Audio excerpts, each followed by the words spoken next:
Chapter 1045. Su Fengnian nodded and said, "There's no harm in scolding people. It's enough as long as you scholars can maintain your integrity. It's even better if you can still think about sincerely helping the world. If one day, there's a martial artist from Bailiang who dares to kill you with a knife, as long as the reason is in your heart and not in the knife in their hand, I will protect you." Huang Chang said a few good words in succession. His sleeves fluttered as he strode into Green Deer Cave Academy with Grand Chancellor Wang. After walking for a while, he suddenly realized that the young man from Su family didn't follow him. Instead, he stood in the same place. Huang Chang turned his head with a puzzled expression. Su Fengnian said, "From today onwards, as long as the martial artists of Bailiang wear armor and carry a knife, none of them are allowed to take half a step into the academy. You scholars can rest assured and pursue your studies. I don't have extravagant hopes that the scholars and martial artists of Bailiang can treat each other with respect and get along harmoniously tomorrow. However, at the very least, you have to mind your own business and do your own job. However, I'll say the ugly words first. Scholars fish for fame and take advantage of this to gain a good reputation. I, Su Fengnian, can turn a blind eye to this. However, if you dare to use your 3-inch tongue and the pen in your hand to cause chaos and disturb the people, you will definitely lose a few layers of skin. At that time, don't even mention you, Huang Chang, scolding me for going back on my words. Even if you fight with your life on the line, I will still be merciless. Huang Chang won't show any mercy even if I kill you." Huang Chang wanted to say something but stopped. Grand Chancellor Wang, who had long since boarded the pirate ship of Bailiang, laughed softly beside Huang Chang. "Old man Huang, where do you get so pedantic and sour breath from? Scholars aren't afraid of being poor, but when scholars are sour, the things they write will be worthless than pickled vegetables." Huang Chang sighed and didn't insist anymore. Yu Wandao wanted to follow him into the academy, but Hu Kuei, the provincial governor of Liangzhou, quietly stopped him and shook his head. Unexpectedly, Yu Wandao took off his family's famous sword, Big Luan, and handed it to Hu Kuei. Then he smiled and said, "I was just bored and wanted to go in and take a look. I have studied for more than 20 years and have read enough. In the future, I will die on the battlefield. According to the king of Bailiang, I probably won't have a chance to set foot here in my life. So I should take the opportunity to take a look at the academy before I put on my armor and sword. I can hear the sound of wind and rain no matter what I do. I can even hear the sound of horses' hooves and the sound of fighting. But I really won't have the chance to hear the sound of the academy study that I've been familiar with since I was young." Su Fengnian looked at the back of the young man who was about the same age as him. He took the saber from Hu Kuei's hand. He didn't unsheath the saber, only flicking the scabbard with his finger. He asked with a smile, "You're called the One Saber?" The young man who was called Yu family is proud again, after Chao Chongqing in Guangling Road turned around and said with a smile, "Yes." The young vassal king who had been giving people a gloomy impression these days chuckled and said, "Even if you are a spy of Liang, Bailiang will be willing to accept you because of your appearance." Yu Wandao looked sad and said, "I'm not a girl who hasn't been married yet. The king of Bailiang judges me by my appearance. I really can't be happy." Su Fengnian returned the Big Luan saber to Hu Kuei and then waved his hand with a smile, indicating that Yu Wandao should enter the academy. After Yu Wandao leisurely walked into the Green Deer Cave Academy, Su Fengnian turned around and walked to the fence of the square in front of the academy. He waved at Wang Peifong. This Yuzhou provincial governor was a real literati, but he didn't enter the academy. The people outside were all real generals, so Wang Peifong felt a bit awkward. In the past, Governor Wang was afraid, but he was afraid that Su Fengnian was the eldest son of General Su Shao. He was afraid that this young man would definitely inherit the throne. Even if Su Fengnian succeeded in taking the throne, Wang Peifong believed that he still had some pride as a scholar when facing the new king of Liang as a subject. Unfortunately, he didn't have any spirit left after seeing the new king of Liang kill people in Yuzhou. Wang Peifong carefully stood behind the new king of Liang. Su Fengnian looked into the distance. "Switch positions with Hu Kuei." The provincial governor of Liangzhou has always been half a level higher than the provincial governor of Yuzhou. You, Wang Peifong, have been promoted and become rich in the eyes of outsiders. But you and Hu Kuei, who has been demoted in name, you know how important you two are in this king's heart. Sweat appeared on Wang Peifong's forehead. He bent down and said in a small voice, "This lowly official understands." Su Fengnian made a sound of acknowledgement. "Go to the academy." Wang Peifong hurriedly turned and jogged into the academy. Su Fengnian's eyelids jumped. He shifted his gaze slightly and looked at the foot of the mountain. A moment later, he said to Hu Kuei, "Hu Kuei, you are a general and know that a place like Yuzhou is not like Lingzhou where Li Gongda is in charge. This place is pretty much hopeless, and there are generals everywhere. These people are used to using their fists and knives to reason with. It is useless to talk to them until you break your tongue. Now it will depend on your ability." Hu Kuei, who had experienced ups and downs, nodded heavily. He did not say anything heroic. Su Fengnian continued, "Lu Dian, you will go to the border of Liangzhou tomorrow and assist Yuan Zuozong. This king knows that you are the most aggrieved this time." The deputy general of Yuzhou, Lu Dian, lowered his head and cupped his fists. This lowly general obeys. This lowly general is a rough man. I don't know how to say nice things. I am only willing to die for Bailiang.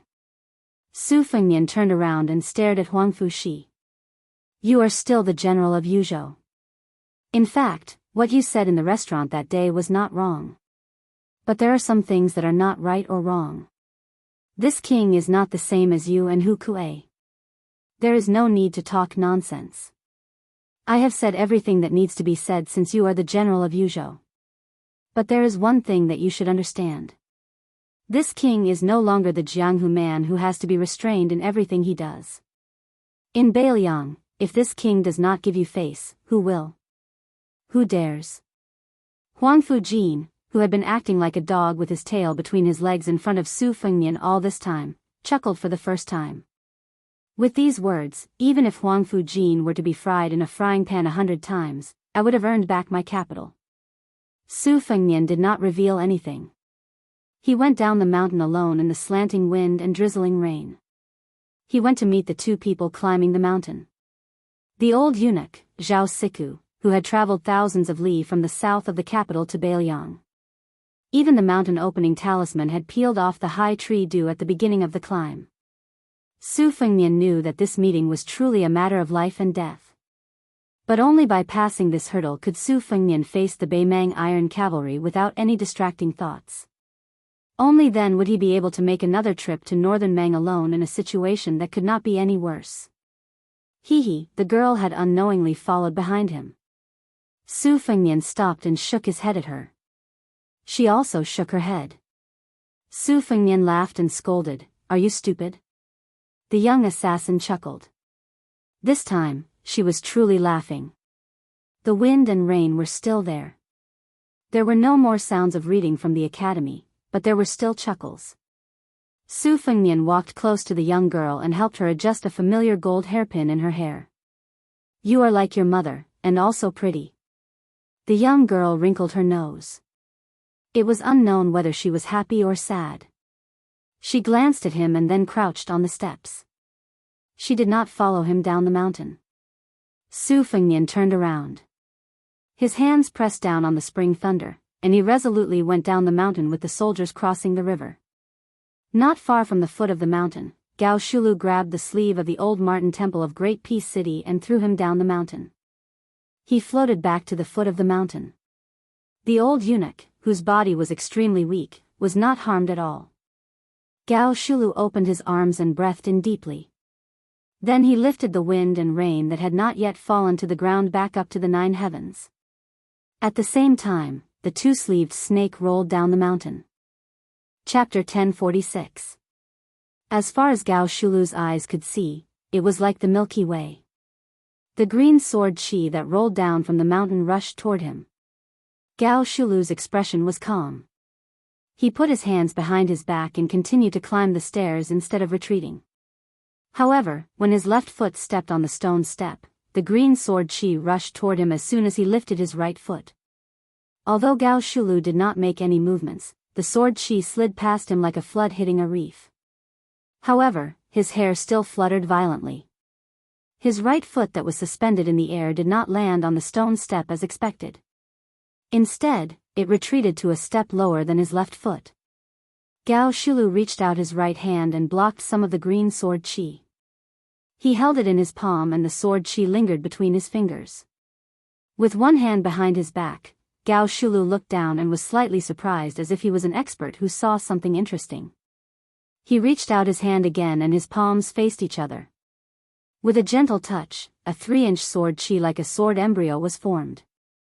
Gao Shulu placed the flying sword condensed by the green sword chi on the tip of his index finger and stared at it gently. This devil who had been lingering at death's door for 400 years was so arrogant that he did not even look at the people who came down the mountain. At the same time, Su Fengnian, who used the green snake sleeves, went straight to the point.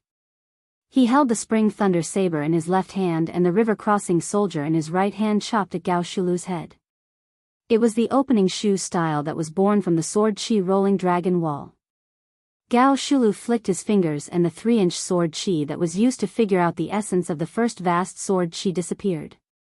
He reached out his palm to break the blade light and casually pressed down on the extremely sharp river-crossing soldier. A trace of blood appeared on his 5 fingers, but they returned to normal before the blood bloomed. In the blink of an eye, he repeated this no less than 6 times, but the river-crossing soldier still could not cut off his 5 fingers. This was no longer as simple as the Vajra physique. It was the perfect combination of the Vajra state and celestial state of the first pin 4 states. Perhaps only the great Vajra of the Buddhist saint, Dragon Tree Monk, could compare. The soldier crossing the river was restrained by Gao Shulu's unmoving 5 fingers, but this sorry-free celestial, who was said to be unprecedented, was not really completely motionless. At the very least, his feet sank more than a foot, one in front and one behind. He was pushed by the majestic saber chi and finally broke the stairs. Gao Shulu's gaze had been fixed on the short knife that was about to be used. Obviously, in his opinion, when masters fought with their lives on the line, what was really worth paying attention to were the backup moves that were ready to be used. No matter how good the first move was, no matter how wonderful it was, Gao Shulu had seen it and dissected it. 400 years ago, he had killed almost all the top masters in Jianghu, and there were 2 sword immortals on the land. How many mysterious moves and superior moves had he experienced? However, there were only a handful of so-called masters who dared to fight him at close range even though they knew that he was Gao Shulu. In the murky Jianghu 400 years ago, one could count with one's fingers. Unexpectedly, the short knife was raised only a few inches before he suddenly withdrew it. Not only that, the long saber above his head was also pulled out from between his fingers. Gao Shulu frowned. A fellow who dared to enter the astral travel state in front of him had a good start. How could he have run out of skills so quickly? Could it be that he was one of those half-baked martial artists who only knew 3 axes in Jianghu 400 years ago? If that was the case, what was so interesting about the Jianghu 400 years later? Was it worth it for him to strip off the mountain-splitting talisman and hope to fight with all his strength? Was it really better to go to the East Sea Martial Emperor city than to come to Bailiang? However, Gao Shulu, who was too lazy to take advantage of the situation to pursue him, smiled as soon as he frowned. Unknowingly, a few red ropes shaped like red snakes had appeared on the back of his hand. They were like weeds in the wilderness after the early spring rain, growing wildly. Not only that, the 9 smooth flying swords of the sword embryo buzzed and flew around him, forming a seemingly insurmountable thunder pool. Of course, in Gao Shulu's eyes, all of this was just a smokescreen. The real killing move was hidden in the blade that came down the mountain. The young man had been preparing for this blade since the green sword chi rolled down the mountain. Su Fengnian's figure retreated and swayed. He faced Gao Shulu and floated up the mountain in reverse. Step by step, he ascended the stairs in a leisurely and carefree manner. The spring thunder returned to its scabbard. When it returned to its scabbard, thunder rumbled in the distance. For the first time, Gao Shulu waved both of his sleeves at the same time. In an instant, he patted the ground 5 times in a row. He was so relaxed that he didn't look like he was trying to counter every move that came his way. Instead, he looked like a distinguished scholar who was casually giving advice. After a short while, 5 thunderous booms sounded on Green Deer Mountain. After Gao Shulu patted the thunder heart away, the sword formation retracted. Perhaps Gao Shulu was busy stripping off the red ropes on the back of his hand, but he didn't try to block it.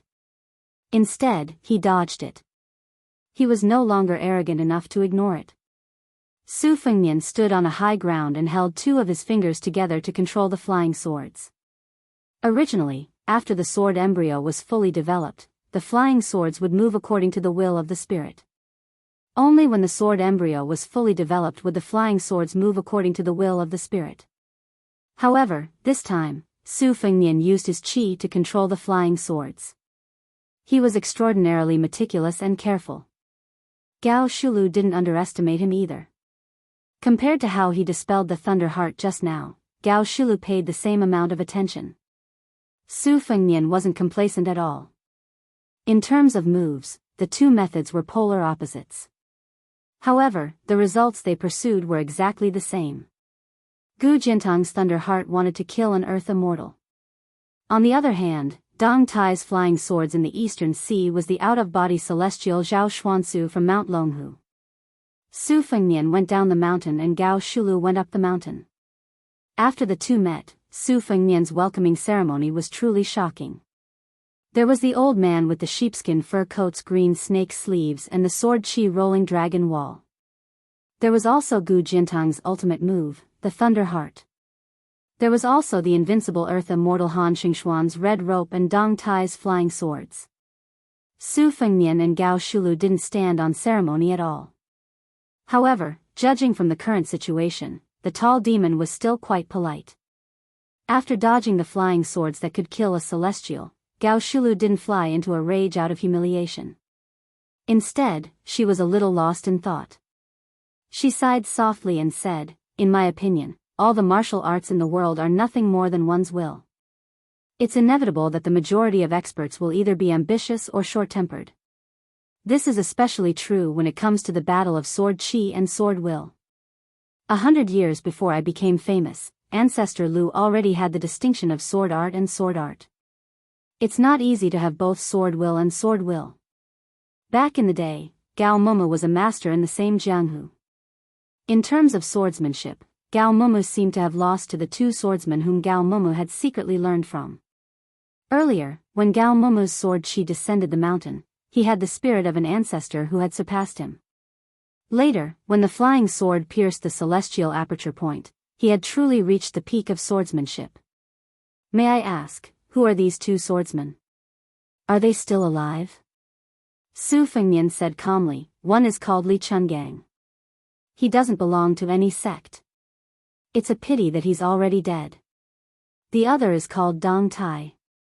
He came from the Wu family's sword tomb that the sword master killed for you. He's now out on the sea to visit immortals and hasn't returned yet." Gao Shulu smiled and said, "It's not without reason that sword art can dominate the Wulian world.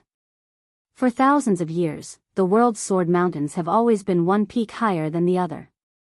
There's never been a bad habit of worshipping the past and belittling the present."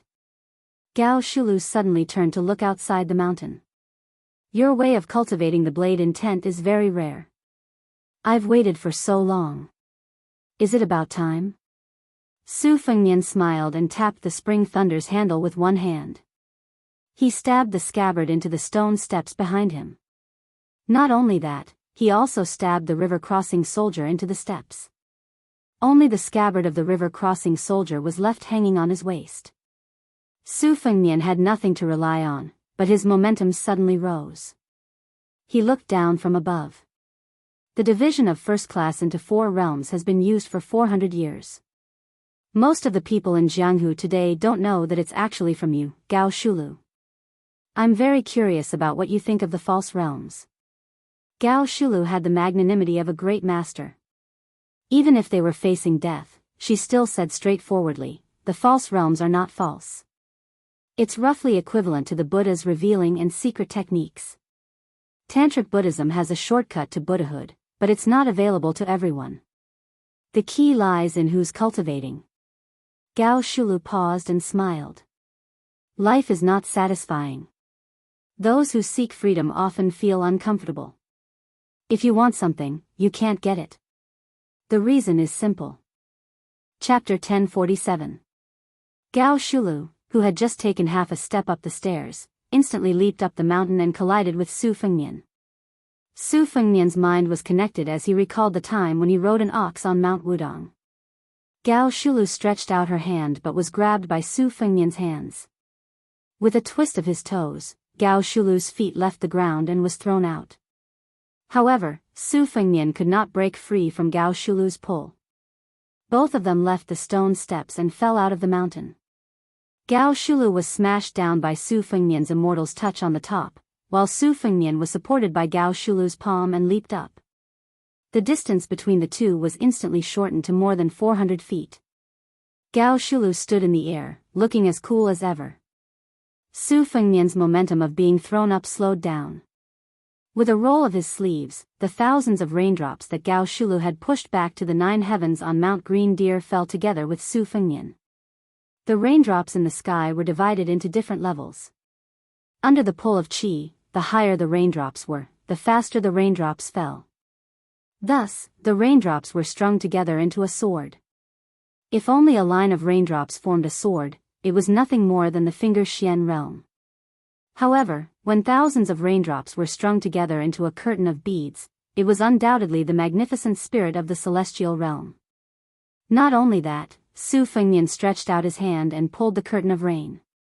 The tip of the sword was pointed at the side of his hand. Following Su Fengnian's falling figure, it pointed at Gao Shulu, who was looking up with her hands behind her back. Borrowing the power of heaven and earth was often not up to oneself. This was also the reason why there were earth immortals above the celestial realm. The string of beads forming a sword referred to the Xian realm, the rain sword forming a curtain referred to the celestial realm, and the direction of the sword curtain referred to the worthy earth immortals. Previously, under Gao Shulu's celestial work, Green Deer Mountain no longer saw the gloomy scene of wind and rain, allowing Green Deer Mountain to monopolize the light. At this time, the sword screen covered the sky above, a dark mass, and the heavy rain destroyed the mountain. The people of the Green Deer Cave Academy did not hear the sound of the wind, nor did they hear the sound of raindrops hitting the eaves. They already thought it was too wonderful for words, and now they stopped flipping the books and whispering to each other. They walked out of the room together, and saw the sword aura tornado falling down the mountain rapidly. They were so shocked that they looked at each other in dismay, and all of them turned pale. Yul Wandao hurriedly ran out of the academy and stood beside the fence with Hu Kuei and Huang Fuqing.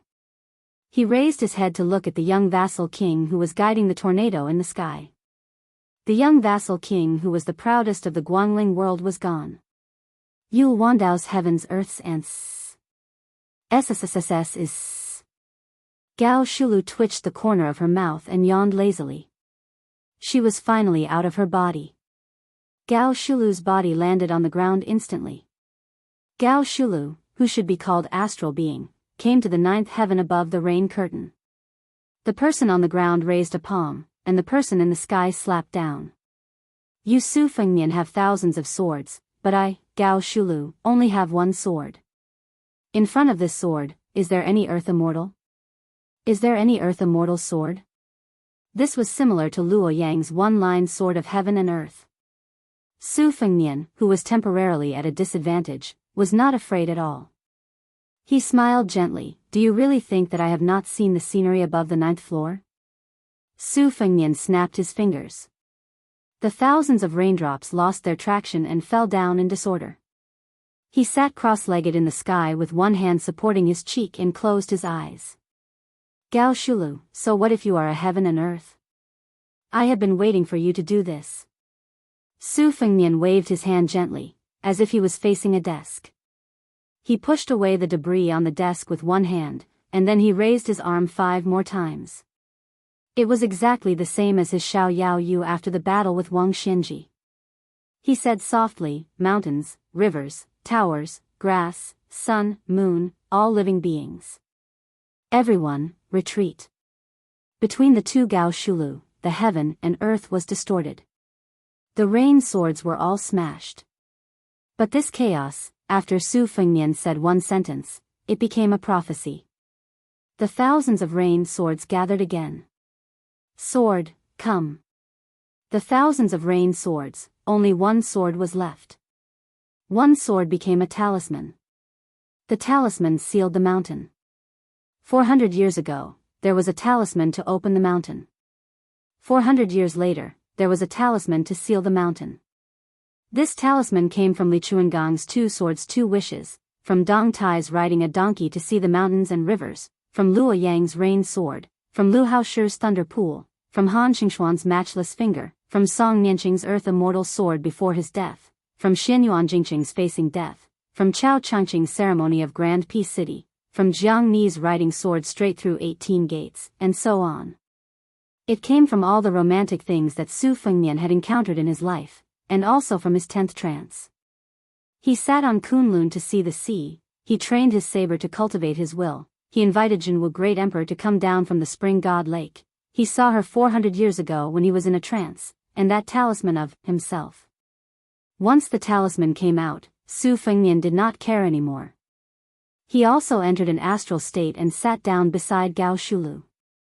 This astral wanderer was not flustered and exasperated. Instead, he looked at the heaven and earth leisurely. Su Fengnian asked softly, Gao Shulu, if you were to compete with me in martial arts, I would definitely lose. Why did you choose to compete in realms? Gao Shulu said indifferently, what's the point of a sure-win situation to me, Gao Shulu?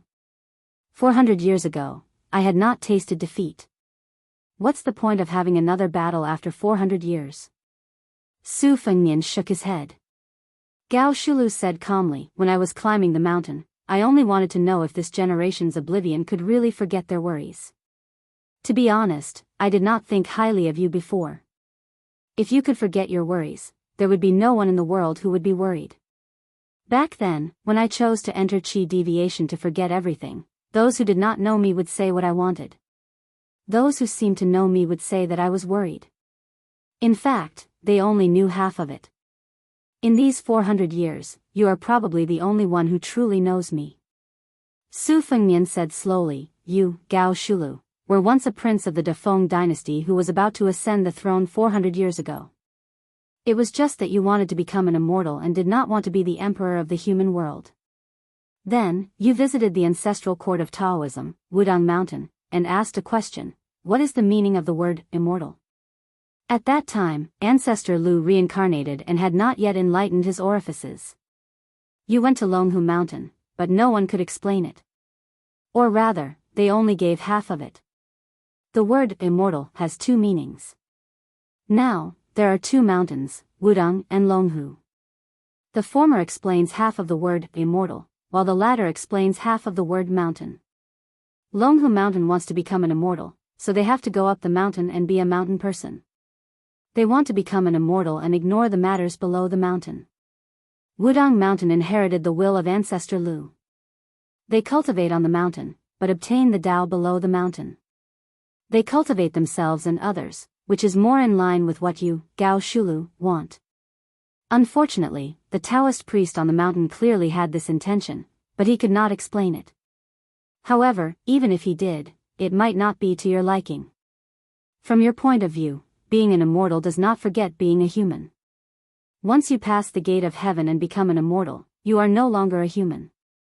As an immortal, if you want to descend the mountain, you have to follow the fate of the world.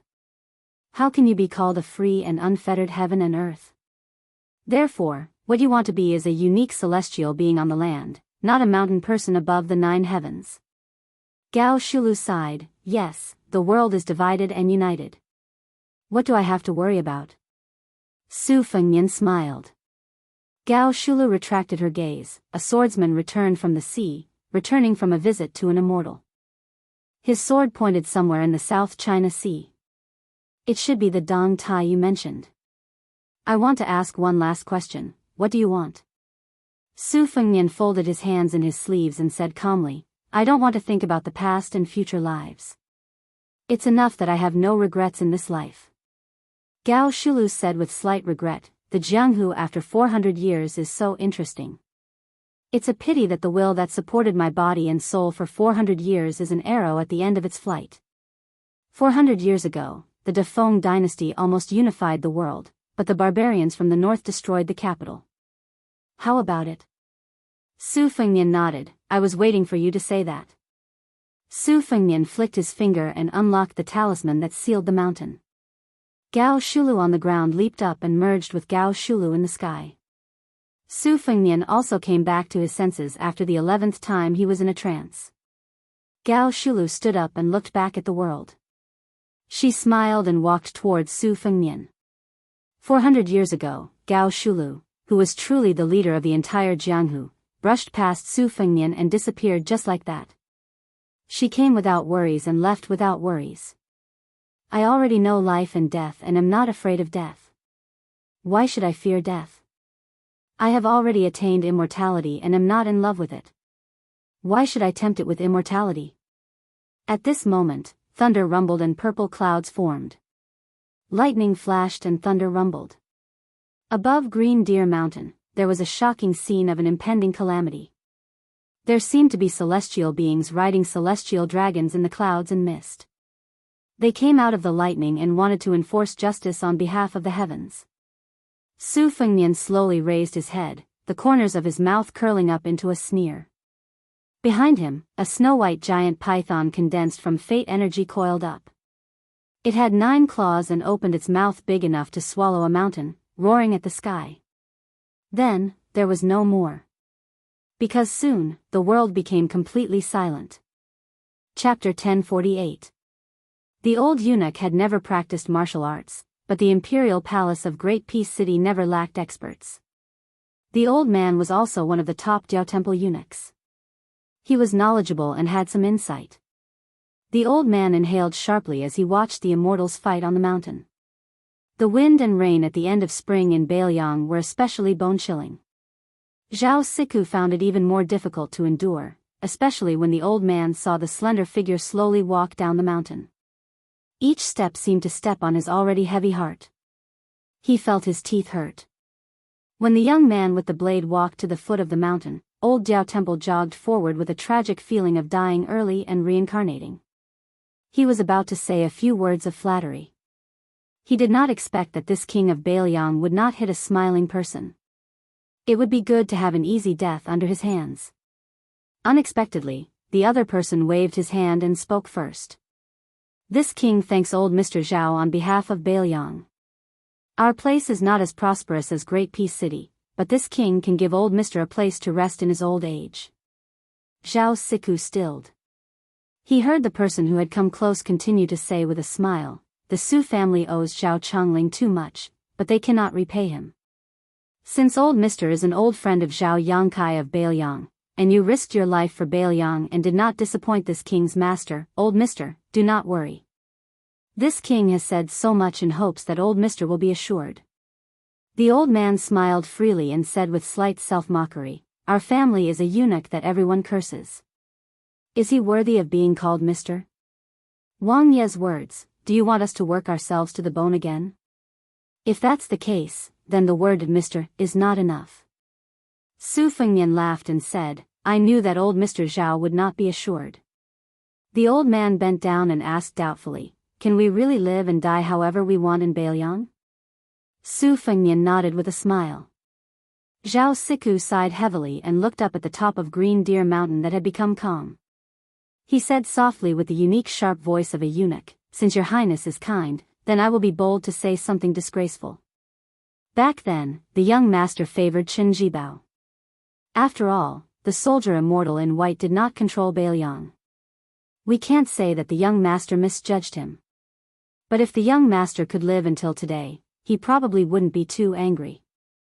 Su Fengnian shook his head and said, if Zhao Chongling does not die, this king will have nothing to do with Bailiang.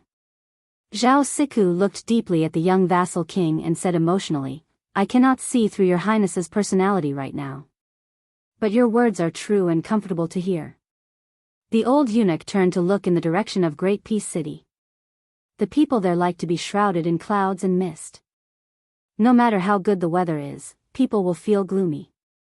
Su Fengnian did not make a judgment and said softly, Beiliang is windy and sandy all year round. The winters are hard to endure. But standing there, the view is wide. If you stay for a long time, you will feel gloomy. When the wind blows and the snow presses down, it will lessen. The old eunuch smiled from the bottom of his heart and said, borrowing the king of Beiliang's auspicious words. Originally, I thought I had completed the young master's last wish and was content. I had not thought I could live a few more years. Su Fengnian turned and saw the empty-handed Hehe Mississippi. The young girl was shaking her wrist in boredom. Su Fengnian said to Zhao Siku, Sir, why don't you go up the mountain to see the scenery? When the time comes, you can go down the mountain with Kuei Hu, Huang Fu Qiu, and the others. The old man smiled and said, Yes, I have to walk and see more while my legs are still nimble. The old eunuch brushed past the young girl. The old man said to himself, when the Qin dynasty lost its deer, the heroes of the world chased after it. 800 years of separation and unification. 400 years ago, the great Feng dynasty showed signs of unifying the north and the south. But in the end, the barbarians of the north invaded the central plains.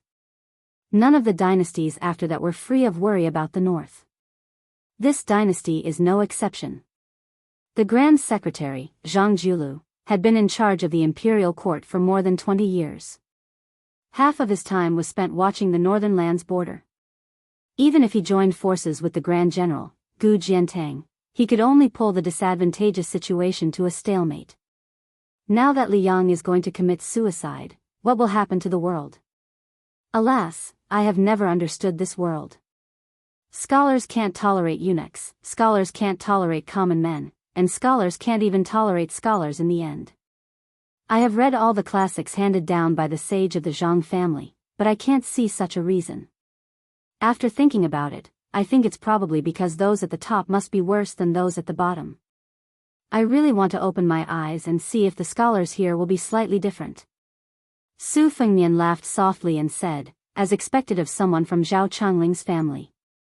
The young girl tilted her head. Su Fengnian took her hand and said softly, Let's not think so much. She said softly, Old Huang thinks even more. Chapter 1049. Su Fengnian pulled her into the carriage parked at the foot of the mountain. Su Yanbing, who had not acted from beginning to end, studied Su Fengnian. The two nodded without speaking. Su Fengnian was finally able to catch his breath. He said casually to the young girl, For a strategist, the size of one's weapon is one thing, and one's position is another. Yuan Benshi's ranking among the strategists of the spring and autumn period has always been higher than my master Li Yishan, Yang Kai Zhao Changling, and Nalin Yusi behind the king of Yen. In reality, it may not be that Benshi's talent is higher than the others, but his position means that he has more room to plan, and he can hold more things in his hands. This is like a housewife who has enough firewood, rice, oil, and salt. The food she makes will naturally be more sumptuous. On our side in Beiliang, we have Su Beiji and Chen Shiliang. If Beiliang is not trampled by Beimang, their future achievements will not be low. But it is difficult to say how high they will be. Lu Su of Xiangfan City is the same. This is also why Sun Yin, who studied the dragon slayer art, was not willing to stay in Beiliang. There were pythons but no dragons in Beiliang. He did not want them. However, being in the imperial court of Liang had its advantages and disadvantages. The disadvantage was that there were too many people under the emperor's nose. Even if there were talented people like Su Beiji and Chen Shiliang, it would be difficult for them to stand out as quickly as they did in northern Liang. Secondly, as the Zhao Diao temple said, scholars could not tolerate scholars and scholars looked down on each other. There were many rules in the imperial court of Zhao. Many scholars' lofty aspirations could not be fulfilled and most of them groaned for no reason. However, there were still some people who were born at the wrong time and did not get the chance to appreciate their talents. If Huang Longsher was born in the present, I'm afraid even becoming the Grand Chancellor of Shangyin Academy would be as difficult as ascending to the heavens, let alone becoming the great devil of spring and autumn, Huang Sanjia. Su Fengnian glanced at the girl and said helplessly, What are you glaring at me for? I am not speaking ill of your old Huang, I am praising him. My master said that he is an extraordinary person, an extraordinary talent. I do not dare to underestimate Huang Longshire. Su Fengnian's thoughts immediately drifted away.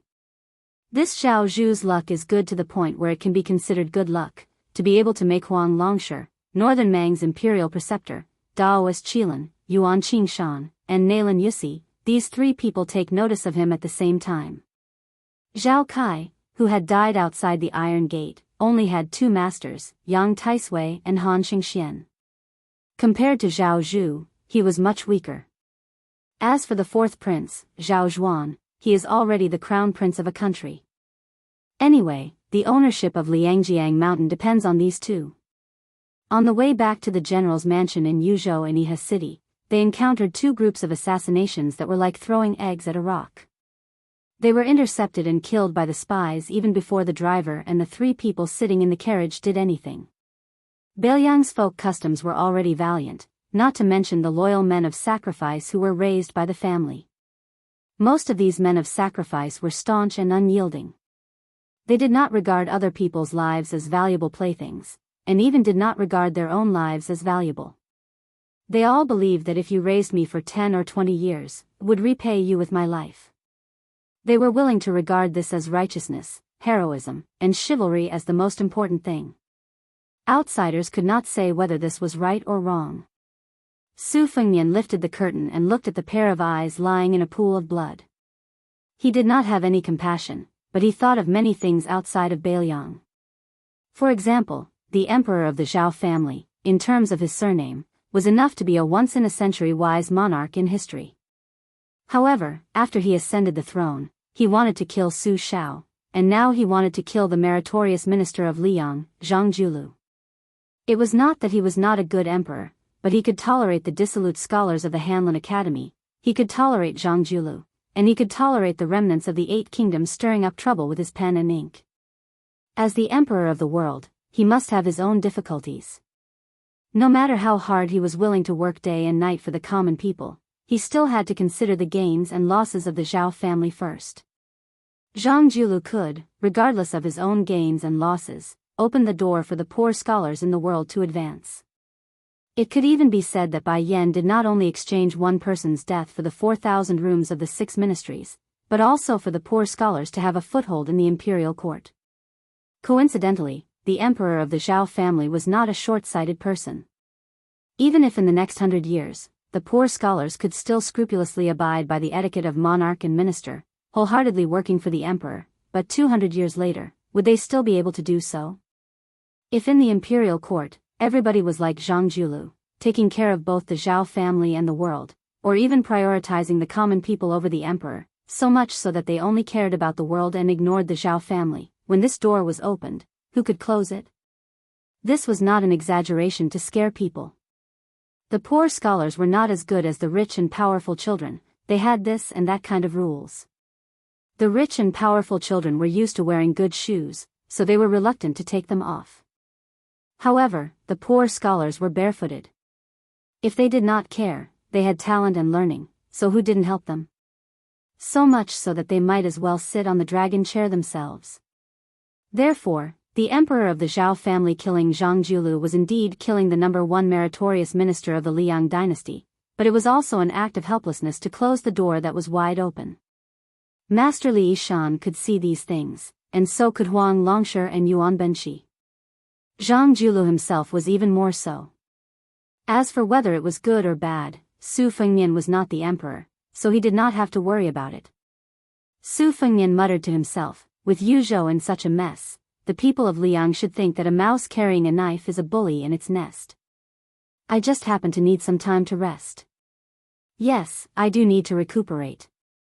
The young girl stretched out a hand, staring straight at Su Fengnian, whose gray hair was turning darker. Su Fengnian smiled and shook his head. The young girl bent a finger, her eyes inquiring.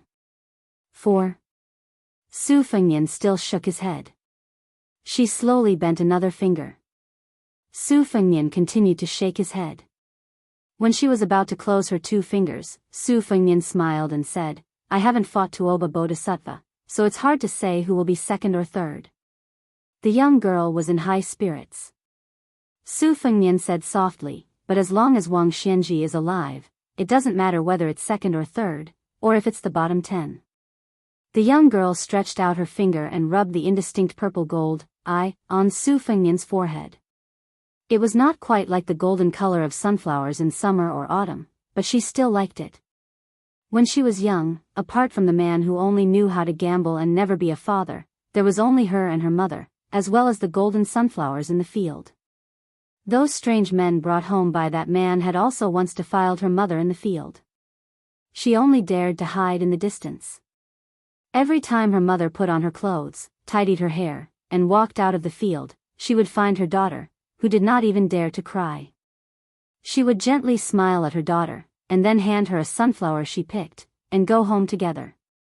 Later, her mother died, and she could only look after those sunflowers alone. Chapter 1050. Yuzhou was in turmoil, and Iha River was the center of the turbulence. In this tragedy, only in Iha City, there were 24 families and more than 40 families. No less than 700 people were killed on the spot in Iha City. Most of the people who survived were sent to the border. According to the continuous reports of the spies, the turf lords, who had wisely chosen to protect themselves, did not have much resentment now. The reason was very simple. After people died, they gained more territory. Other than the northern Liang who took away most of the profits, the leftovers were also quite considerable. These were all taken over by the fence-sitters like them. The retainers and servants who gave them food and money, the maids and maidservants from other families whom they coveted, and the precious calligraphy and paintings that were sold cheaply, were all real benefits. After Su Fengnian entered the city, he lifted the curtain and looked out several times. He could see many cold eyes, numbness, hatred, fear, hatred, and so on. When Su Fengnian returned to the general's mansion, Song Yan and Wang Shihua had not returned yet. The two senior officials of Lingzhou who were temporarily transferred to Yuzhou did not directly intervene in the specific affairs of Iha River. Instead, it was mostly managed by General Huang Fujin and Provincial Governor Wang Peifong. Su Fengnian did not know how these two political rivals could get together. At that time, he made up his mind to bring them to Yuzhou. He intended to let Song Yan serve as an assistant to the new provincial governor Hu Kuei, who was a military general. It was not that he did not trust Hu Kuei, who had made outstanding contributions as the provincial governor of Liangzhou, but that in the future, the four provinces of Beiliang would complement each other and balance each other. This trend was not limited to the positions of general and provincial governor on the surface. As for Wang Shihua, who was outstanding in literary knowledge in Beiliang, it was a bit like the auspicious event in Yuzhou where there were endless bloody storms. Moreover, the Green Deer Cave Academy also needed a literary expert to hold the fort. Everything was difficult at the beginning. It was impossible to stuff all scholars into the officialdom of Beiliang at once. This was a relatively gradual process. Moreover, there were many scholars who were just there to make up the numbers. Su Fengnian sat in Huang Fujin's unusually simple study. There were not many books, and even the decorations were lacking. It was a dull and gloomy room, which was indeed similar to Huang Fujin's character. Su Fengnian was flipping through a mediocre physiognomy book. Without raising his head, he said, "Come in." The person who entered the room was surnamed Lu, the head of the spies in Iha City. He reported to the king of Beiliang what he had seen and heard today, which were all bits and pieces of the conversation between Song Yan and Wang Shihua. It turned out that after witnessing the bloodshed in Yuzhou and learning of the cause of the matter, the two of them had no objection to the punishment of the Huang family of Iha. However, they had a serious disagreement over the matter of the restaurant's property being confiscated. Wang Shihua insisted that the 65 storytellers, regardless of whether they were commoners or tyrants, did not deserve such a heavy punishment from the king of Beiliang. On the other hand, Song Yan, who had always advocated legalism, believed that everyone deserved to be punished. The two of them had rushed to Yuzhou. Originally, as expected, Song Yan would assume the position of Yuzhou's prime minister, while Wang Shihua would be in charge of the provincial administration. The two of them could not come to an agreement, so they made a bet. If Wang Shihua won, the two of them would exchange positions. Song Yen, on the other hand, said that he would definitely win and that his position would remain the same. However, when Wang Shihua saw him in the future, Song Yen would have to pay respects to his superior. Upon hearing this, Su Fengnian put down the book and said with a smile, "The two of you are really leisurely and elegant. Don't tell me you investigated the 65 people one by one." Spy Lu said softly, "That's not the case. Wang Shihua only picked 3 people." Su Fengnian nodded and said, "A scholar's spirit is because he is afraid of winning an unfair battle. Go on, tell me which 3 people he picked." The unremarkable Iha spy said respectfully, "They are Chao Sheng, a disciple of the Chao family of Iha, Qi Fengnian, the shopkeeper of Qiji Silk Store, and Han Laikai, a villager. Among the 3, Chao Sheng is a regular customer of Jingyi Xian restaurant, while the Chao family is a low-ranking family of Iha. Qi Fengnian is a live-in son-in-law and has a good reputation in Iha West Street. Han Laikai, on the other hand, pretended to enter the restaurant to buy wine. In fact, he was embarrassingly short of money, so he hid in the back and took the opportunity to listen to the storytellers." Regarding these matters, Song Yen and Wang Shihua carefully went through the files after the bet. Wang Shihua picked 3 people within the time it takes for a stick of incense to burn, and Song Yen nodded in approval. Su Fengnian stood up and said, "Wang Shihua believes that the human heart is good and that everyone has a compassionate heart. What Song Yen learned is that the human heart is evil. The battle between the two is not a battle of moral essays. In the end, it is a battle of the human heart outside of books. If I were to guess, the loser is definitely the moral Wang Shihua, but the one who won an unfair battle is the old fox Song Yen. If we were to switch places and look for good deeds among the evil people, the loser would naturally be Song Yen. It's just that Song Yen would not agree to such a bet." The spy leader surnamed Lu hesitated for a moment, but he still gathered his courage and said, "In my humble opinion, Song Yen did not win an unfair battle.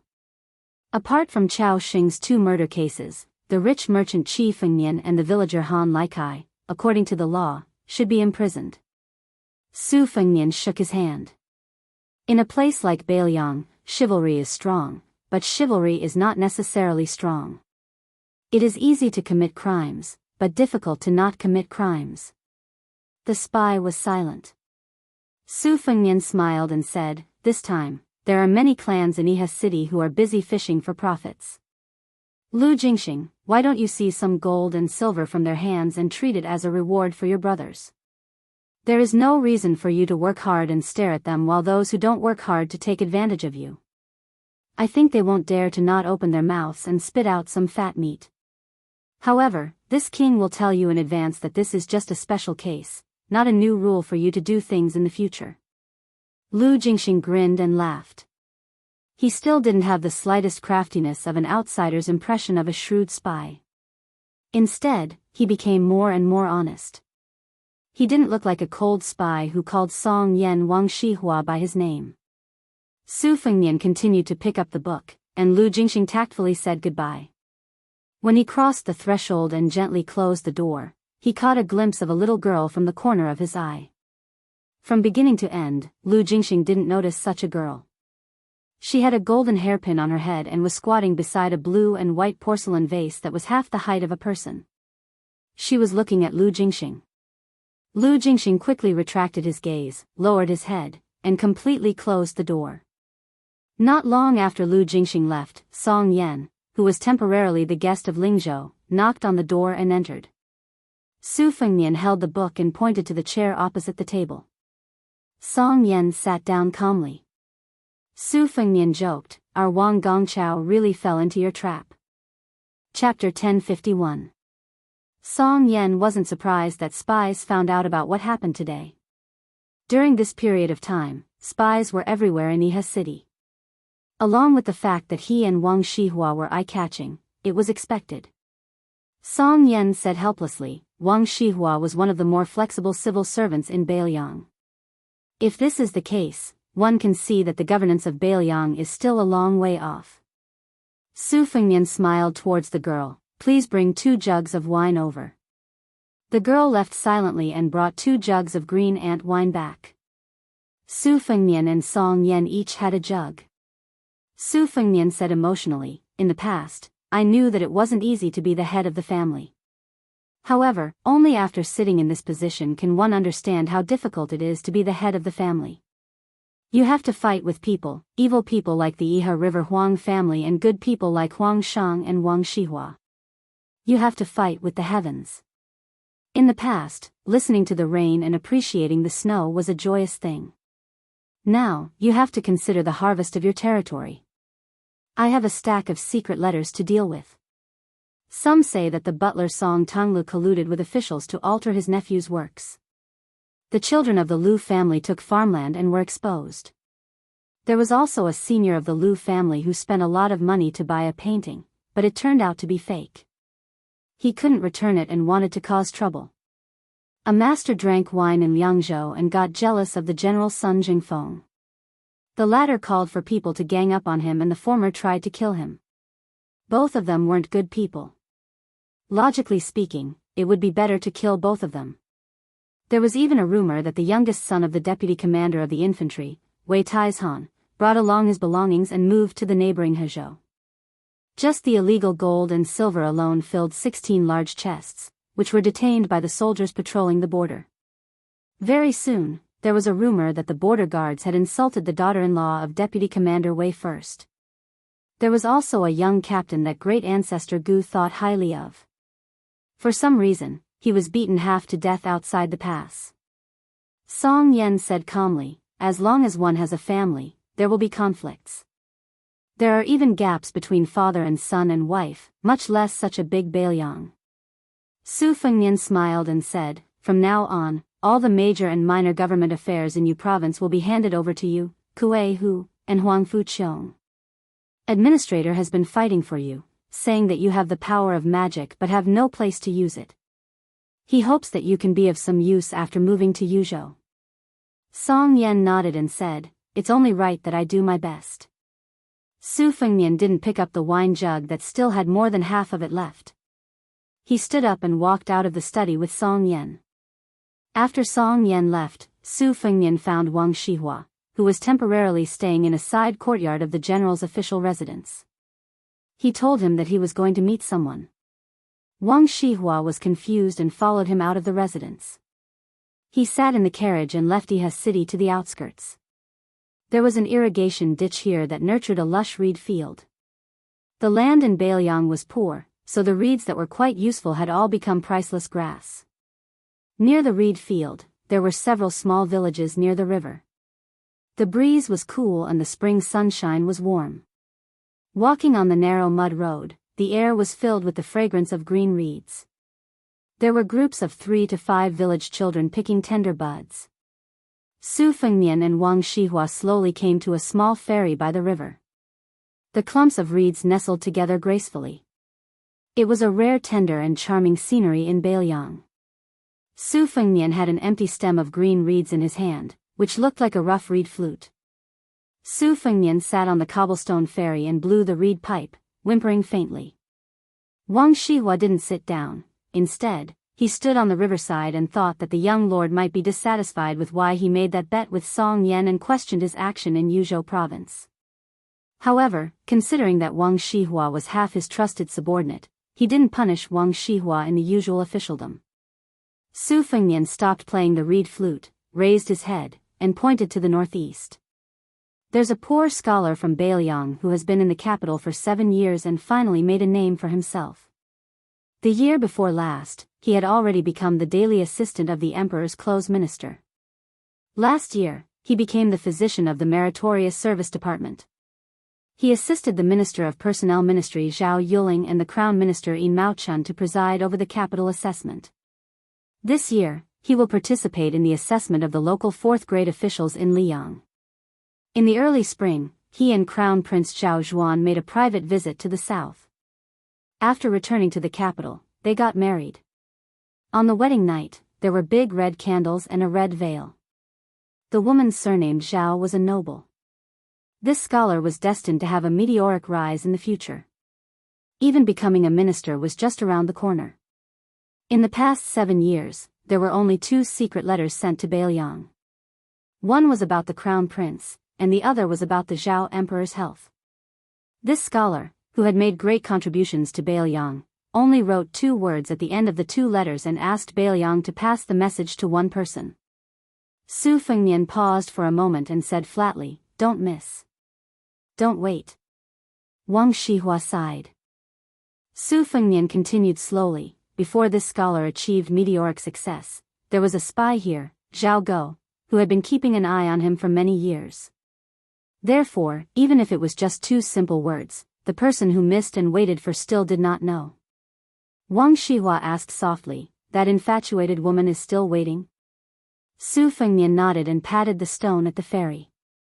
"Back then, she sent the scholar to the capital to take the imperial examinations here. She did not marry, but if she missed him, she would come here to wait. That was because he had promised her that he would return home to marry her, regardless of whether he could pass the imperial examinations or not." Wang Shihua sighed from the bottom of his heart. Such a scholar, such a woman, should have been married. It would not be excessive even if the king of Bailiang personally presided over their marriage. Su Fengnian turned a deaf ear and said, "After the end of last year, the woman stopped waiting at the ferry." Wang Shihua was stunned.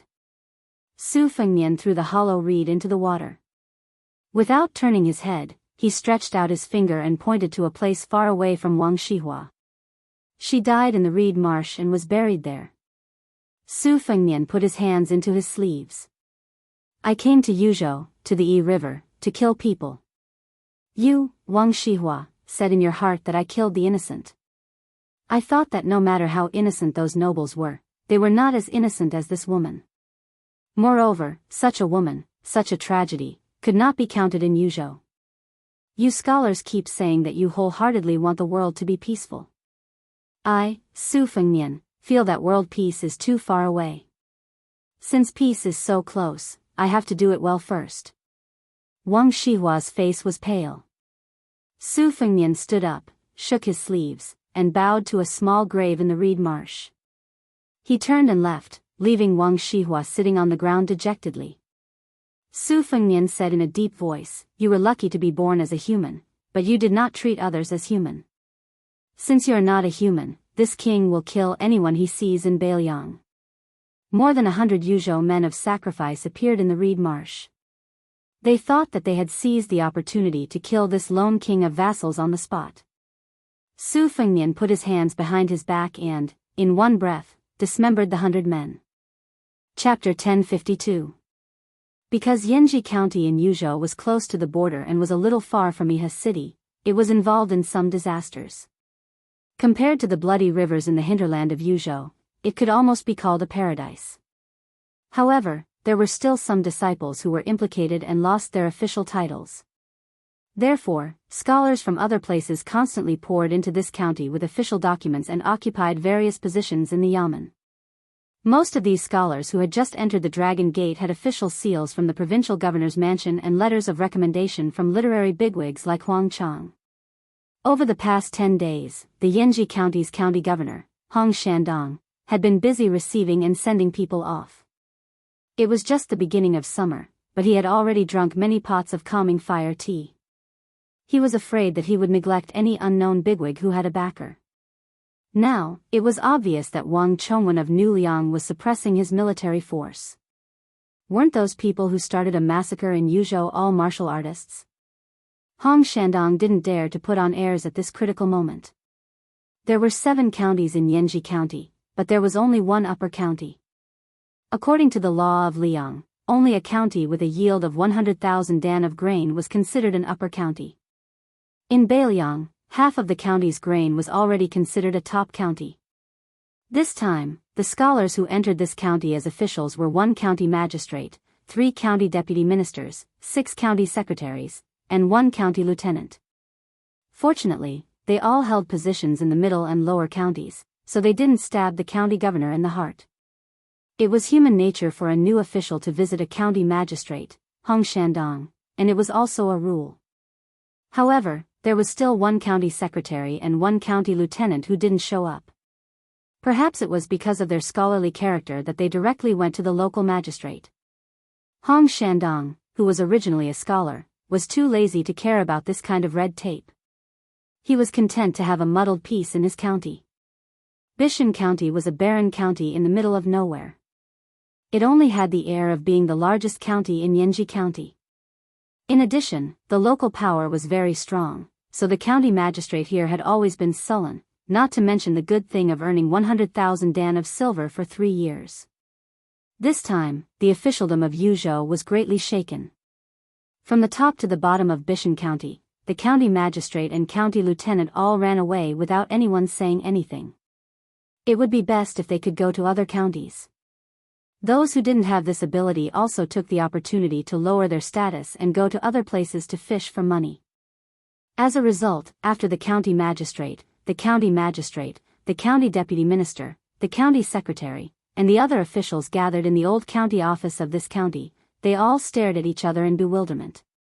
They were all unfamiliar faces. County Magistrate Feng Guan was a scholar from the Shangyin Academy.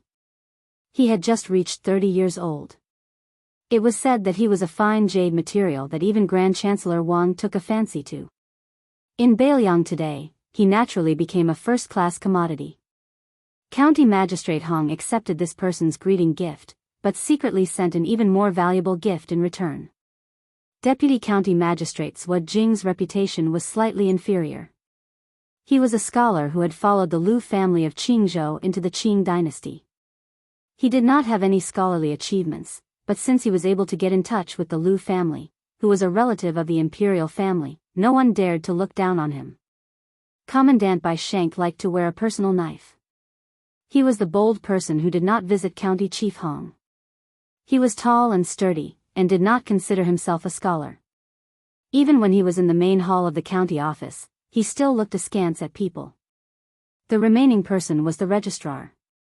His official position was the most mediocre among the top officials in the county. His name was Su Qi. He did not wear a knife, sword, or jade. He was young, but he really had a good appearance. Out of the 4 officials, Feng Guan was arrogant because of his talent and was also the county magistrate. He was neither cold nor warm to everyone. Zhuo Jing tried to befriend Bai Shank, but the latter did not appreciate it and could only settle for the next best thing. He ran over to Registrar Su and called him brother. Finally, his efforts were not wasted. When they had nothing to do, they left the office and went to the streets to drink. Zhuo Jing tried to sound him out several times and found out that this person was a son of a general who had come to the remote countryside to avoid disaster. At first, Zhuo Jing treated him to a banquet, but then he let the young Registrar Su foot the bill. At first, Zhuo Jing was a little nervous. He was afraid that this young son of a general was too arrogant and would come to blows at the slightest disagreement. Later, after drinking more and more, they became more familiar with each other. He was certain that this inexperienced official was very easy to talk to and was willing to suffer losses. However, in his heart, Zhuo Jing looked down on him more and more. He only saw him as a fair-weather friend. It was the general trend for scholars to be in charge of Beiliang's government affairs. Su Qi was just an insignificant son of a general. What kind of future would he have in the future? However, there was one thing about Su Qi that Zhuo Jing liked. When Zhuo Jing was criticizing current affairs, Su Qi did not understand and was more than willing to listen to Zhuo Jing, the county deputy's guidance. Anyway, Bishan County's affairs were not heavy. Magistrate Feng was always eager to do them, and County Magistrate Bai was always elusive. Zhuo Jing and Su Qi had plenty of time to drink and chat. Taking a break from work? It was more like taking a break from work. The main entrance of the county yamen was not long. There were only a few shops, and there was only one restaurant. There were only a few kinds of green ant wine. Zhuo Jing was not used to drinking the cheap green ant wine that burned his throat. Today, he asked for a jug of Jiannan spring wine that had just arrived. When he asked for the wine, he deliberately glanced at Su Qi's face. Seeing Su Qi's pained expression and trying to hide it, Master Zhuo held back his laughter. Afterward, he drank in large mouthfuls and felt more at ease. As he drank the good wine to satisfy his craving, Zhuo Jing felt a heroic spirit fill his chest, rushing straight to his teeth. He had only finished one cup when Su Qi tactfully reached out to refill his cup. Sir Zhua picked up the wine cup. He wasn't in a hurry to drink, saying unhurriedly, "Last time I told you about Bai Yan and Tan Tonwing's public rupture, how satisfying it was. Today, I want to properly talk about the aftermath. This Grand Secretary Zhang's control of the Liang Discourse Road has finally come in handy." With a kacha sound, this blade suddenly fell down in the imperial court. Although no one died, it made those who had the qualifications to enter the imperial court lose 2 noble titles, as well as 16 official hats. "Su Qi, don't you think it's amazing?" Su Qi laughed softly and said, "Amazing." It was indeed an extremely tyrannical counterattack. It doesn't lose to Chen Jibao's plum wine. Zhua Jing originally wanted to answer his own question, but after being interrupted, he subconsciously wanted to glare. However, he quickly restrained himself. The person sitting in front of him was, after all, an official of the same rank as him. He took a slow sip and brewed his emotions before continuing. "The officials in the court are dejected and anxious. However, this is not important. Soon, there will be a light at the end of the tunnel. That Bai Yan intends to open up the Lotus Seed River to deal with the flood in Guangling." The Minister of Works, who is known for his silent meditation, wrote a letter for the first time, stating the pros and cons in a clear and organized manner. He actually did his best to refute the Grand Secretary. "The way I see it, there are 2 emperors in this dynasty. No matter how the man and the cat died, they are dead in the end. This purple-beard duke, who still holds the title of Grand Secretary, is also on the verge of collapse." Speaking of this, Zhua Jing, who was most likely to take over the position of county magistrate, also sighed endlessly. Since he was a scholar, no matter how much he criticized Bai Yan, how could he not yearn for him in his heart? If one didn't reach the martial emperor's city, one wouldn't be considered a hero. If one didn't recognize Bai Yan as a scholar, how could he be an official? Zhua Jing took a sip of wine and clicked his tongue. In the end, he heard a question that spoiled the mood. "Sir Zhua, Grand Secretary Zhang is too far away from me. I am more curious about the current Jianghu." Zhua Jing couldn't help but think, "Who do you think you are, Su Qi? Forget about Bai Yan, even Great Peace City is thousands of miles away from you. As for Jianghu, how much closer can you be?" However, despite his disdain, Zhua Jing still had a smile on his face after drinking the good wine that Su Qi had treated him to. He slowly said, "Jianghu? I have heard of it. Although I didn't pay much attention to it, since you asked, there is no harm in telling you a few words. It just so happens that the situation in the court has changed. The 3 reviews of the world have spread from Guangling Taoism. Let's not talk about the reviews of generals, they are all expected figures. Only this court's Yi Mao Chen and Beimang's Dong Zhua have some new ideas. Just the review you asked about is really a big deal that hasn't been seen in 100 years. From 10 people to 15. Su Qi laughed and said, "With so many people, isn't it a bit worthless?" Zhua Jing sneered and said, "Worthless? This time, it's more valuable than the previous reviews. In the past, when there were 10 people in Liang, as well as when Beimang overstepped its authority and published a review, they didn't include people from the 3 religions. They didn't dare touch places like Martial Emperor City and the Wu family's sword tomb. This time, the 15 people in the review are the real top masters in the world." Su Qi lowered his head and drank a mouthful of wine. Then, he squinted his eyes and smiled.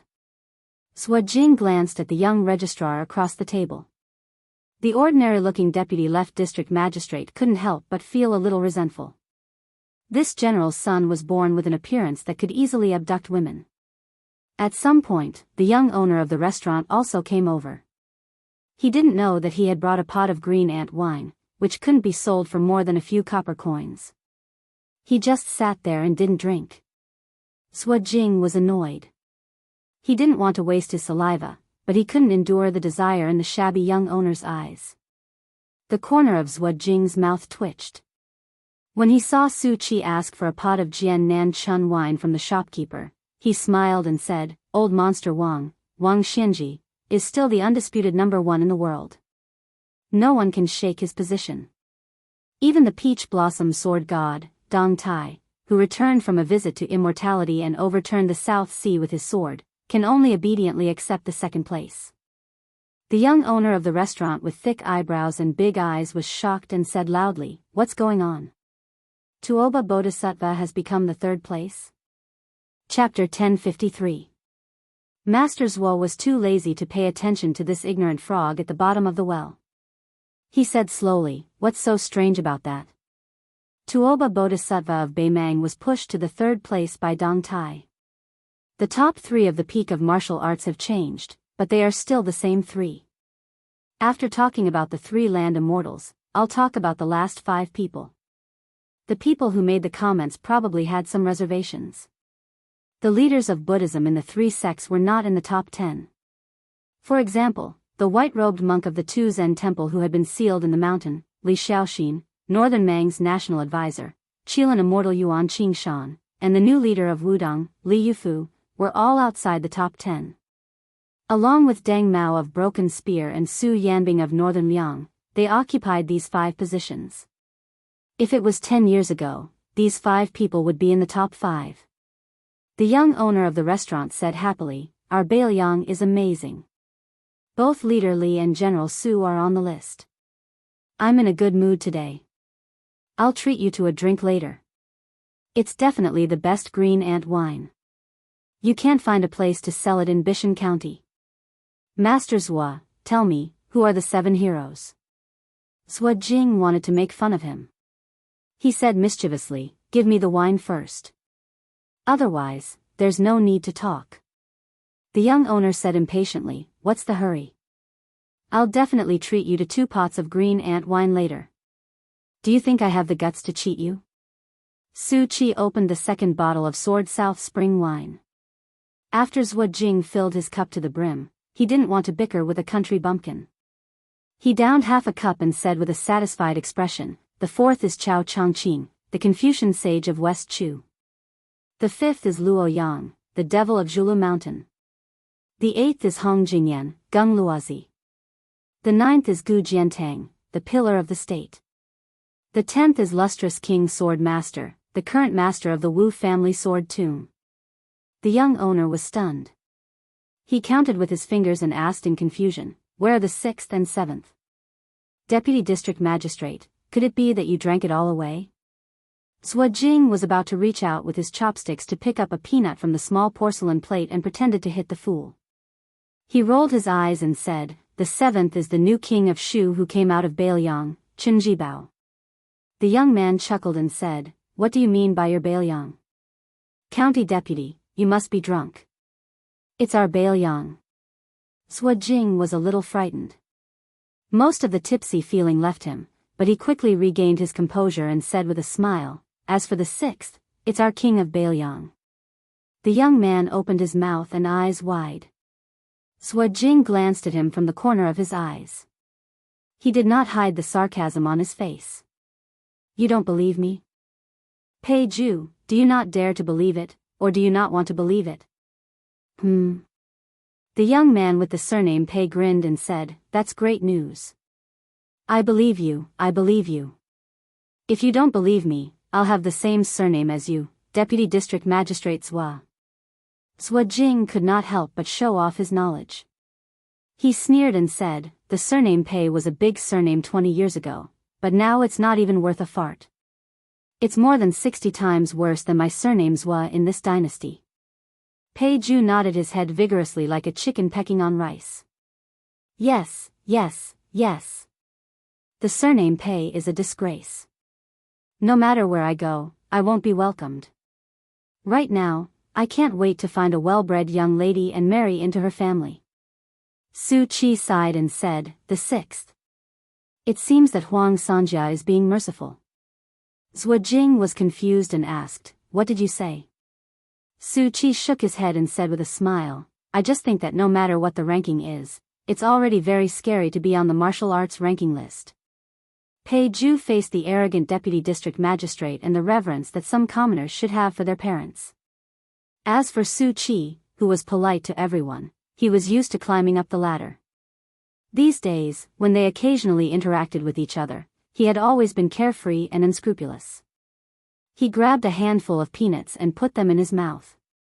He said vaguely, "It's not just scaring people. If I see one, I'll be scared out of my wits. If I'm not scared to death, I'll beg them to take me in as their disciple. If I'm lucky enough to learn a few moves, I'll go out in Jianghu and fight anyone. If I can't beat them, I can ask for my master's support. Who would dare to bully me? Wouldn't they be in a hurry to be reincarnated?" Su Qi wanted to say something but stopped.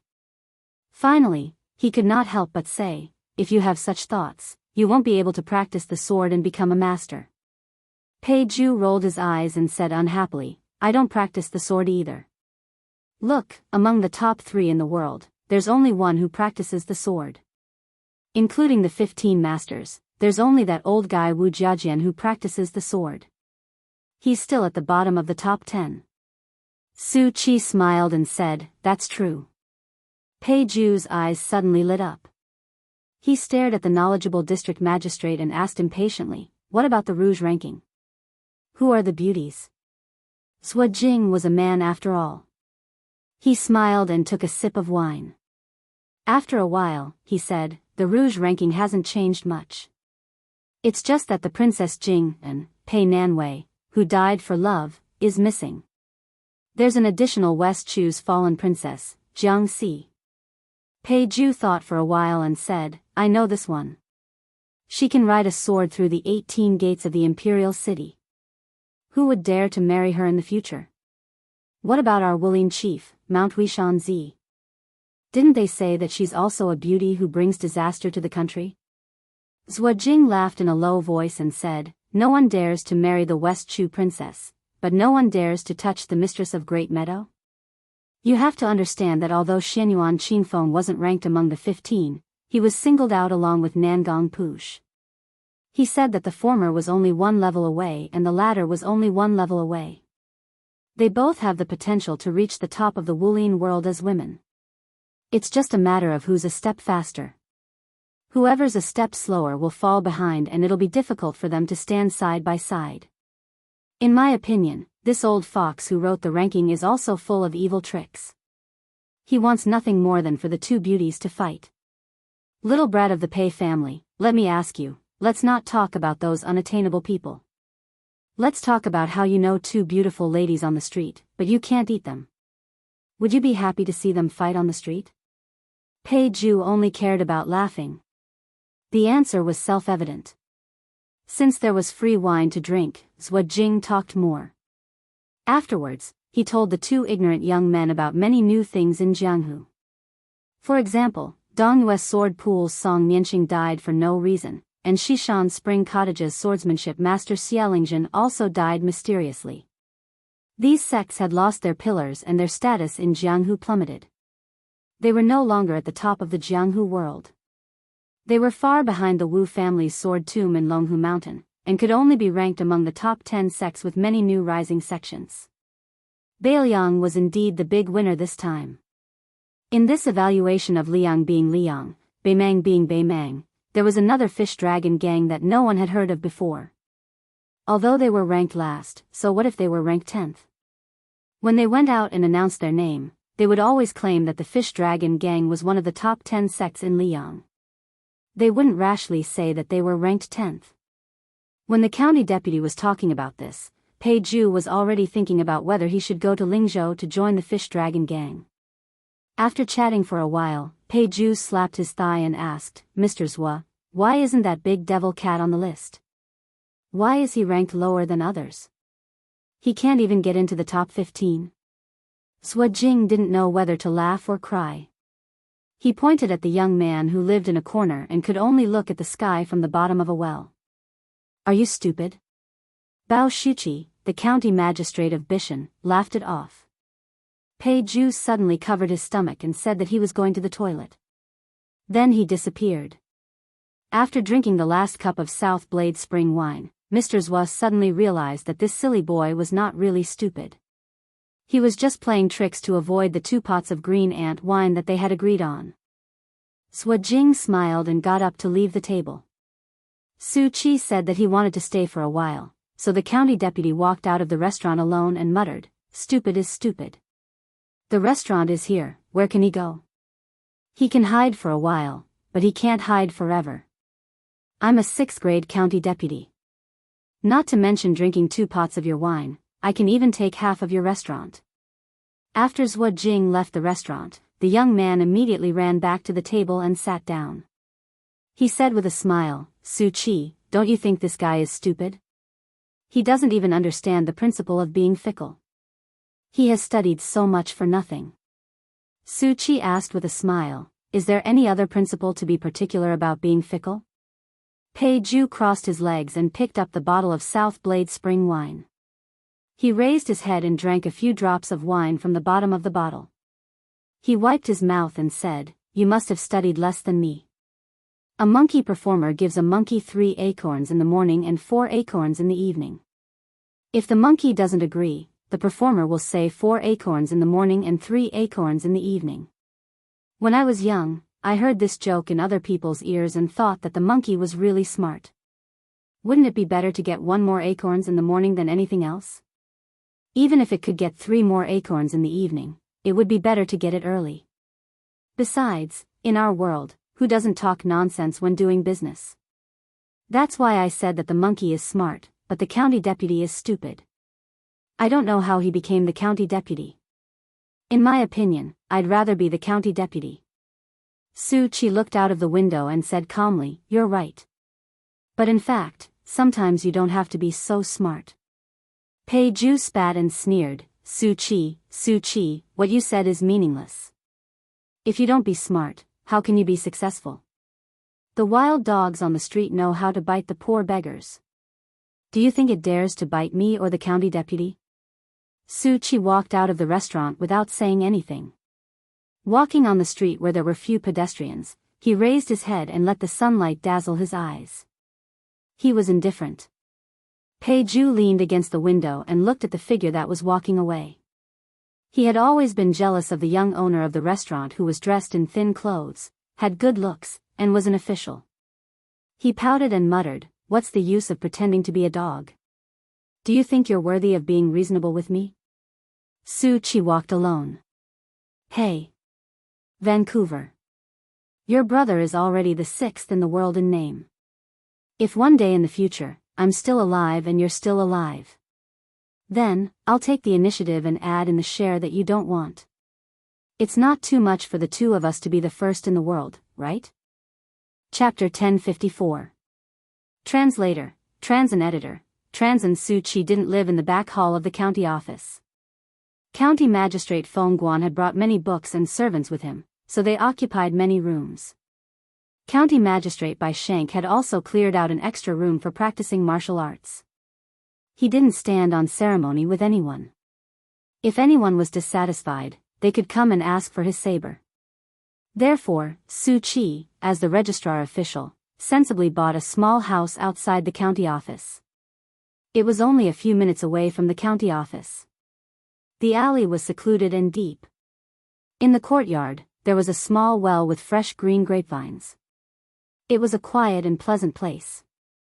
When Su Chi returned to his house, a little girl with a golden hairpin on her head was lying on the mouth of the well. She didn't care if this posture was elegant or not. Su Fengnian took off his civil official uniform with a 6th-rank official patch and moved a small stool to sit beside the well. Originally, he didn't have the fortune to spend his days leisurely like this. However, after his second sister learned of his current situation, she would rather tire herself and insisted that her younger brother not touch the mountainous pile of documents and government affairs for the time being. It should be known that these documents could immediately become a mountain again after being moved away.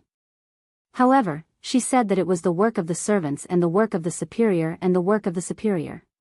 Therefore, he took it as giving him the last half a year of leisure. Logically speaking, Su Chi had never won against her. All he could do was wait patiently for the next spring. At that time, even if he wanted to slack off, his second sister would pull him by the ear and bring him to the desk. In Bishan County of Yanji Commandery, this moderately sized registrar official was, of course, Su Chi, the son of a general. He had used this alias in Beimang and Liangjianghu. However, after the 1-year mourning period ended and he put on the clothes that the Golden Silk Weaving Bureau spent a lot of manpower and money to make, it was time for him to leave this place and Yuzhou. In Bishan County, other than a secret letter from home every half a day, no one would disturb his peace and quiet. Therefore, things like martial arts evaluations, rouge evaluations, generals evaluations, and so on could only be heard from Deputy County Magistrate Zhuo Jing. His meager salary as the county magistrate was mostly spent on Zhuo Jing's drinking. Without a doubt, Huang Sanjia had once again deliberately stirred up a demonic wind. Among them, Mount Longhu was the biggest loser.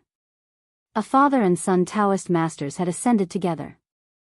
It was an unprecedented grand occasion, but it seemed to have emptied all of the Taoist ancestral court's assets.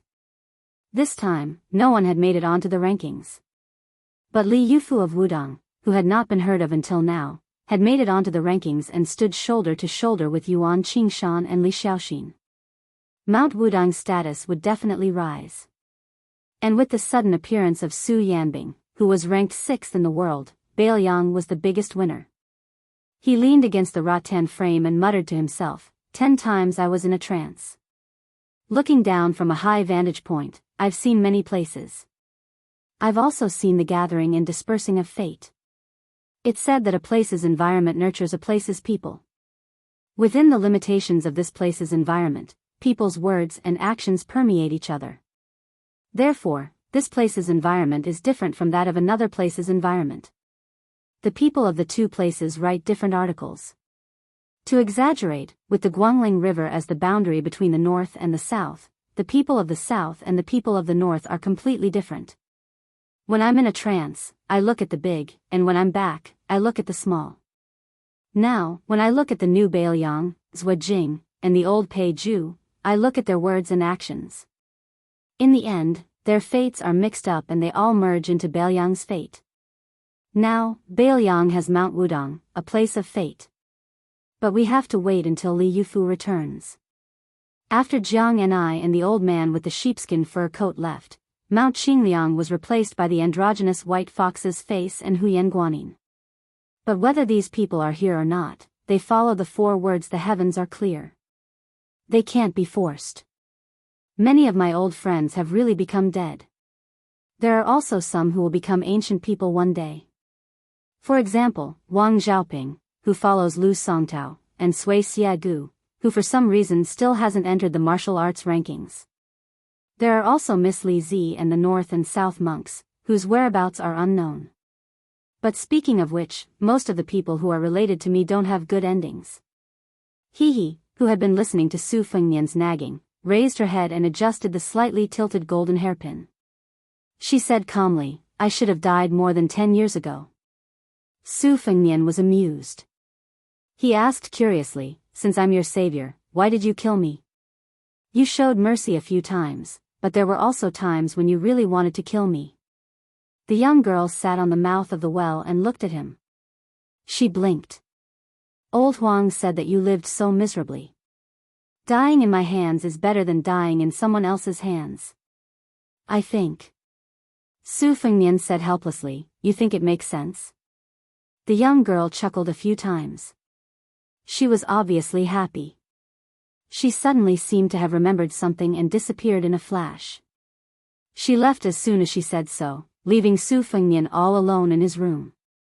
Su Fengnian didn't know where she went, but he felt that she wouldn't show up for a while. Su Fengnian sighed and sat on the small bench in a daze. These days, he mostly went to the county yamen for roll call. After that, he didn't have anything to do. There were many things waiting to be done in Bishan County due to the replacement of the old and the new.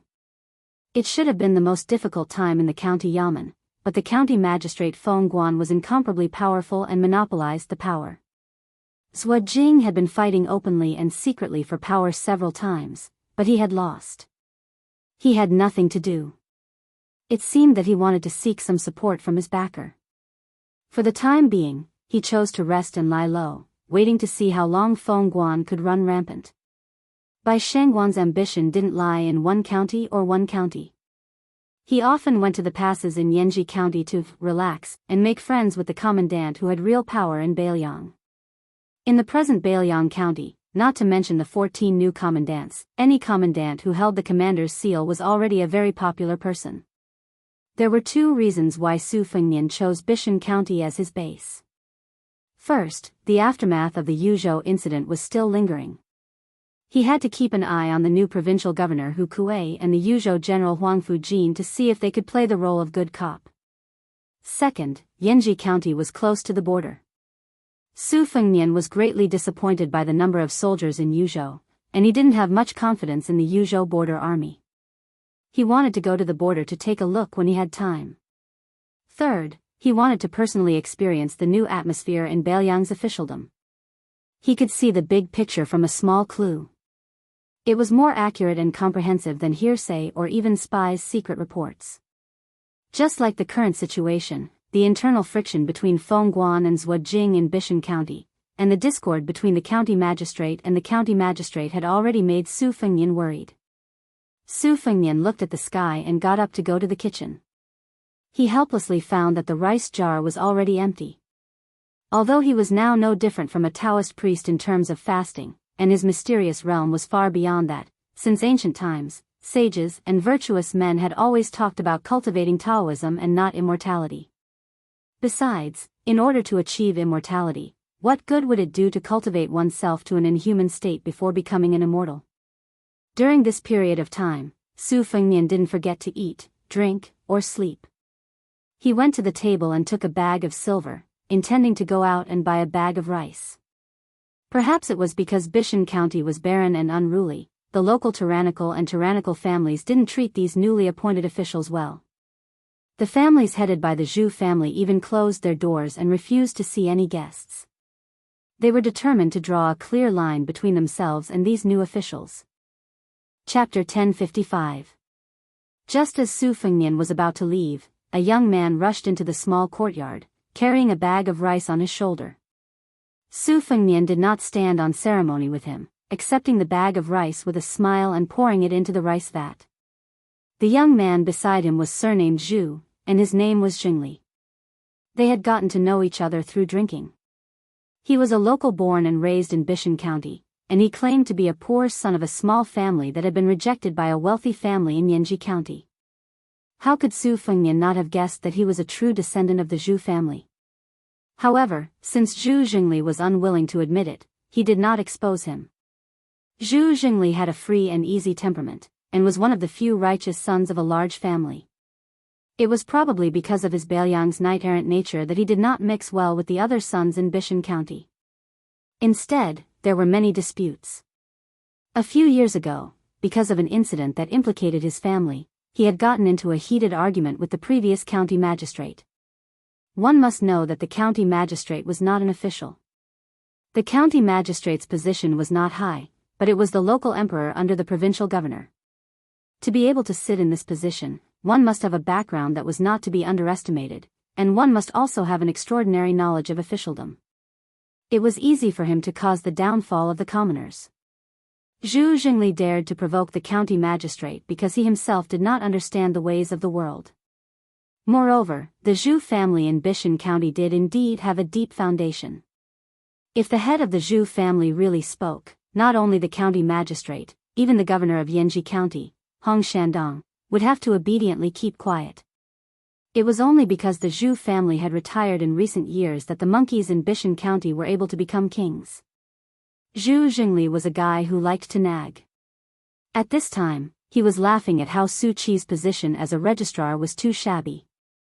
He couldn't get anything out of it, and it would be hard for him to not be filthy rich. He even said that Su Qi's family must have used up all their savings to donate such a lousy position. Otherwise, how could he have fallen to such a miserable state without food? Su Fengnian didn't refute him. He just smiled and reminded this guy not to expose others' shortcomings in front of a dwarf. Zhu Jingli laughed loudly, but didn't continue to nag about Su Qi's dire situation. Su Fengnian took out a pot of green ant wine. The two of them sat under the grape trellis, each holding a large white porcelain bowl. The sun in Bailiang was particularly vicious. Summer had just begun, but it was already as unbearably hot as Jiangnan. The good thing about it was that as long as they stayed in the shade, the wind would cool them down. With a bowl of green ant wine for each of them, the two of them were even more carefree than immortals. Su Fengnian drank a mouthful of wine, squinted his eyes and smiled drunkenly. He asked, "Today, there are real shortages everywhere in Yuzhou. Why don't you tell your elders to find a loophole? Make up your mind and take out a few hundred taels of silver to find a backdoor. Then, find a famous person with a bit of reputation and ask for a recommendation letter. Even if I don't become a county registrar, it won't be difficult for me to get an official position. In the future, I won't be able to make a name for myself in Bailiang's underworld. It's even more impossible in the future. It's better to be a civil official." Zhu Jingli shook his head like a rattledrum. "What's so good about being an official? It's not good to ride on the heads of ordinary people. Not to mention that I came from a poor family. Even if I did have money, I wouldn't waste it. If I really want to be an official, it's better to join the army at the border. It's more comfortable to rely on one's own ability to earn real military merits." Su Fengnian joked, "With your mediocre skills, it's fine if you fight in an ordinary battle. Not to mention encountering crows, even if you run into the second-rate cavalry of Beimang, it's no different from throwing your life away. No matter how boring it is to be an official, is it interesting to be a dead man?" Zhu Jingli sighed and rubbed his chin. "That's why my grandmother doesn't want me to join the army. She said that she'd rather have me eat and wait for death in Bishan County than to see her own child die. She also said that if I dared to sneak out of Yanji County, she'd find someone to break one of my legs. Heh, my grandmother always keeps her word. Everyone in my family is afraid of her, like a mouse in front of a cat. I wasn't afraid when I was young, but I became more and more afraid when I grew up." Su Fengnian mischievously asked, "How's your little sister, who fell in love with county magistrate by at first sight?" Zhu Jingli felt a toothache when he heard this. With a bitter face, he said, "I'm puzzled. You have the same rank as that embroidered pillow by Shank, and you're even more handsome than that pretty boy. It's strange, my little sister doesn't like you and insists on getting close to that guy surnamed Bai. She doesn't even have the modesty that a woman should have.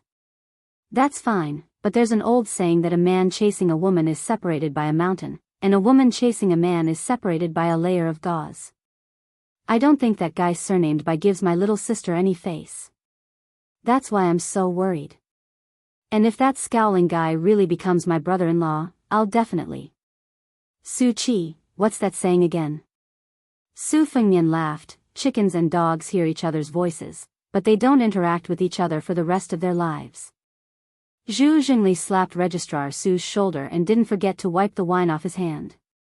He laughed. "Su Qi, no wonder you can become our Bishan County's registrar. You've studied for a few days." "I can't do that. Once I touch a book, I faint and want to sleep.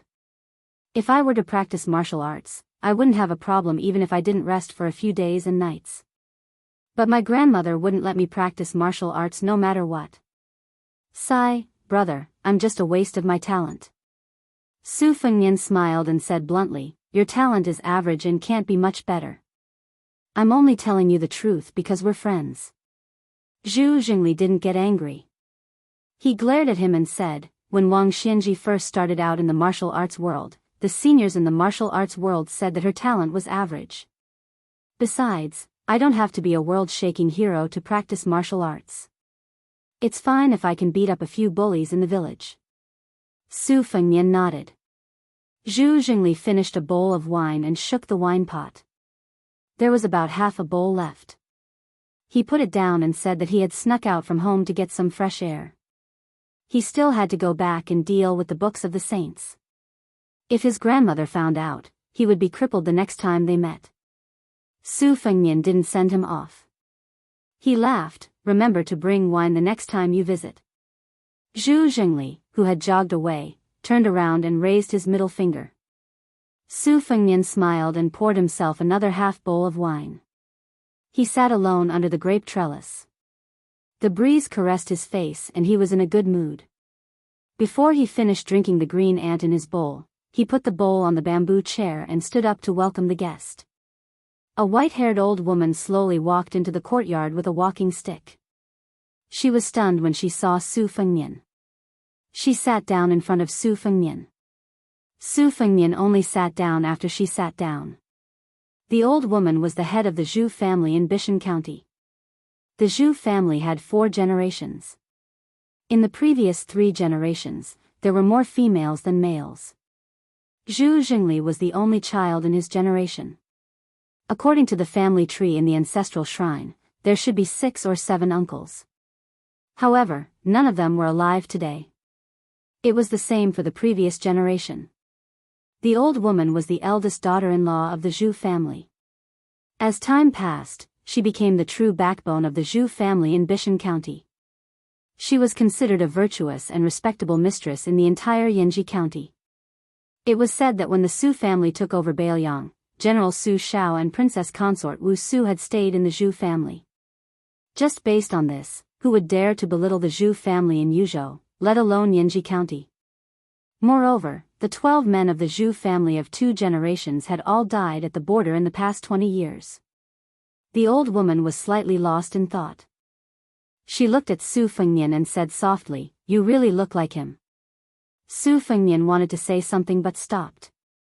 The old woman waved her hand. She leaned on her walking stick with both hands and looked at the door of the courtyard. She said, "At first, I wanted to see the Registrar General who could make my grandson call him brother. After seeing him, I understood. Back then, when the head of the Zhu family met the general, it was more or less the same situation. The general didn't put on airs. My husband wanted nothing more than to repay him with his life. He was clumsy and didn't say much, but he did." Su Fengnian said in a low voice, "This old man, please don't worry. I definitely won't let Zhu Jingli follow in his ancestors' footsteps. This time, I took root in Bishan County and didn't even dare to visit the Zhu family. It was a coincidence that I met Zhu Jingli. In the future, when I leave, it's likely that we won't meet again. I hope this old man won't worry." The old woman grunted and didn't say anything else. The old woman sat quietly for the time it took for a stick of incense to burn. She slowly stood up. Su Fengnian stood up and walked her to the door. The old woman suddenly asked, "Can you really defend it?" Su Fengnian replied calmly, "If we can't, I'll have to trouble this old man to tell Zhu Jingli that Su Qi ran to the Central Plains to become an official." The old woman reached out her trembling hand and touched Su Fengnian's head.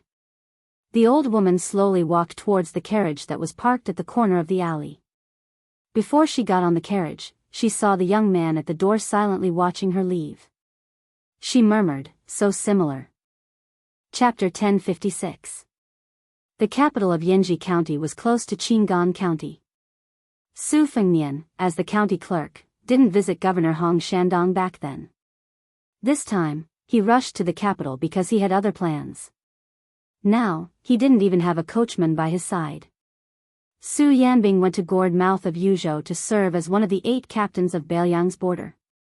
His main purpose was to intimidate the important people in the border army who were related to Yozhou's general family. Su Yanbing was one of the 15 people in the new martial arts evaluation. Just this point alone was enough to make people afraid. Moreover, he was once Su Zhao's trusted retainer. In the spring and autumn period, it was common for a ruler to bestow a surname to his trusted subordinates, especially those who were born in the wilderness. However, there were only a few people on Su Zhao's side. Lu Yanbing was one of them. It was said that a new ruler brings in new subordinates. Su Yanbing had been trusted by the king of Bailiang for 2 dynasties. In the eyes of outsiders, even the infantry commander Yan Wenluan had to give him some face. Now that the new King Liang, who was ranked 6th in the world, was said to be able to take on 2,000 cavalry, who would protect him? When Su Fengnian led his horse into the city, he used Su Qi's identity and had an official's record. Naturally, he was unimpeded. When Su Fengnian entered the capital, he saw many young men and women in luxurious clothes. They all got off their horses and walked through the city gate. Even after passing through the city gate and getting back on their horses, they didn't dare to gallop wildly. They were no longer as arrogant and unrestrained as before. Moreover, no one dared to carry a Bailiang saber.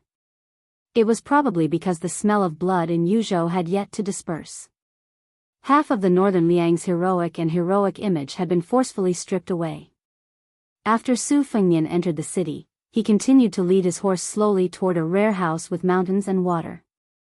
In Bailiang, one only needed to look at the amount of water, the number of wells, and the amount of winter snow stored in the cellar. It was even more impressive to be able to be near a lake. As for Mount Qingliang, since the family head's surname was Su, it didn't need to be said. Within Yanji County, Hu Bai was a spy. He was still very young, but his senior spy had placed high hopes on him as early as his youth.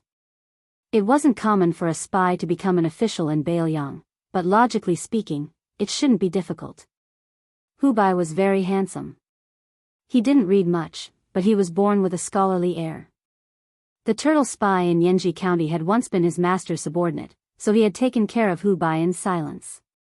As a result, he had assigned him a job that didn't require much effort, but was very pleasing and beneficial to his future. At first, when Hu Bai heard that he was going to be a woman spy, he wasn't very happy. He only listened to orders, as that was the duty of a spy. However, when Hu Bai became the young and rich shopkeeper of the silk shop on the street and saw the woman with his own eyes, he didn't have any complaints. Hu Bai had seen many beautiful women. Some were as flirtatious as peonies, some were as pure as white lotuses. He had even tasted the flavor of the courtesan of a large brothel. His state of mind was always as tranquil as an ancient well, but he had never seen such a soul-stirring woman. Moreover, there was something else besides her appearance that made it even more difficult for Hu Bai to let go of. Hu Bai followed his duty and didn't dare take a single step past the minefield. He didn't take the initiative to meet her. She rarely showed her face on the street. From the time she appeared in the silk shop until she disappeared, it was only a door's distance away. Hu Bai didn't even raise his head. He could only watch her out of the corner of his eye. Occasionally, he would lie on the roof in the middle of the night and drink wine. He would glance at the pitch-black courtyard not far away and know that she lived there. Hu Bai didn't probe into her background. He only wanted to be able to guard her like this, neither near nor far. One day at a time, and it would be best if he could spend a lifetime with her. He only knew that the woman's surname was Pei and that she lived in seclusion. She had never had a social interaction with the officials and nobles of Yanji County. Her temperament was always cold and cheerless. Even though this unavoidably gave people a feeling of lethargy, it was still breathtaking.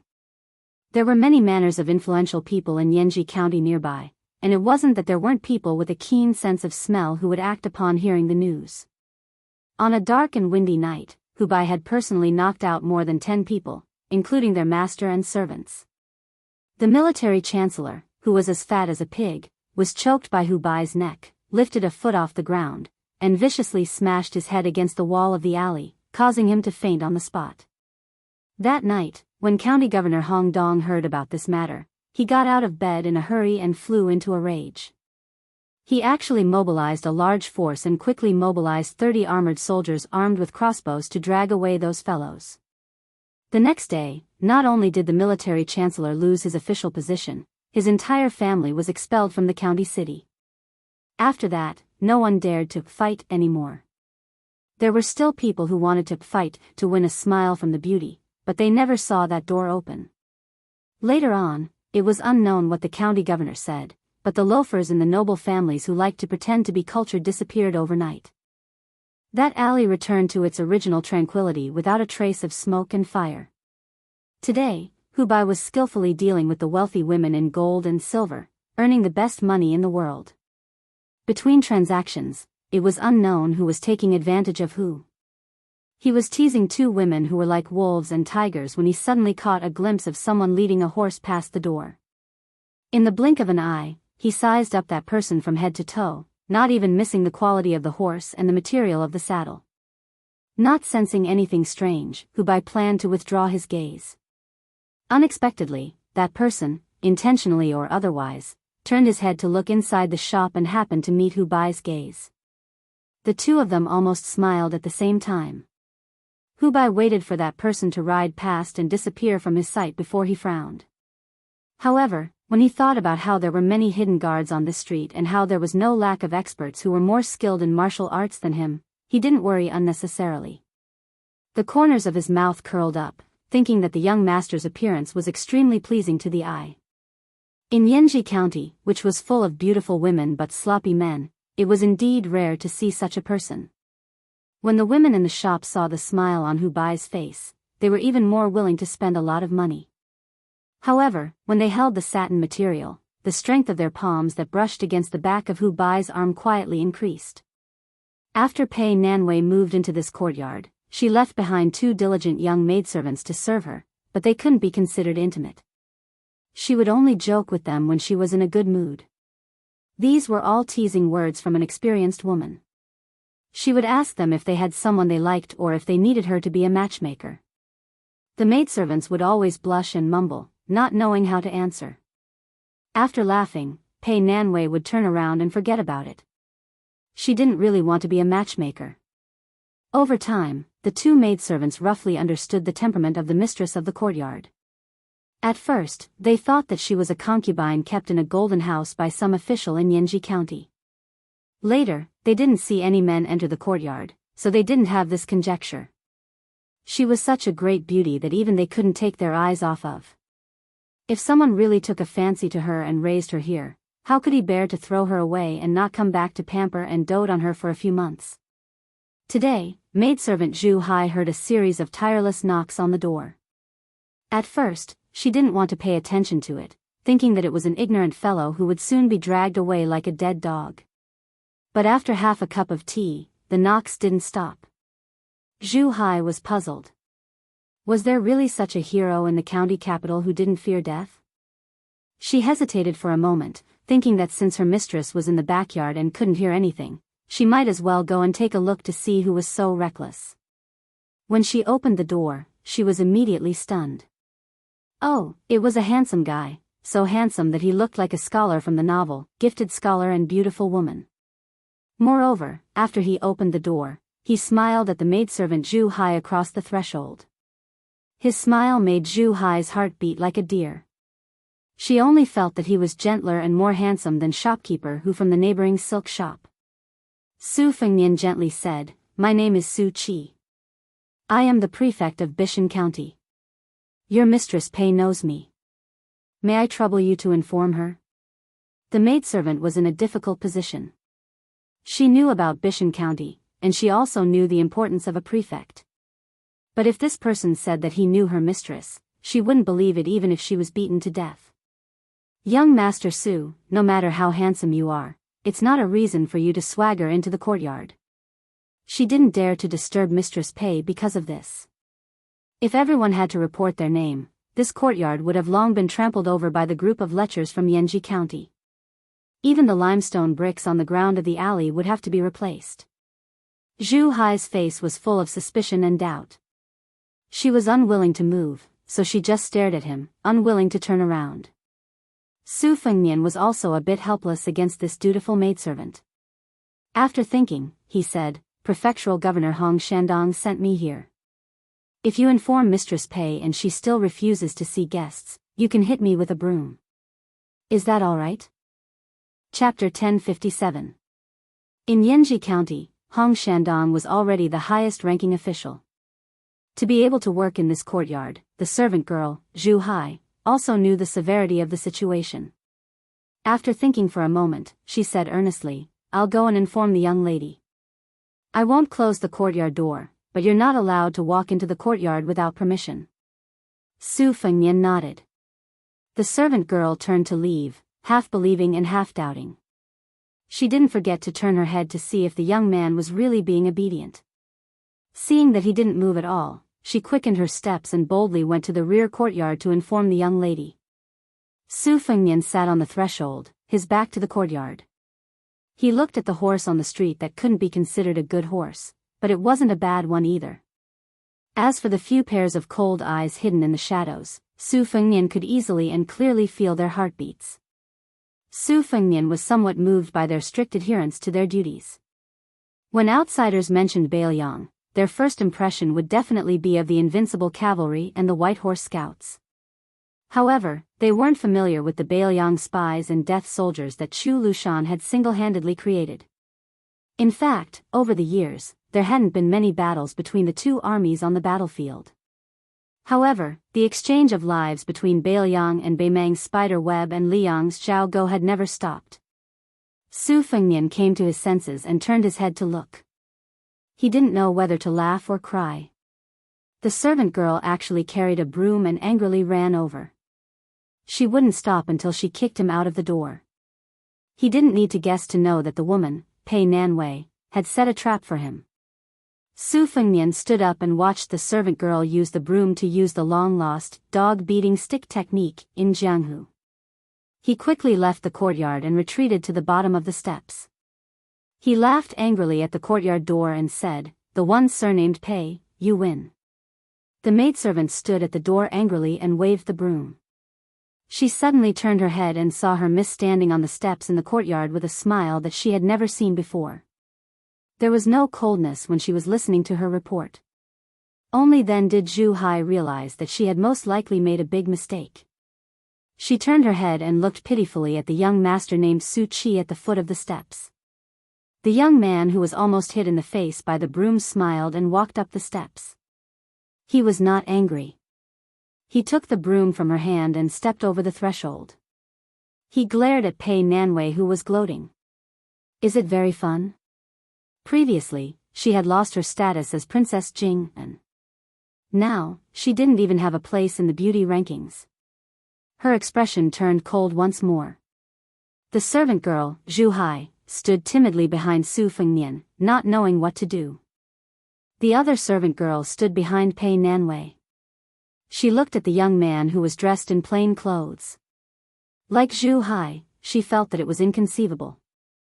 Their miss had once casually refused the visit of the prefectural governor in Yanji County. When Sir Hong heard of this, he was furious. He didn't even fart. After waiting for an answer at the courtyard door, he turned and left. Since that was the case, perhaps only the provincial governor of Yuzhou had the qualifications. But where did such a young and high-ranking person come from? He was the eldest son of the administrator and the #1 official in Bailiang's court, Li Hanlin. A prodigal son who had turned over a new leaf was more precious than gold. He had made a name for himself on the border.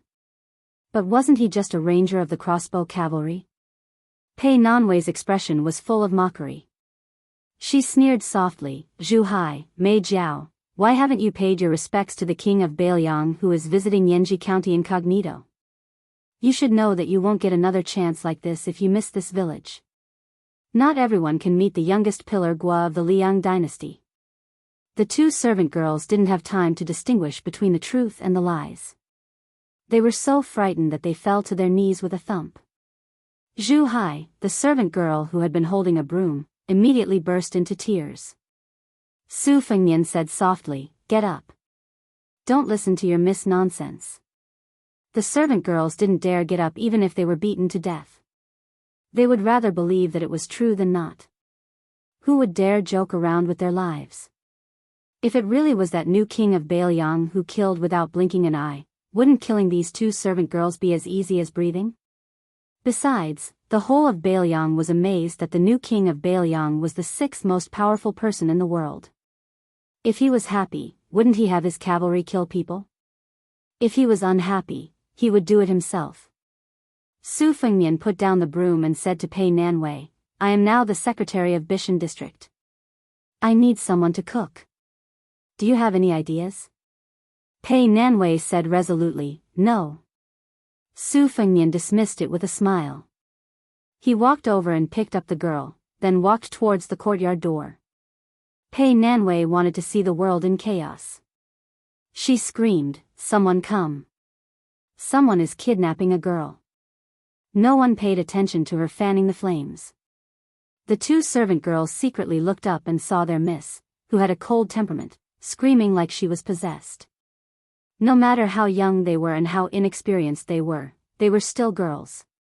They could tell what was going on. They didn't dare to get up and watched as their miss was taken away by the young man who might or might not really be the king of Bailiang. Outside the door, Su Fengnian threw her onto the horse's back and led the horse out of the alley. The spy, Hu Bai, walked through the alley. He glanced at the silent girl on the horse's back. He lowered his head and continued to walk. The word wish rose in her heart, but died in an instant. Su Fengnian turned his head and looked at the back view that could not hide the loneliness. He did not speak. After leading the horse out of the city, he mounted it and sat behind Pei Nanwei. They galloped all the way back to Bishan County. Soon, everyone in the county knew that the Registrar General had a beautiful wife. It was really a failure in the officialdom. It couldn't stop this Registrar General from being proud of his love life.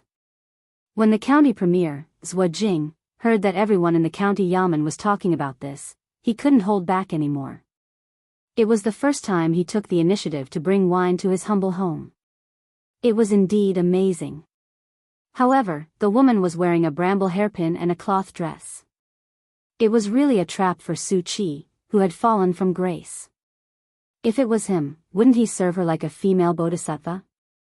However, the woman, who looked like she had just become a wife, didn't pay attention to anyone. After arriving at Bishan County, she only dragged Registrar General Su to buy tea, rice, oil, and salt for the first 2 days. She took care of the house in peace. When she met with visitors who had ulterior motives, she only showed her face slightly as the mistress of the small yard. She barely maintained her etiquette and didn't show any friendliness. They could only see her moving the worthless potted plants and feeding the chickens and ducks in the corner. Zhou Jing was so sly that he played a trick. He intentionally let Registrar General Su Qi handle some unimportant old cases in the county yamen. The woman would also come slowly with a box of food. She would wait for Su Qi to finish the piping hot food before returning with the box. It was so simple, but it was enough to hook the eyes of the people in the county yamen to the ground. They couldn't wait to be stepped on by her. Even County Magistrate Feng Guan, who had always been arrogant, started to chat with Su Qi, his subordinate, punctually at noon. However, when the woman showed up, he would take the initiative to leave. Even County Magistrate Bai Shank didn't try to get close to Su Qi. He just changed his clothes every day. Someone started calling the woman Madame Su. After she nodded and smiled, the title Madame Su gradually spread throughout the county yamen. Obviously, thanks to Madame Su, the Registrar General finally looked like an official. Every 2 or 3 days, people would invite him to drink. Su Qi didn't refuse any of them and would return home reeking of alcohol. This day was the summer solstice. In the twilight, Su Fengnian looked drunk but his eyes were clear. He returned to the courtyard and sat at the table. Even though he had already eaten, he still ate simple dishes with more vegetables than meat at the same table with her. These days, it had been like this. During the day, they didn't talk much. At night, they didn't sleep on the same bed. Su Fengnian could be considered to be sleeping on the floor. If news of this spread, it would definitely make people happy. It would make those old men who had lost their souls feel relieved. Su Fengnian sat in the courtyard and enjoyed the shade.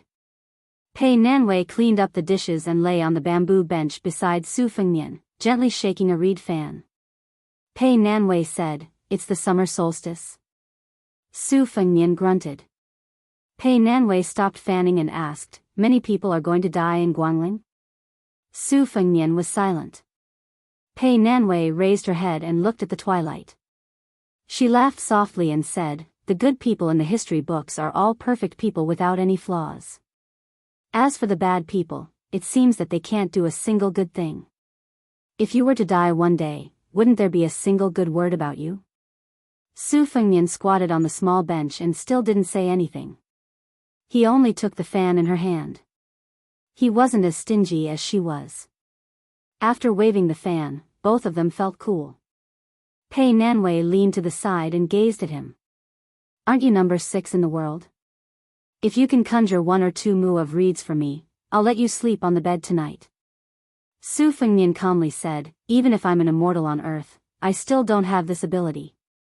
Besides, what's the difference between letting me sleep on the bed and you sleeping on the floor?" Pei Nanwei held her belly and laughed. Then she winked at him and said, "You're the number 6 in the world for nothing." Su Fengnian laughed. "Who said I wasn't?" Chapter 1058. A group of 50 cavalrymen galloped through the grasslands bordering Liangmang toward a pasture heavily guarded by soldiers. Bailiang placed unparalleled importance on horse control. Every single one of these cavalrymen carried a saber and crossbow, and their warhorses were all of the best quality. Clearly, they were the elite fighting force of the Bailiang. Of the 80 types of horse stalls in Beimang, other than the crow stalls that Dongjua had raised with countless gold and silver tails, there were no other enemy scouts that the crossbowmen took seriously. This was not because the crossbowmen were blindly conceited, but because they had slowly accumulated their self-confidence through countless close combat and bloody battles. As for the White Horse Scouts, which could be considered the most majestic of the crossbowmen, to put it bluntly, any one of these cavalrymen would have to make a detour and make way for them. Moreover, they would be wholeheartedly convinced of their superiority. This group of former members of the Little Snow Battalion had just accumulated enough military merit to be promoted to the White Horse Scouts. Thus, they had been specially granted permission by the Bailiang Protector General, Chu Lushan, to go to the Xianli pasture to select warhorses.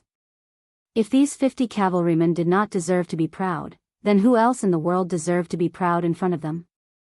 During the assault that had turned the Southern Dynasty into a sieve last year, this group of cavalrymen had opened a path for the 8,000 Long Xiang army and the Great Snow Dragon cavalry. They had uprooted more than 10 Beimang beacons and beheaded no less than 200 people. Of the 50 scouts that had penetrated deep into the hinterland, only 4 were left alive. They were the group leader Li Hanlin, the group leaders Lu Do and Li Shiyue, and the group leader Hudu. Among the 46 new riders, most of them were old scouts, but there were also some who were transferred from the Long Xiang army to the Little Snow camp. For example, the youngest group leader and the youngest crossbowman was a baby-faced teenager named Flea. He used to be a cavalryman of the Long Xiang army. He participated in the Battle of Huluku and killed 4 enemies, which was not too shocking. However, he killed 18 horses, which made the recorder who recorded the military exploits speechless. This teenager, whose ancestors were herdsmen of the border, also made people dumbfounded. He didn't want the military exploits, but he squatted beside his beloved dead horse and wailed, which shocked Yuan Zuozong and the deputy commander of the cavalry. Old General, he squatted beside the kid and tried to comfort him for a long time, but it was useless. He was so angry that he slapped the kid's head and angrily asked his retinue to bring him a horse that he had ridden for less than half a year. The teenager didn't show any politeness to Commander He and accepted it unwillingly. He even had a bastard attitude of accepting it.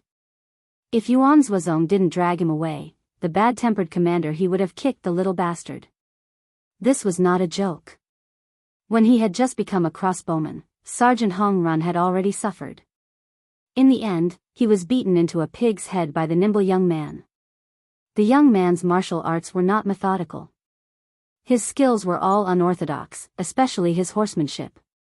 He was so skilled that he could lie down and sleep on the back of a galloping horse. Among them, only Sergeant Li Hanlin could touch Big Flea. In fact, if it was a fight, Sergeant Lu Do could easily defeat the young man. However, he could not withstand the repeated defeats of this rash young man. Lu Do could not really kill this stubborn child. Besides, he was not in the mood to tease this subordinate.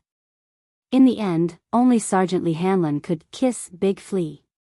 Now that they were close to Xianli Ranch, one of the best places in Bailiang, the air was filled with the strong smell of horse dung.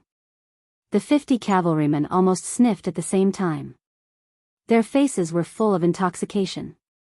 Many men in brothels would not feel so comfortable lying on the soft and tender bodies of women. Standing on the back of Big Flea's horse, it was as if his feet were nailed to the horse's back. He looked around and quickly made a gesture unique to the crossbowmen of the Little Snow Battalion. Deputy Commander Li, who had received the enemy intelligence, laughed and scolded, "Flea, you've gone crazy from wanting to fight. You haven't even tasted a woman before. You're such an energetic young man. Last time, when Commander Li took us to the brothel, we all thought that one of them was too little. We were afraid that Commander Li's prestige would be affected. Look at Fong Hudu, he only called 3 sisters. He wasn't worried at all that our Commander Li's purse wasn't full at all. Look at you, you're squatting in front of the door, saying that you're going to keep watch for us. Aren't you ashamed? Fong Hudu, who looked fierce but had an extremely gentle temperament, chuckled and touched his lips. Flea curled his lips and said disdainfully, "What sisters? You're calling them ants.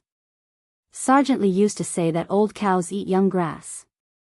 Fong Hutu, on the other hand, said that young cows eat old grass. What a waste. What's the difference between that and a colt eating grass? I think it's shameful. Fong Hutu grimaced. Li Hanlin chuckled softly and said, "That brothel in Liangzhou's frontier fortress is not bad. But compared to my hometown in Lingzhou, it's really far away. If there's a chance in the future, I'll take you to Lingzhou to ride horses. There are plump women, thin women, tall women, petite women, pointy chins, perky butts, and big breasts. There are all kinds of women." Riding horses was a term used by Beiliang Frontier Army. More than 40 cavalrymen behind Li Hanlin had drooling faces. There were also people like Li Hanlin who wiped their mouths and drooled. Only the young man rolled his eyes and said, "You guys are fooling around. Don't drag me into it. I'll be fine as long as I have a big flea. If there's a girl I like in the future, I'll go through the wedding ceremony with her." A bald cavalryman who was sitting cross-legged on the back of a horse had a sweet grass stem in his mouth. He laughed and said, "Flea, don't tell me you like men. What do you think of me? I'm a man who weighs 200 pounds. I have muscles, stamina, and spear skills. If you don't like me after you try me, you can always return me." Flea was a flea. However, he had been in the army for many years. He had heard all kinds of dirty words. He glanced at the big bald man and said, "Xia Gong, go and ride the mare you're sitting on. No wonder I hear your little date screaming in the stable every night. Take it easy. It's Beiliang's iron law to treat the war horses well. If you, Xia Gong, really hurt little date, even our platoon leader can't protect you." Li Shiyue, Fong Hudu, and this group of rough men all roared with laughter. Xia Gong didn't seem to mind at all, shaking his bald head and laughing to himself, not forgetting to bend down and pat his mount's back. This man who had once used his fingers to gouge out the eyeballs of a northern Mang scout and eat them used an exceptionally gentle voice to say, "Little date, don't lower yourself to our squad leader's level. It's easy to reason with someone who's high enough to bully others." Originally, the crossbowmen didn't have the habit of giving nicknames to their war horses. However, the young man had given each of the 50 war horses a name, such as Xia Gong's Little Date, Fong Huda's Big Yuan, Li Shiyue's Mei and Kong Zhen's father-in-law. No one could escape this calamity. Over time, everyone tacitly agreed. Flea suddenly shouted, "Platoon leader." Li Shiyue rolled his eyes and said, "You're the only one who shits and pees so much. Big or small? Can't you bear it any longer? It's only a few steps until we reach Shinli Horse Farm." For the first time, the young man said embarrassedly, "Small." Li Hanlin snapped his fingers. The 50 men immediately separated from their horses and stood in a row. They pulled their Beiliang blades behind their backs and unbuckled their belts in unison. The 50 war horses stopped at almost the same time. They turned around and slowly stopped behind their masters. Beiliang had 300,000 cavalrymen, and the war horses were their wives. Moreover, they were much more obedient than real wives. They would never leave their wives. How many Beiliang cavalrymen had died on the battlefield? And how many war horses had starved to death after their masters died? "Platoon leader, I heard that last time you went to Beimang with Deputy Lu and Li Shiyue and killed your way north, you like to use barbarian heads as urinals?" Bullshit. "Platoon leader, why are you being so modest?" The brothers of the Little Snow Battalion all said so. Even the lieutenant didn't deny it. "Deputy Lu, don't you think so?" "Little Biao, you're still too young and ignorant. What's the use of asking blockhead Lu? You should ask the wise and handsome Lord Li Shiyue. I'll tell you the truth, Li Shiyue, you peed your pants." "Ah. Damn you. you dare to lie to me? Little Biao, you've just had sex in a brothel and you dare to make fun of Lord Li Shiyue? Take this. F*CKU, Li Daibiao, can you do it? Why did you pee all over my body? Go and pee on a ladle. Alright, stop. Same old rules, whoever pees the furthest will have their war horse eat first. Who is it today? Li Shiyue. Yes, it's definitely you, Li Shiyue. This pee will definitely be all over Bei Mang. That's right. Other than Li Shiyue, who else can pee so flirtatiously? Whoever is shameless, come out. I'll be the first to slap him. Damn it, I can tolerate other people's flattery, but it's clearly you, Gao Changhong, who peed the furthest. You're still a platoon leader, can't you have some backbone? Li Shiyue, even if this bastard peed the furthest, he can only be the trash at the bottom. So you'll still be the first, it's a done deal. Lu Dou face-bombed. Having such a group of shameless subordinates was really a headache. Li Hanlin, the platoon leader, kept a straight face and nodded his head seriously. He fastened his belt and mounted his horse. After a short period of laughing and joking around, the 50 White Horse Scouts all mounted their horses again. No one was standing, sitting, or lying down sloppily. All of them straightened their backs. The 50 riders charged into the gate of the Xianli Ranch in succession. There were only 50 men, 50 swords, and 50 crossbows, but the domineering aura of whoever blocked the way would die was vividly displayed in this silent and austere charge. The soldiers on the horse ranch's arrow tower stared blankly at the 50 riders. Their hearts swayed, and their faces were filled with worship and reverence from the bottom of their hearts. Chapter 1059. The group ascended the beacon tower at the peak of Luohu Hill. There was the old Grand Preceptor Sun Shiji, the green-robed scholar Chao Changqing, who was still ranked 4th in the martial rankings, Jiang and I, who carried a red sandalwood sword case, and a dozen or so people from West Chu who had come out of Honglu Cave. Most of them had followed their fathers and retired to the mountains for many years and were in the prime of their lives. It was hard to imagine that this group of young people would become the pillars supporting the great cause of West Chu's restoration of the country. Among them, the youngest was not yet 20 years old. He carried 4 long swords on his back. He was the grandson of Lu Dantian, the great master of swordsmanship in West Chu. His name was Lu Sichu. He had come down the mountain this time to roam Jianghu. No one thought that he would be involved in the restoration of the country. However, the youth had spent some time with Li Chungang in Honglu Cave. At that time, he did not know that the old man in the sheepskin fur coat who transplanted rice was the god of swords. It was too late for regrets. The youth's gaze kept sneaking glances at the princess in front of him. It was like a dragonfly skimming the surface of the water. It was a long time, and it happened many times. However, the elders beside him were not in the mood to pay attention to the ignorant feelings of a child. Jiang and I, who was ranked 3rd in the Rouge ranking, also did not pay any attention to this delicate and pretty youth that she always felt had not grown up. As they were ascending the mountain, Pei Sui, the remaining evil, of the Pei family of the spring and autumn period, said softly, "The puppet-like Duke of Huainan Zhao Ying has already sent his troops down the mountain. King of Jing'an Zhao Sun's 6,000 cavalry have also arrived at Xiao Ao Lake. The Crown Prince of Yan Qi Zhao Zhu's 1,000 men and horses have temporarily not shown up. In my opinion, if our Dechu wants to conquer the northern lands, we need to first take down these imperial troops under the banner of pacifying the rebellion to prevent future troubles. Moreover, after they fall, the various vassal kings' territories will have their own power to rise up in revolt. I think that Duke of Guangling Zhao Yi will not gamble his life and family as a stake and raise his troops to rally the other vassal kings." A burly old general who had been on the battlefield nodded in agreement. "Grand Preceptor, Mr. Chao, Pei Sui is right." Sun Shiji climbed the mountain strenuously, gasping for breath, as if he turned a deaf ear. Chao Changqing looked at the torrential Guangling River at the foot of Luohu Hill and smiled. "Xie Shibian, tell me about it." Xie Shibian was a skinny young man, only 4 or 5 years older than Lv Sichu. He said slowly, "If that's the case, our forces will be too scattered. which is exactly what Lu Xingxiang wants. This is a trap set up by the imperial court of Liyang. The bait is the remnants of the fallen kingdoms of the Spring and Autumn dynasties, making us believe that we have an opportunity to take advantage of.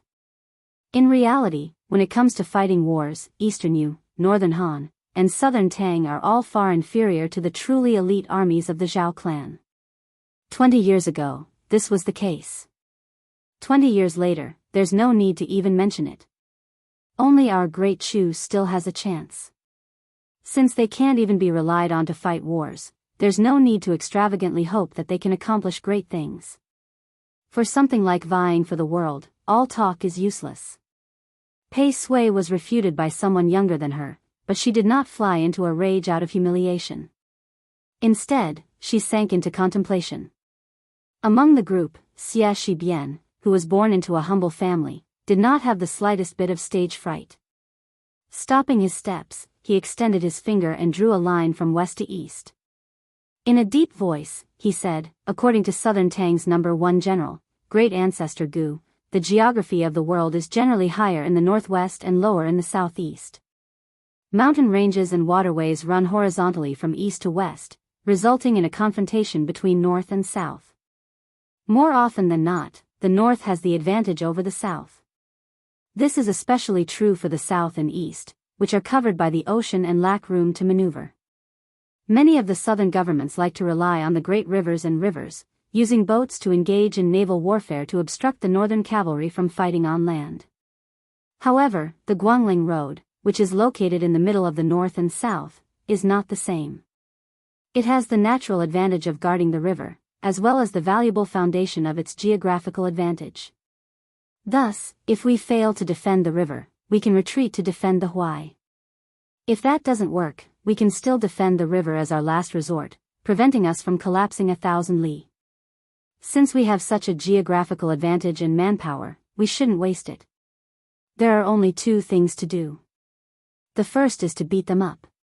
Directly gather our forces and look for an opportunity to defeat Lu Xingxiang, Yang Xinqing, and Yan Zhenxuan in one fell swoop. If we want to fight, we must directly break their morale. The second thing is very easy. Let's take a beating. Guarding the river, there are 4 major towns, and guarding the Huai, there are 6 places. Now that they are in our hands, we can just let those vassal kings' personal troops beat us up. Relying on them? Qiao Changqing did not say that Xie Shibian was right, nor did he say that he was wrong. He laughed softly and said, "Go on.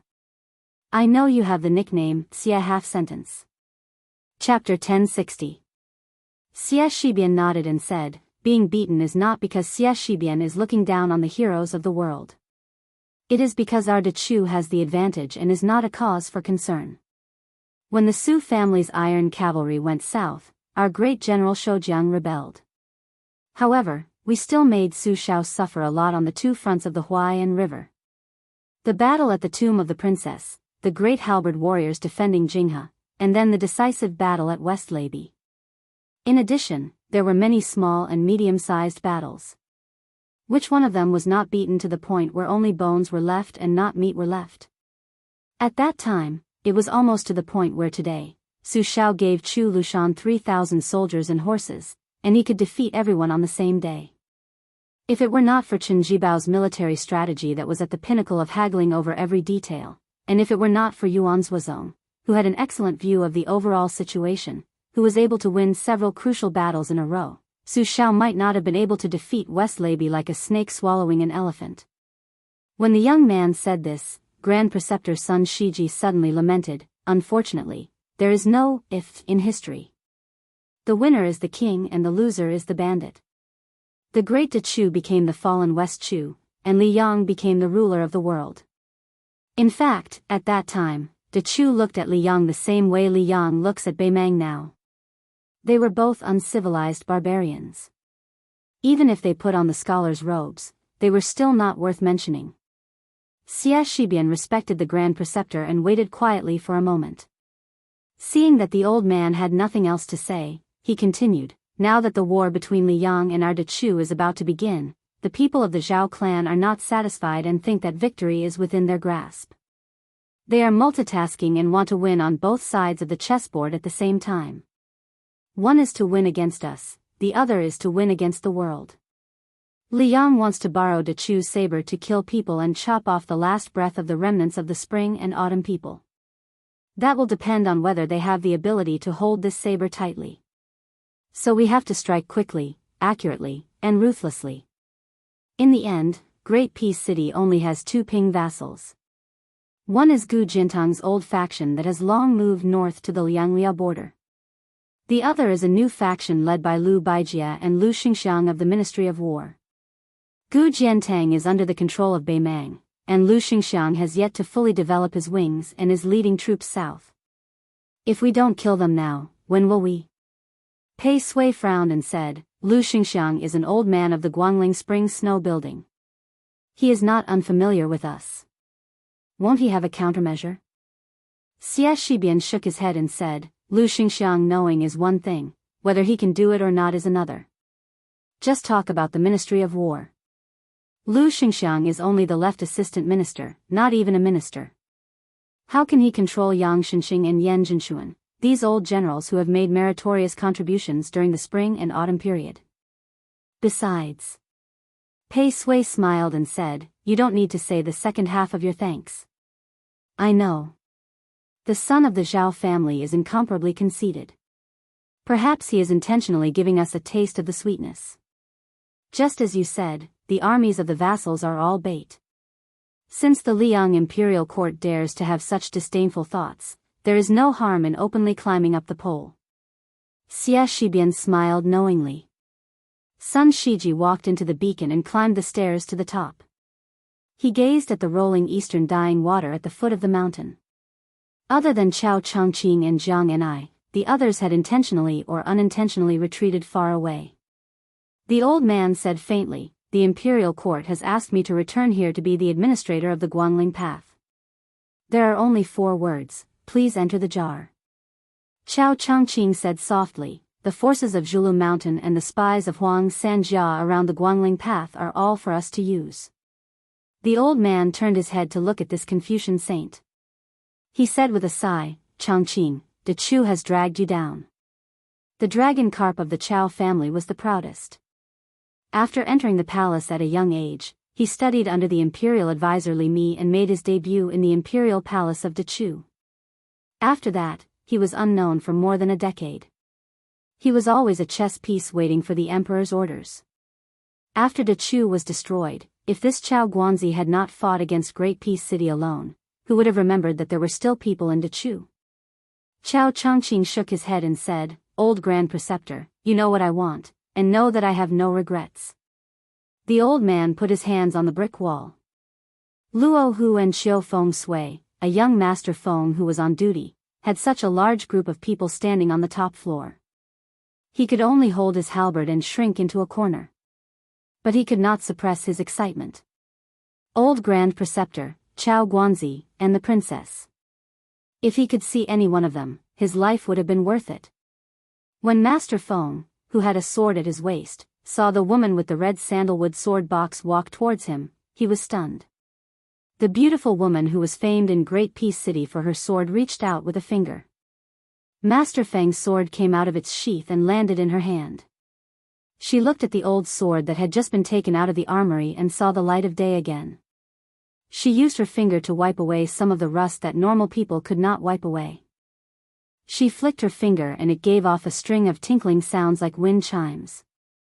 Master Feng did not know how to take the sword from the princess' hands. He was completely distracted. Sun Shiji and Chao Changqing looked at each other and smiled. Jiang and I said softly, I will go to the western wall to take a look. Chao Changqing nodded. The young woman put 2 fingers together and swiped forward. The great Liang dragon sparrow came out of its sheath. She stood on the sword and floated down like an immortal. Then she made a sharp turn and rushed along the river to the ruins of the western wall. LV Sichu walked quickly to the side of the building and looked at the figure in a daze. The youth had seen the princess in the Red Deer Cave in Jiangnan a long time ago. But he remembered that at that time, Sister Jiang was lazy when practicing the sword. Her realm was not high. She had only learned the magical art of controlling the sword. But when she controlled the sword in the air, she was only a few feet above the ground and was shaky. The youth only knew that Sister Jiang had gone to Bailiang and Beimang, and her realm had improved rapidly. He could not even flatter her. In the past, he had to look up to her. He felt that it would be even more so in the future. The youth sighed. He did not know what kind of man Sister Jiang and I would like in the future. In any case, it would not be him, LVC Chu. Sun Shiji suddenly lowered his voice and said indignantly, "That Su family's son is not worthy of our princess." Chao Changqing's eyes were gentle. He said softly, "I don't know where he started, and I don't know where he will end." The Grand Preceptor was still angry and snorted. Chao Changqing had a sentence in his heart.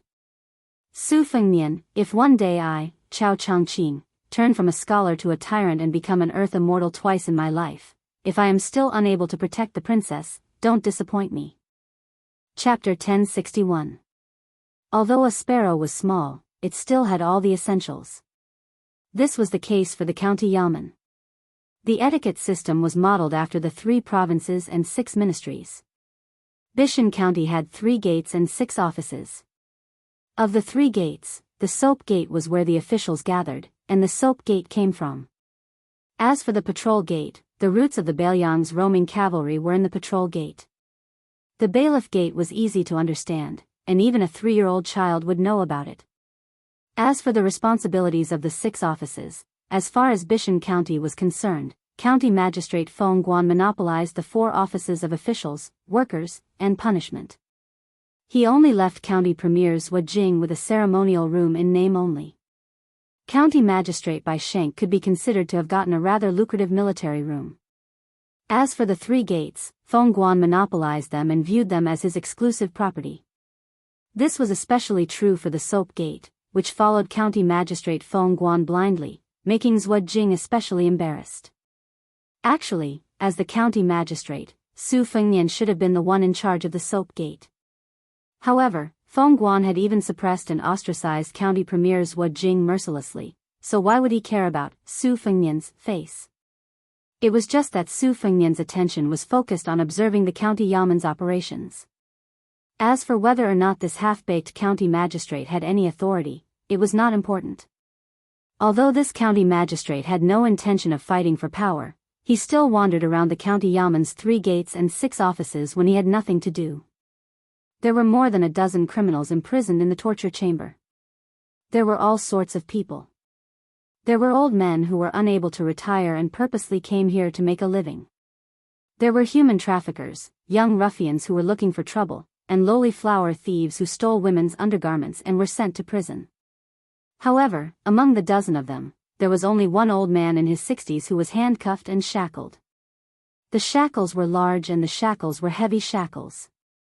Altogether, they weighed 34 jin. Su Fengnian had specially browsed through the files of the torture chamber, but he couldn't find any clues. Later, he invited the leader of the torture chamber to drink and finally got some information. He only knew that the old man's surname was Shen. He was a notorious bandit in Hezhou. It seemed that he had done a big business that cost him his head. After he succeeded, he didn't divide the loot evenly. Last year, he was attacked by a gang in Qingshan County of Yuzhou and was seriously injured. He fled to this county and was locked up for more than half a year. Originally, he should have been escorted to the county city to be executed at the beginning of this year. However, due to the change in Yuzhou, the new people in Bishan County replaced the old, so the execution was delayed. As for why he wasn't recorded in the torture chamber's records, it was because the leader of the torture chamber was drunk and didn't speak clearly. Since Su Fengnian had nothing to do, he would come to the prison every few days. He would bring a pot of green ant wine and some scraps of meat to eat. He would move a chair to sit in the middle of the aisle and chat with the fellows who had been imprisoned on both sides of the aisle. In the end, other than thief Shen, all the fellows in the prison would ask for green ant wine to drink. Su Fengnian also rarely refused. After a few rounds, they actually became like drinking buddies. Old man Shen, on the other hand, had been watching coldly from the sidelines. Occasionally, he would open his eyes and look at them. Using the words of the prisoners in the torture chamber, this old bastard had killed several people. He had a murderous aura and a heavy aura. Every time the skinny old man forced his eyelids open, the corners of his mouth would curl up into a sinister sneer. He looked at the young registrar sitting outside the prison cell, as if he could pull that head off his shoulders with one hand if he wanted to. Every time this happened, the middle-aged man in the cell next to the only serious criminal in Bishan County would try his best to hide his worry. The man's surname was Wong, and he looked like an honest farmer. He seemed to have angered one of the big clans in Bishan County. Not only did he lose his family fortune, he was also thrown into prison. In the past half a year, the big clan's disciples had come twice. Each time, they had mocked and ridiculed him. They had even sinisterly declared that they would definitely help support the man's wife and daughter. Even some of the prisoners in the prison felt that this guy was too pitiful. They might as well kill themselves. The enemy's family was enjoying the mother and daughter outside. Could it be that this brother of yours was complaining to those rats that often crawled over his face when he slept? No wonder he was born with a pair of drooping eyebrows. Just by looking at him, one could tell that he was destined to suffer. Today, Su Fengnian sat in the prison cell and chatted with the prisoners. He had just received his salary yesterday. Most of it had been confiscated by Pei Nanwei. He didn't know where she had hidden it. Only a few small taels of silver were left. They said it was enough for a month's worth of wine and that he should do as he saw fit. But now, the tables had turned. After Feng Guan gave the registrar a workshop, it was mostly County Premier Zhuo Jing who treated Su Fengnian to wine. As a result, Su Fengnian's finances were not as tight as before. However, the workshop in Bishan County, which was in charge of farming and irrigation, could only get some meat from mosquitoes' legs. It was not worth mentioning. More importantly, for the first time, County Magistrate Feng had taken the initiative to curry favor with the registrar. This made the county yaman's odd job workers think highly of the registrar. However, when Zhuo Jing was drinking, he had intentionally or unintentionally reminded the registrar Su, who was in the dark. Su Fengnian pretended to be muddle-headed. Zhuo Jing thought that this kid was possessed and was waiting to see a joke. Su Fengnian pulled over two jailers who were already familiar with him. The three of them ate cooked meat to go with the wine. If there were any prisoners who were envious, they would also ask the jailers to send them some meat and wine. When a well-dressed young man walked into the cell with a sachet covering his nose, it was inevitable that he was surprised. There were 3 people drinking and eating meat in the corridor. Most of the prisoners were sitting by the wooden bars of the cells near the corridor. Everyone was laughing and talking about dirty things. The young man frowned. Su Fengnian picked up a wine cup and wiped it with his sleeve. He raised the cup with a smile and asked if the young man wanted a mouthful of green ants. The young man gave him a sidelong glance and ignored him. The 2 jailers knew what was going on. They secretly cast a glance at the Registrar General and then pointed at the prisoner surnamed Wang. Su Fengnian smiled and nodded. The young master walked straight to the farmer's cell. Just as he was about to say something to rub salt into the man's wound, 4 burly bailiffs were holding 2 prisoners of different ages. The older one had shifty eyes and the younger one's clothes were ragged. However, he had a pair of dashing eyebrows that exuded a heroic spirit. Even though his face was covered in dirt, people could not help but take a few more glances at him. They only felt that he did not fit in with this prison. However, his steps were slightly slower and he was punched in the back by a bailiff.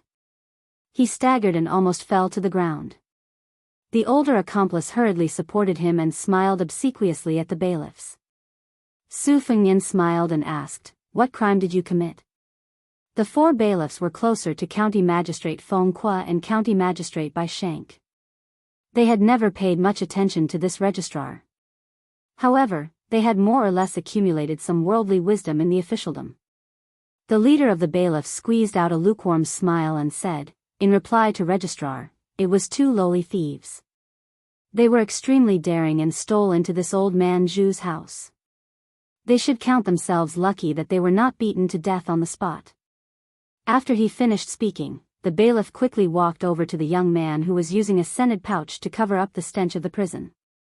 He smiled humbly and said, "Isn't this young Master Song from the county capital? It's an honor to see you. Young Master Song, don't worry. As for that ignorant trash, when we have time, we will entertain him. I guarantee that he will suffer a fate worse than death." The young man with a feminine temperament took out a brocade money pouch and casually threw it to the leader of the bailiffs. He said softly, "Don't really kill him. It's not a big deal, but it's troublesome." "I'm not afraid of trouble, but I'm afraid of trouble." The bailiff who had made a windfall laughed and said, "We know what we're doing. Every time we beat him, we put 2 or 3 layers of cotton cloth on him. There are no visible wounds. It's all internal injuries." The young man looked around and his gaze finally fell on the man surnamed Wang. He pointed at him and laughed, "These 2 thieves, why don't we just throw them in here?" The bailiff did not hesitate and said, "That's not difficult." The young man turned his head to look at the 2 thieves and said with a smile, "After you go in, take care of that old guest. If you take good care of him, you will naturally have a feast of wine and meat." The monkey-cheeked old thief swallowed his saliva and glanced at the small table where the Director General was sitting. He asked timidly, "Sir, can we buy some wine on credit first? I'm sure that once I move in, I'll try to get close to your old friends." Chapter 1062. The young master looked at Su Fengnian. From his point of view, such a small matter was not something a county's registrar official would dare to refuse. Even if he was a newcomer to Bishan County, he should have heard of the Song family's reputation in Yanji County. However, he quickly raised his eyebrows, and a gloomy expression appeared between his brows. That young registrar official actually reached out his hand and lightly covered the wine cup. It was obvious that he was not giving him any face. The old thief, who most likely would not be able to drink, saw this scene and was secretly delighted. Since he had unintentionally fanned the flames once, causing a rift between an official and a big playboy, it was not much worse than drinking to his heart's content. Young Master Song sniffed the fragrant sandalwood fragments from the sachet and smiled sinisterly. "Good, I didn't think that there would be someone in Bishan County that I, Song you, could not invite. Thank you for your advice." The middle-aged man surnamed Wang, who had never tried to strike up a conversation with Su Fengnian, raised his head and smiled gratefully at this registrar official who did not seem to know the rules of officialdom. Song Yu, the son of the Song family of Yanji County, directly walked out of the cell. After the bailiffs pushed the 2 thieves into the cell, they also left in large strides. After the registrar official offended young Master Song, he did not even bother to say goodbye. Registrar official Su, who had inadvertently made an enemy, stood up and was about to leave the cell when the old felon with the large bridle suddenly grinned and said, "Young man surnamed Su, your position as an official is quite interesting. I've drunk a few cups of your wine. Don't you mind dirtying my mouth? Come, bring me some wine." Su Fengnian was indifferent. He walked out of the cell and left the wine and meat to the jailer. The old felon cursed and swore, but his eyes met with his 2 new neighbors. They both nodded. It was a moonlit night with few stars. Su Fengnian was on duty in the workshop. The workshop was in the same row as the torture chamber, but it was in a different row. It was further back, but not far from the prison. Although Bishan County was not worth mentioning, there were many experts in the patrolling, arresting, and torture chamber. Bishan County's jurisdiction was large, and there were many disputes. Furthermore, the number of people in the yamen was limited. If one did not have any real ability, they would have to squat in the latrine pit. This latrine pit had long been tormented by the criminals until it stank. The previous officials of the yamen were still able to see the severity of the matter. If too many cases of murder and arson were piled up, it would no longer be a small matter. Su Fengnian was the only one in the workshop. He suddenly stood up, poured himself a cup of wine, and walked out of the room. Coincidentally, he bumped into 4 people walking out of the prison. They were all wearing prison guard uniforms that did not fit them well. Su Fengnian was stunned on the spot. He was about to say something when the old felon, who had been freed from his shackles, rushed forward like lightning and punched him in the forehead. The registrar official flew backwards. Before he landed heavily on the ground, the bandit who had suddenly attacked caught up with him. The bandit lifted his leg and placed it on his back. The registrar official's body quietly landed on the ground without a sound. The old man's wrinkled fingers intertwined as he laughed. It's been a long time since I've exercised my muscles and bones. I couldn't help myself and almost missed the important matter of the cicada shedding its carapace. Among the three people behind the old man, there were two bandits and the farmer surnamed Wang who had a tragic past. The latter saw this scene and could not bear to see it. The two in front had cold expressions. One of the young men walked forward and glanced at the registrar official lying on the ground. He said softly, "Elder Shen, this person is an official. Why don't you take him as a hostage? Bishan County's night patrol has always been strict. It's quite troublesome. If something happens along the way, at least we can have a protective talisman. It's not too late to kill him." The old man thought for a while and beckoned to the farmer. He said, "Wang Shiwei, you still have some strength. Carry this person and follow this old man into the mountains. In the future, it will be easy for you to find that Song family descendant for revenge." The farmer, who had a bitter face all year round, did not say anything and carried the registrar official on his back. The four of them, plus the unconscious registrar official, were familiar with the way. The young man who broke into the prison opened the way. When they heard any noise, they would stop and hide. When they could not hide, they would leap onto the wall. Their lightness skills were excellent. Only Wang Shiwei, who only had a few gene of brute strength, did not have any martial arts skills.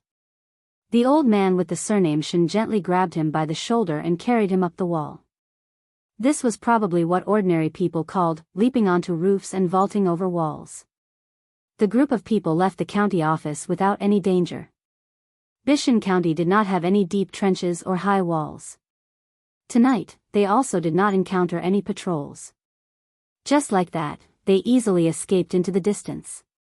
On a secluded path, three men dressed in black met them. The old man stepped on the ground and landed on the back of one of the horses. There were no outsiders around. He laughed loudly and said, "Lu Yu, you and Wang Shiwei ride on the same horse. While you're at it, kill that registrar official and dump his corpse in the wilderness. Treat it as this old man's parting gift to Bishan County."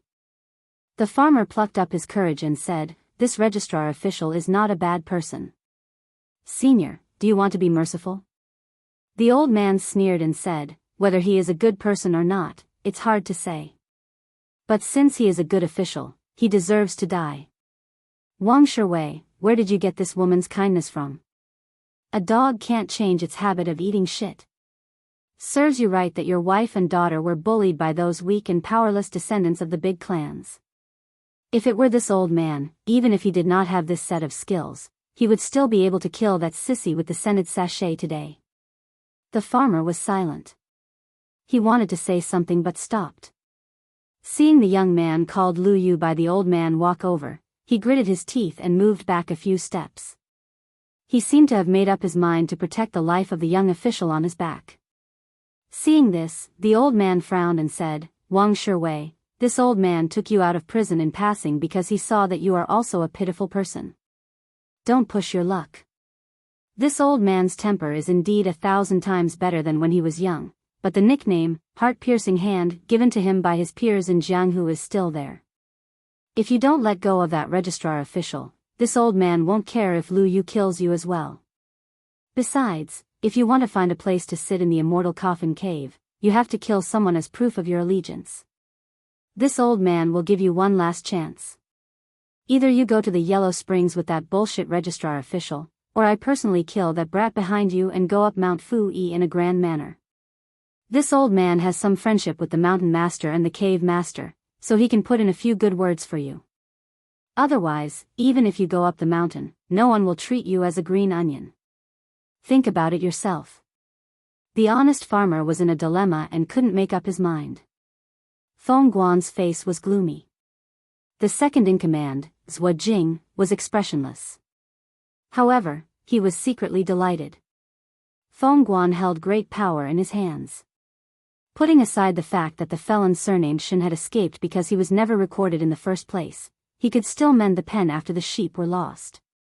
However, that fellow surnamed Wang was someone that the local tyrant of the prefecture capital, the Song family, had set their sights on. Otherwise, they wouldn't have spent so much money to use the prefecture capital's prison to bring him to the tiny Bishan county. Feng Guan couldn't even handle such a small matter. How could he hope to be promoted to the prefecture capital in the future? Even if he was lucky enough to be promoted, wouldn't he be afraid that the Song family would make things difficult for him? When it rains, it pours. Zhuo Jing tilted his head slightly and stared at the red candles as thick as a baby's arm in the hall. He couldn't help but smile when he heard the servant report that Song Yu had come to visit the county yamen. However, Zhuo Jing soon couldn't smile because Song Yu, the son of a noble family, had asked to dismiss the miscellaneous staff in the county yamen, leaving only the county magistrate and deputy. Only then did Zhuo Jing put away his arrogant expression and cupped his fists. He said, "Song Yu has offended you earlier. Please forgive me." Shen Li, nicknamed the heart-piercing king of hell, is a bandit who has been on the run from Yuzhou for many years. Song Yu once had an identity in the Yanji County Yamen. Wang Shiwei is the head of the constables in Qingshan County. All of their plans were to let the tiger return to the mountain and find out where the nest of Fu Shao Mountain was. In addition to Lord Wang, there is also County Magistrate Bai, who invited the elite scouts of Ruojiang and 100 light cavalry. When the time comes, we only need to coordinate with Lord Wang from the inside. At this moment, a woman carrying a box of food walked into the hall of the yamen to deliver supper. Song Yu was somewhat stunned. Putting aside the fact that this woman's beauty was rarely seen in his life, how could she directly enter the heavily guarded yamen? Even if she was a family member of an official, she shouldn't be so reckless. County Magistrate Feng Guan and deputies Wu Jing were in a good mood at the same time. Feng Guan quietly smoothed the corner of his mouth and said with a worried face, "Madam Su, Registrar Su has been kidnapped by bandits. We don't know whether he is alive or not. However, please don't worry. The Yamen of Bishan County will do its best to rescue him." Before the county magistrate finished speaking, the woman said, "Oh," lightly and turned to leave. Zhuo Jing smiled while stroking his beard. Could it be that this woman, whose appearance could bring disaster to the country and people, was actually not on good terms with Registrar Su, who had a lot of luck with women? Zhuo Jing glanced at the county magistrate, whose eyes were burning with passion, and sneered in his heart. "Registrar Su, oh Registrar Su, even if you don't die in the hands of bandits, you will die in the hands of the county magistrate." What was the famous saying in the spring and autumn period?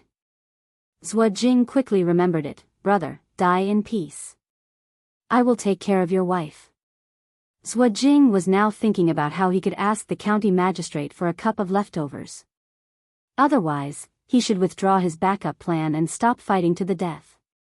Instead, he should wholeheartedly assist the proud and arrogant county magistrate. At worst, the two of them could peacefully become brothers-in-law under the table. Pei Nanwei walked out of the county yamen and walked on the deserted street. She looked at the night sky and said softly, "You don't want to go home at night, do you? Don't you think sleeping on the floor is enough?" Chapter 1063. There was an old man with an awe-inspiring nickname who spared the dog official's life. It was not because he was kind, but because Wang Shiwei had promised to exchange his life for Senior Shen's life. He was willing to owe Senior Shen his life. When the time came, he could take the official's life away with just a word. Everyone in Bailiang valued their promises. Moreover, Wang Shiwei was a man with a loose tongue but an honest heart. Shen Li, who had seen countless people, believed in his own judgment. In any case, a small county princess would not be able to escape death once she entered the tiger's den of Mount Fuyao. If he did not kill her personally, he would not be considered breaking his promise. He would still be able to take the life of a simple and unsophisticated man for free. 6 people rode toward Mount Fuyao in the chilly moonlight. The registrar was casually thrown onto the horse's back. Wang Shiwei did not know how to ride a horse, so he sat behind Lu Yu. Shen Li urged the horse to gallop wildly. He did not care about the poor registrar, who was jolted up and down by the horse's back. He rolled off the horse and was covered in dust. Everybody had no choice but to stop and fall back onto the horse's back. Mount Fuyao was 200 li away. This was what Shenli and the other Jianghu people called it. The woodcutters and hunters of Yanji Prefecture were used to calling it Mount Jinji. Because there were many red-bellied golden pheasants on the mountain, Beiliang's playboys were addicted to cockfighting and often used this type of pheasant. However, it was rumored that remnants of the devil cult had taken over Mount Jinji. They were all vicious bandits who killed without blinking an eye. Few people went there. Even the old hunters did not dare to take their lives lightly. Therefore, red-bellied golden pheasants had always been priceless in the vicinity of Yanji Prefecture. The peaks of Mount Fuyao stretched for dozens of li. The mountains were high and the rivers were long. The scenery was elegant. It had a rare green color in Yuzhou. It was a heavenly paradise, but because of those bandits, the atmosphere was foul. Looking at the mountain range in broad daylight, it gave people a gloomy feeling. It wasn't that Yanji County hadn't taken action to suppress the bandits on a large scale before, but ever since 80 strong and powerful people went out and only one madman came back alive, no one was willing to touch this bad luck. For the sake of money, the whole family of a woodcutter who led the way for the officers and soldiers were quickly hanged from high branches. Their mouths were stuffed with large pieces of gold and silver. The mountain path of Mount Fu-yi was narrow and rugged, barely allowing one rider to advance slowly. It was dawn when they entered the mountain. When the first rays of the morning sun gradually deepened and the mountain fog gradually dispersed, there was no more mountain path beneath the feet of the 6 riders. They could only rely on their experience to climb up the mountain. At noon, their field of vision suddenly opened up.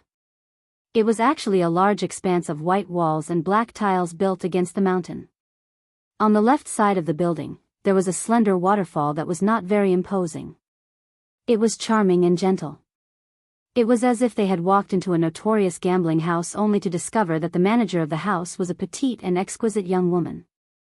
Shenli turned his head and smiled. Wang Shiwei, this is the real Mount Fu-yi. Don't look at the mountains outside as they have no signs of human habitation. They have hidden beacons and are not much different from an army. There are more than 300 people on this mountain. Regardless of whether they are young or old, they all have some skills. Not to mention Yanji County, even if the Yuzhou general wanted to enter the mountain, he wouldn't be able to come here without sacrificing thousands of lives. Moreover, there are mountains beyond mountains. 3 li away from Mount Fuyao, there are more than 100 real men in the immortal coffin cave. There are as many experts as there are clouds. The cave master of the hidden sword cave was already a master long before he entered the mountain. Compared to Mount Fuyao's second-level expert Zhang Juxian, his strength can only be higher. Shenli laughed and retracted his gaze. He looked up the mountain. Why am I talking to a villager like you about this?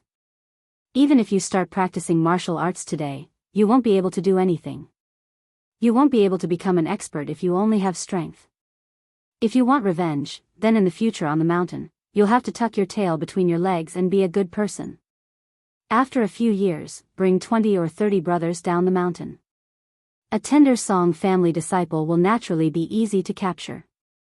At that time, you'll be at your mercy. There are many rough men on the mountain who like the style of men with broken sleeves. You don't have to worry about your enemy dying too comfortably. Master Registrar, this old man knows that he woke up half an hour ago. Don't pretend to be asleep. These words are meant for you. Master Registrar of Bishan County slid down from his horse and rubbed his stomach. His internal organs were probably all messed up from the jolt. His face was dispirited. Wang Shiwei also jumped down from his horse. After walking closer, he said apologetically, Master Registrar, I'm sorry. Sinner Wang Shiwei, without waiting for the man to finish, Master Registrar made a move to hit him. However, he quickly retracted his hand and sighed heavily. He looked at the mountain that he didn't know why it was called a talisman. He was lost in thought. Lu Yu pushed his shoulder. Master Registrar followed Wang Shiwei up the steps. The bluestone path was hidden in the shade of the trees on both sides. Even though it was noon, the summer heat wasn't heavy. As they climbed up the steps, they didn't see many whistles in the open. Shenli escaped from prison and revisited the old place. He seemed to have some sentiments. Lu Yu followed beside the old senior and whispered to each other. When they reached a pavilion halfway up the mountain, two white-clothed children holding books appeared from the side of the path. Their lips were red and their teeth were white. Behind them was a white-haired old man in white riding a yellow ox. He looked even more like an immortal. He sang loudly, riding on the back of a yellow ox, hands down facing the spring breeze. This made Wang Shiwei mistakenly think that he was an immortal who lived in seclusion in the mountains. Shenli stood at the top of the steps and exposed the old immortal master. He laughed, "Mountain Lord Wei, what's the use of pretending to be a ghost on the mountain? With this outfit, you can only deceive people outside the mountain. However, among the 10 bandits of Yuzhou, you, old man Wei, are ranked higher than me. Once you show yourself, you'll be chased down by hundreds of cavalrymen." The old mountain lord of Mount Fuyao sneered, "Heartrending king of hell Shenli, how could this old man dare to be ranked with you as one of the 10 bandits of Yuzhou? You're even called king of hell. You're even scarier than a butcher. If it weren't for the fact that Brother Giant Immortal is an old acquaintance of yours and owes you, this old man wouldn't have let his disciple get involved in this muddy water in Bishan County." Shenli twisted his right wrist with 2 fingers on his left hand and laughed softly, "Wei Jin, you and I aren't any good people. We're about the same. Back then, the master of the profound sword cave didn't use his sword to tear your mouth apart. Why don't you know how to cherish it?" The old man, perhaps one of the leaders of Mount Fuyao, glanced at Registrar Su and the farmer Wang Shiwei in puzzlement. His disciple Lu Yu walked to Yellow Ox's side and roughly explained the situation. The old man nodded and then shook his head. He took the lead and rode up the mountain. The 2 white-clothed children walked with light and agile steps. It was obvious that they were also skilled in lightness skill. Being able to become the disciple of Mount Fuyao's top 3 expert, Mountain Lord Wei, their foundation and luck were certainly not bad. Su Fengnian's face was bruised and swollen. He had deliberately restrained his qi so that his body was no different from an ordinary person's. Even his breathing was no exception. After all, Wei Jin was not a real immortal. Naturally, he couldn't tell what realm this young official was in. Su Fengnian and Wang Shiwei were settled in a remote courtyard. There were even 2 middle-aged and delicate servant girls serving them. Looking at how happy they were, they should be girls who had been abducted to the mountain when they were young. It was hard to say whether they were pitiful or fortunate. After all, they could live a life of luxury on the mountain, but at the very least, they did not have to worry about food and clothing. Wang Shiwei waited for the servant girls, whose eyes were full of curiosity, to serve tea and food. He closed the door and left. This middle-aged man, who used to be one of the top bailiffs in Qingshan County, carefully walked to the window and put his ear to the window paper. When he didn't hear the slightest sound, he sat back down at the table and looked at the county magistrate who was wolfing down the food. He was about to speak when Su Fengnian grabbed a greasy chicken leg and threw it at Wang Shiwei, stopping him from speaking. He glared at him and said in exasperation, King Wang Shiwei. You caused me, a dignified county magistrate, to become a prisoner. If I can return to Bishan County, I'll skin you alive and pull out your tendons. Wang Shiwei caught the chicken leg and smiled bitterly. I hope the magistrate can leave the mountain safely. After eating and drinking to his heart's content, the magistrate picked up a bamboo stick and leisurely picked his teeth. He leaned against the back of the chair and put his feet on the table. Then, he and the chair fell to the floor. Wang Shiwei suddenly turned and looked up. He saw a beautiful woman sitting on the beam with a knife on her knees.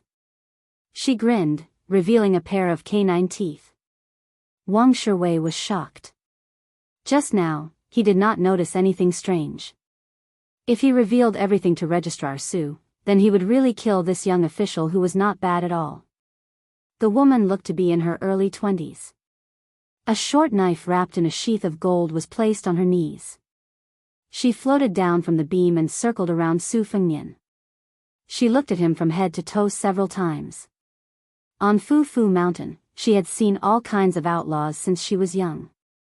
However, it was the first time she saw a pitiful official wearing the official's skin. She reached out and pinched Su Fengnian's embroidered bird official's patch.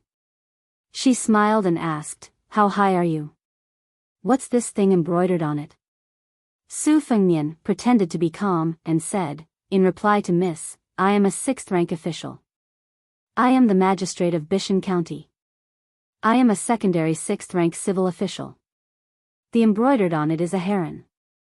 The woman tugged at the official's patch and withdrew her hand. She was still reluctant to part with it. She said, "Snowsuit has snow-white hair and a jade-like mouth. She often raises her feet to look at the ship's window. She is a white heron. This miss knows. Why don't you give me this official's robe? This miss will guarantee your safety on Fu Fu Mountain. How about it?" Ignoring Wang Shiwei's signal, Su Fengnian's righteousness was inappropriate. He said in a low voice, "A scholar prefers death to humiliation." Wang Shiwei sighed. The young woman slapped the sesame official's patch and rolled her eyes. "Scholar your head. Humiliation you bastard. You are as sarcastic as Grandpa Wei. However, do you have Grandpa Wei's skills? You, just wait for the punishment of being cut by fish scales.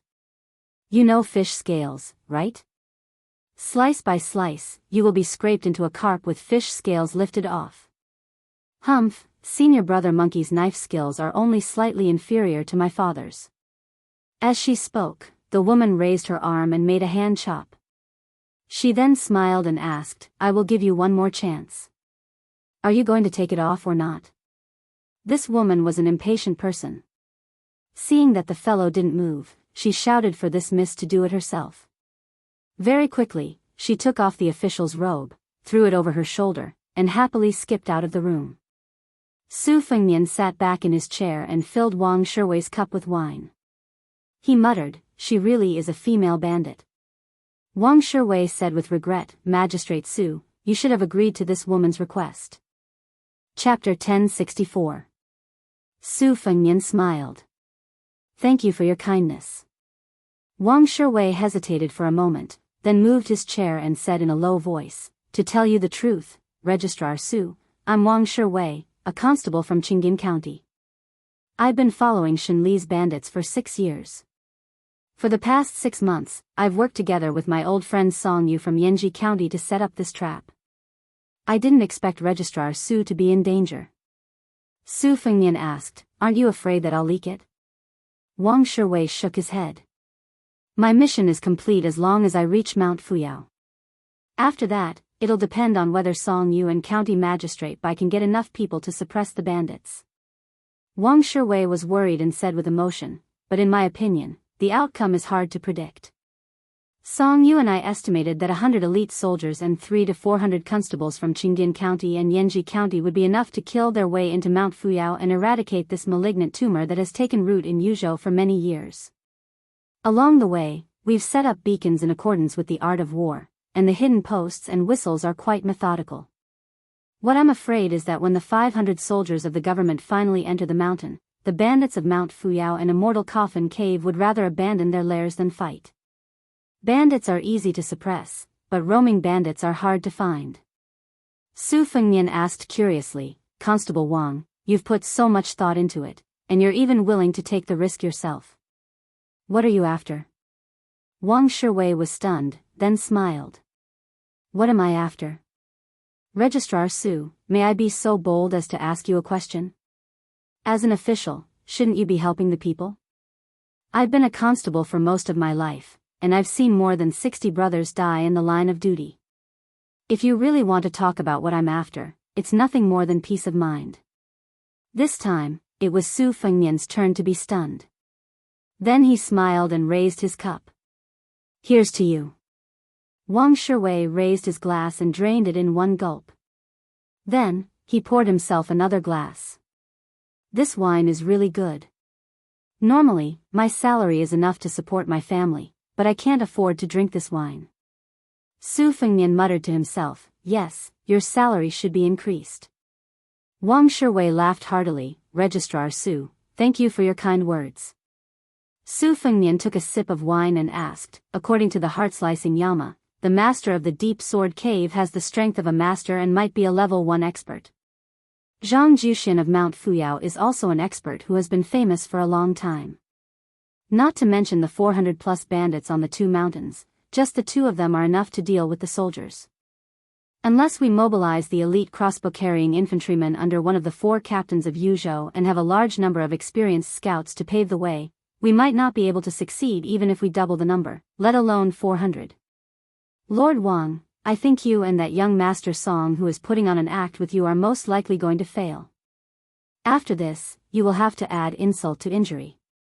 It's hard to say if you will be able to get a salary in the future. Wang Shiwei, who had slanted eyebrows to begin with, frowned even more. He took a sip of wine to drown his sorrows and punched his thigh. His expression became even more bitter as he said in a muffled voice, "At first, I didn't know that there was a sect called the Immortals' Coffin Cave on Golden Rooster Mountain other than Mount Fuyao." Su Fengnian comforted him, "If Song Yu is a steady person, Lord Wang, you don't have to worry too much. Once they are obstructed in suppressing the bandits, the government will naturally know that they need to increase the number of troops. Moreover, with such a great contribution, everyone will want to have a share of the profits." Now, the Yuzhou provincial court is worried about how to flatter the new provincial governor and the general Huang Fujin. As long as they smell the blood, they will spare no effort to kill the bandits of Golden Chicken Mountain at all costs. Wang Shiwei's eyes lit up. He was convinced and said, "Registrar Su is right. I am ashamed of my inferiority. I'm not belittling myself. Although I can be considered a third-level martial artist and was able to steal the position of the head of the 600 patrolmen in Qingan County, I know myself very well. In terms of ability to be an official, I'm not even a 9th-level official. Compared to Registrar Su, the difference is like heaven and earth." Su Fengnian joked, "Lord Wang, you are flattering a county magistrate who is 1 level lower than you. Did you bring a pig's head into the wrong temple? Your ability to be an official is indeed not that great." Wang Shiwei gave him a thumbs up and laughed heartily. Even his slanted eyebrows rose a little. "Registrar Su, I am a boor. No matter what you want, I want to recognize you as my brother. You are to my taste. If you and I can really leave Mount Fuyao alive, I will definitely introduce you to that young Master Song Yu. He reads a lot and always drinks more than he talks to me. I'm sure he will be able to chat with you."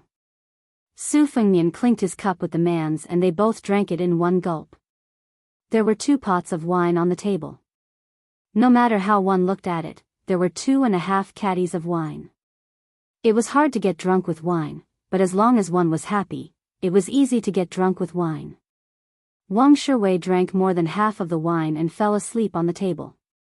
Su Fengnian smiled, got up, opened the door, and walked out of the room. 2 female servants were sitting at a stone table in the courtyard far away. There was a piece of colored rice paper on the table.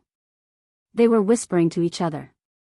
When they looked up, they saw the young master without his official uniform. They looked at each other and smiled. They were in the prime of their youth. Their skin was as smooth as a spring onion. Moreover, the clothes they wore were cool and refreshing. Not to mention that their necks were exposed. More importantly, they could not hide the view of their soft breasts. Probably because the food on the mountain was too good, the 2 girls were young, but their breasts had already developed. Su Fengnian walked closer to take a look. They were using thin charcoal pens to write the Bailiang women's script, which was created by female scholar Yan Dongwu.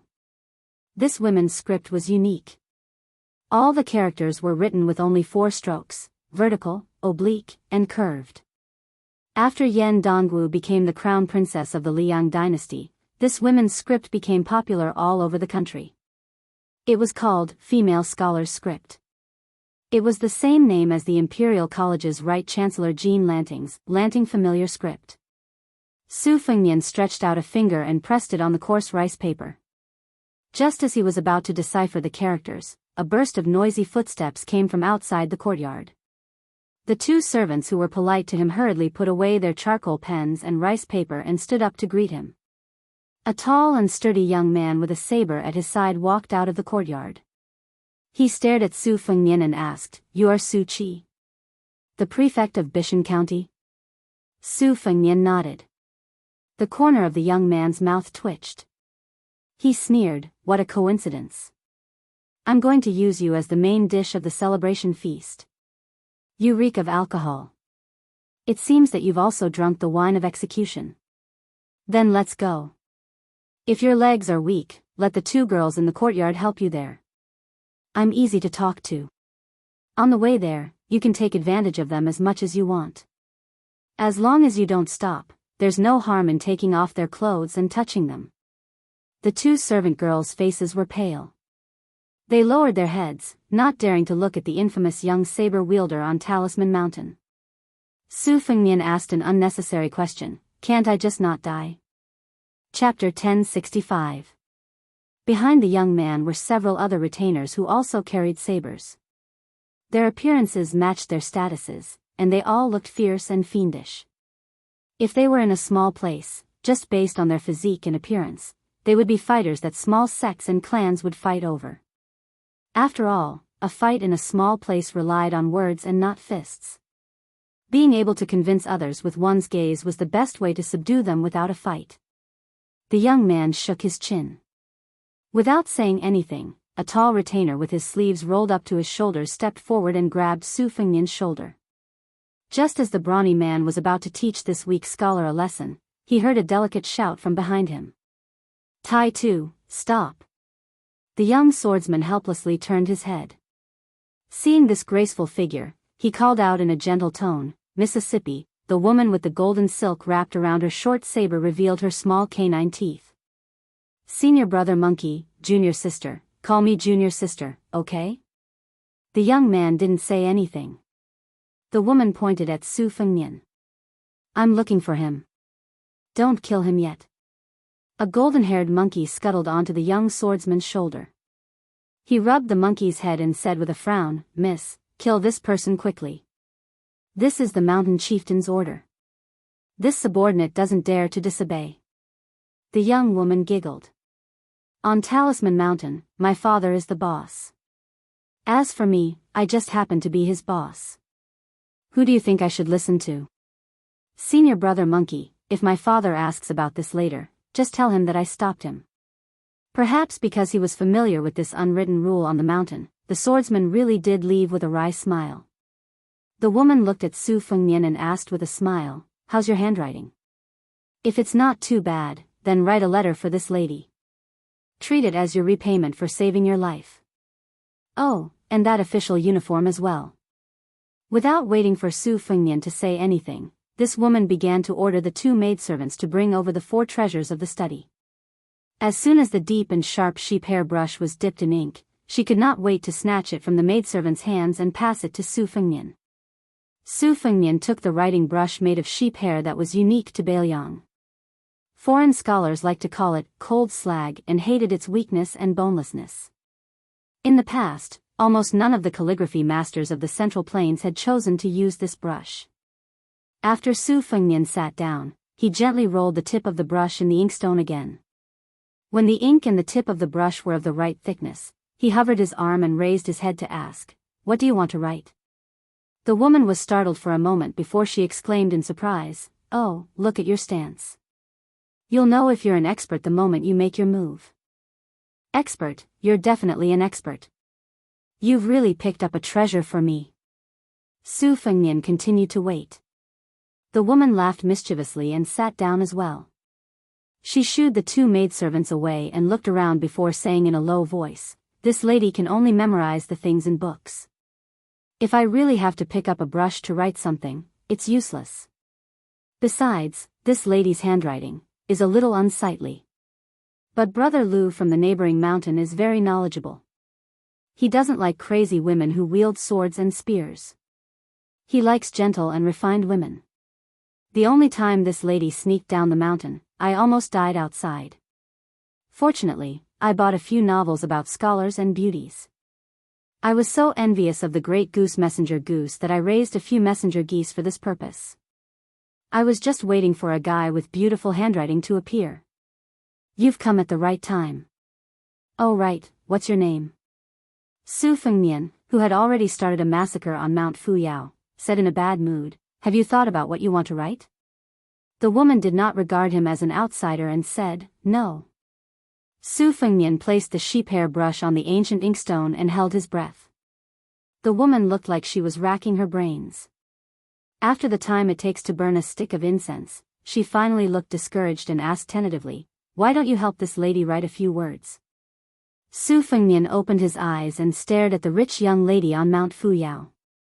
The woman stared at him and said loudly, what are you looking at? If this lady didn't have a favor to ask of you, you would have been cut into pieces by Senior Monkey. As an experienced bailiff, Wang Shiwei was a light sleeper. He was awakened by the woman's voice and quickly ran out of the house. When he saw that Registrar Su was safe and sound, he felt relieved. Although the woman always spoke and acted foolishly, she glanced at Wang Shiwei and clicked her tongue, your footsteps are very light. Didn't they say that you, Wang Shiwei, were just a farmer with stupid strength?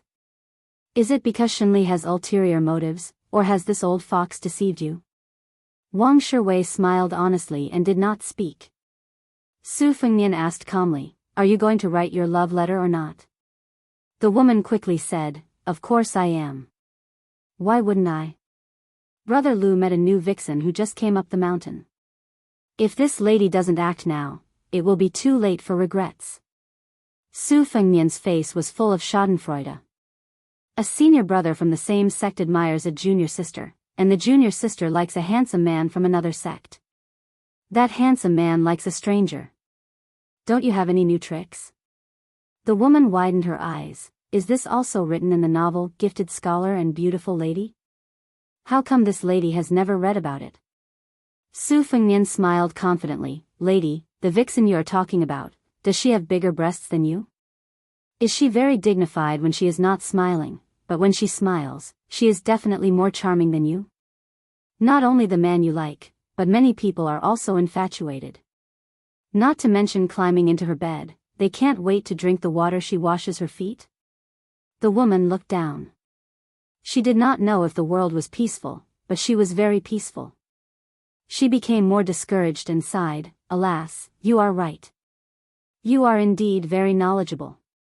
She raised her head and squinted her eyes. Compared to that Wang guy, your skills are far inferior, but your brain is much more clever. I can turn a blind eye to his affairs, but you have to promise me that after you finish writing the love letter, you have to be a teacher on the mountain for 10 years. After 10 years, it's up to you whether you want to stay on the mountain or leave the mountain. What do you think? Su Fengnian smiled. The woman who had everything under her control suddenly had an illusion. Then, in an instant, the clouds and wind became calm. The white-clothed boy entered the courtyard and said with a clear voice, Master invites the lady to listen to the zither in the well. The woman retracted her hand and looked at the bookkeeper suspiciously. She grinned and laughed at herself. She reached out to hold the golden dagger again and said to the scholar, let's go. There is no need to rush to write. Let's go listen to the zither first. Su Fengnian stood up and nodded slightly to Wang Shiwei, indicating that he did not need to worry. The white-clothed boy led the way. Su Fengnian and the woman with the dagger, whose name he still did not know, walked together on the Bluestone Road. She was chatting with him about a story. She said that there was once a wanderer with good martial arts who came to Mount Fu Miao to seek revenge. After going through many hardships and dangers, he finally died. As soon as he finished telling this boring story, Su Fengnian saw the waterfall falling straight down. The place where it fell was a huge bluestone, so it didn't form a pool, but a deep well instead. The white-clothed old man sat beside the well. There were 2 incense burners with smoke rising in spirals. The white-clothed boy held a horsetail whisk and began to recite the opening of the Zhang family's sage book. The old man slowly raised his hands, one high and one low. At this moment, Su Fengnian was waiting and listening attentively. Then, the fairy-like old man suddenly pressed his hands on the zither strings. Then, He shook his head and slapped wildly. Su Fengnian was stunned. The corner of his mouth twitched and he did not know whether to laugh or cry. He could only sigh from the bottom of his heart, a master. Chapter 1066. After the old master finished playing the zither to his heart's content, he suddenly stood up and slowly lowered his hands. He exhaled a mouthful of turtle-like air and showed the demeanor of a master again. The old man with white hair and a ruddy complexion slowly walked down the huge turtle-like bluestone. He smiled kindly and asked, "Disciple, has my zither skill improved a bit?" The girl with a sword nodded seriously and gave a thumbs up. "Master, you have improved a lot." "Amazing." Even Su Fengnian, who believed that his shamelessness was unparalleled, couldn't stand the shamelessness of this master and disciple. However, if there were a few more of these kind of people on Mount Fu Shao, he wouldn't have torn the talisman in Yuzhou in one breath. Instead, he would have taken the opportunity to broaden his knowledge. Of course, whether it was the old man with extraordinary zither skills or the girl with a sword who looked silly, they were all very cunning and shrewd. After all, they were not the bandits he met in the front mountain of Qingqing many years ago. Those guys didn't even have the heart to take all the money and would remember to leave some money for the journey home. They were all bandits in the same profession, but they were not as murderous as Mount Fu Shao. Old Man Meng, Little Hawthorn, Little Sparrow. After so many years, their faces were still vivid in his mind. 5 years had passed. He didn't know if Little Hawthorn had taken over as the head of Mount Fu Shao and if Little Sparrow had become slim and graceful. Su Fengnian's trance only lasted for a blink of an eye. Moreover, his trance didn't affect his ability to check the flow of qi around him. To put it simply, even if Su Fengnian fell into a deep sleep and allowed a level 2 master to attack him with all his strength, the latter would still die on the spot.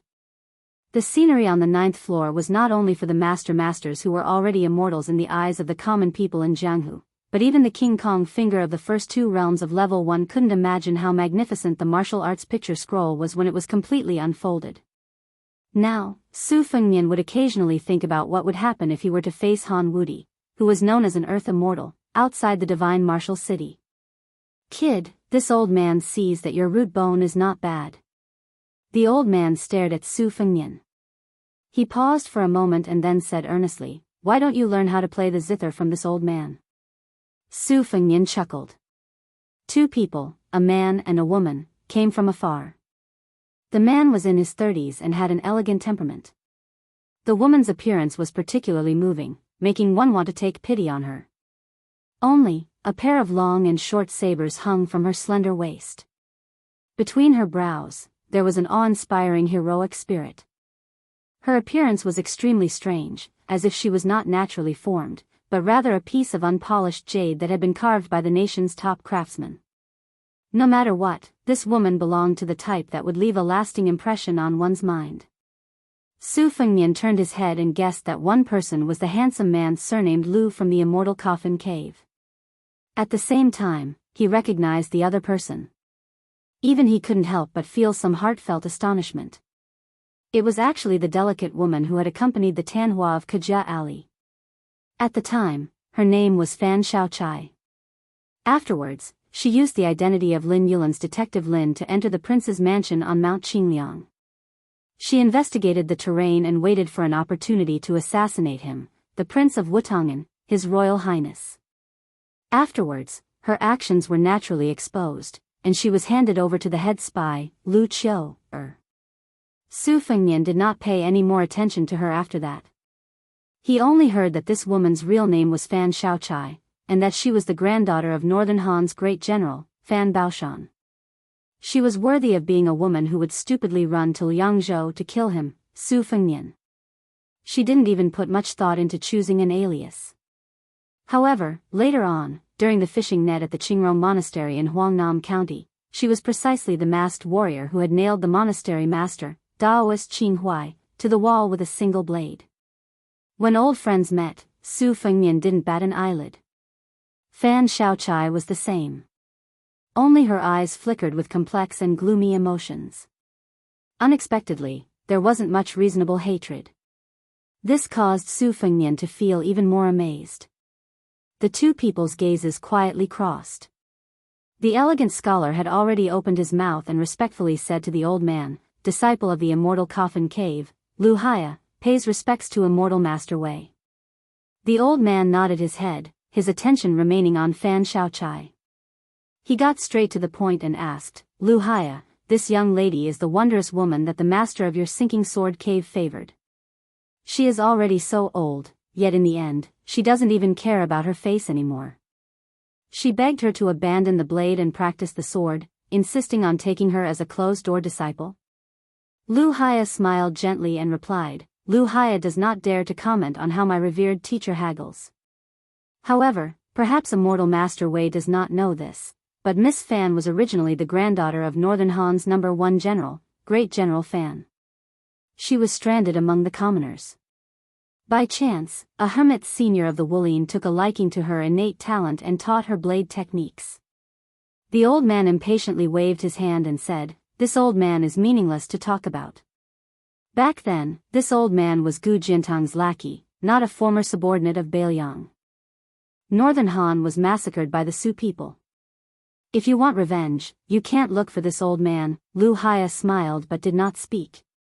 The young woman who had entered the immortal's coffin cave not long ago narrowed her eyes, filled with killing intent.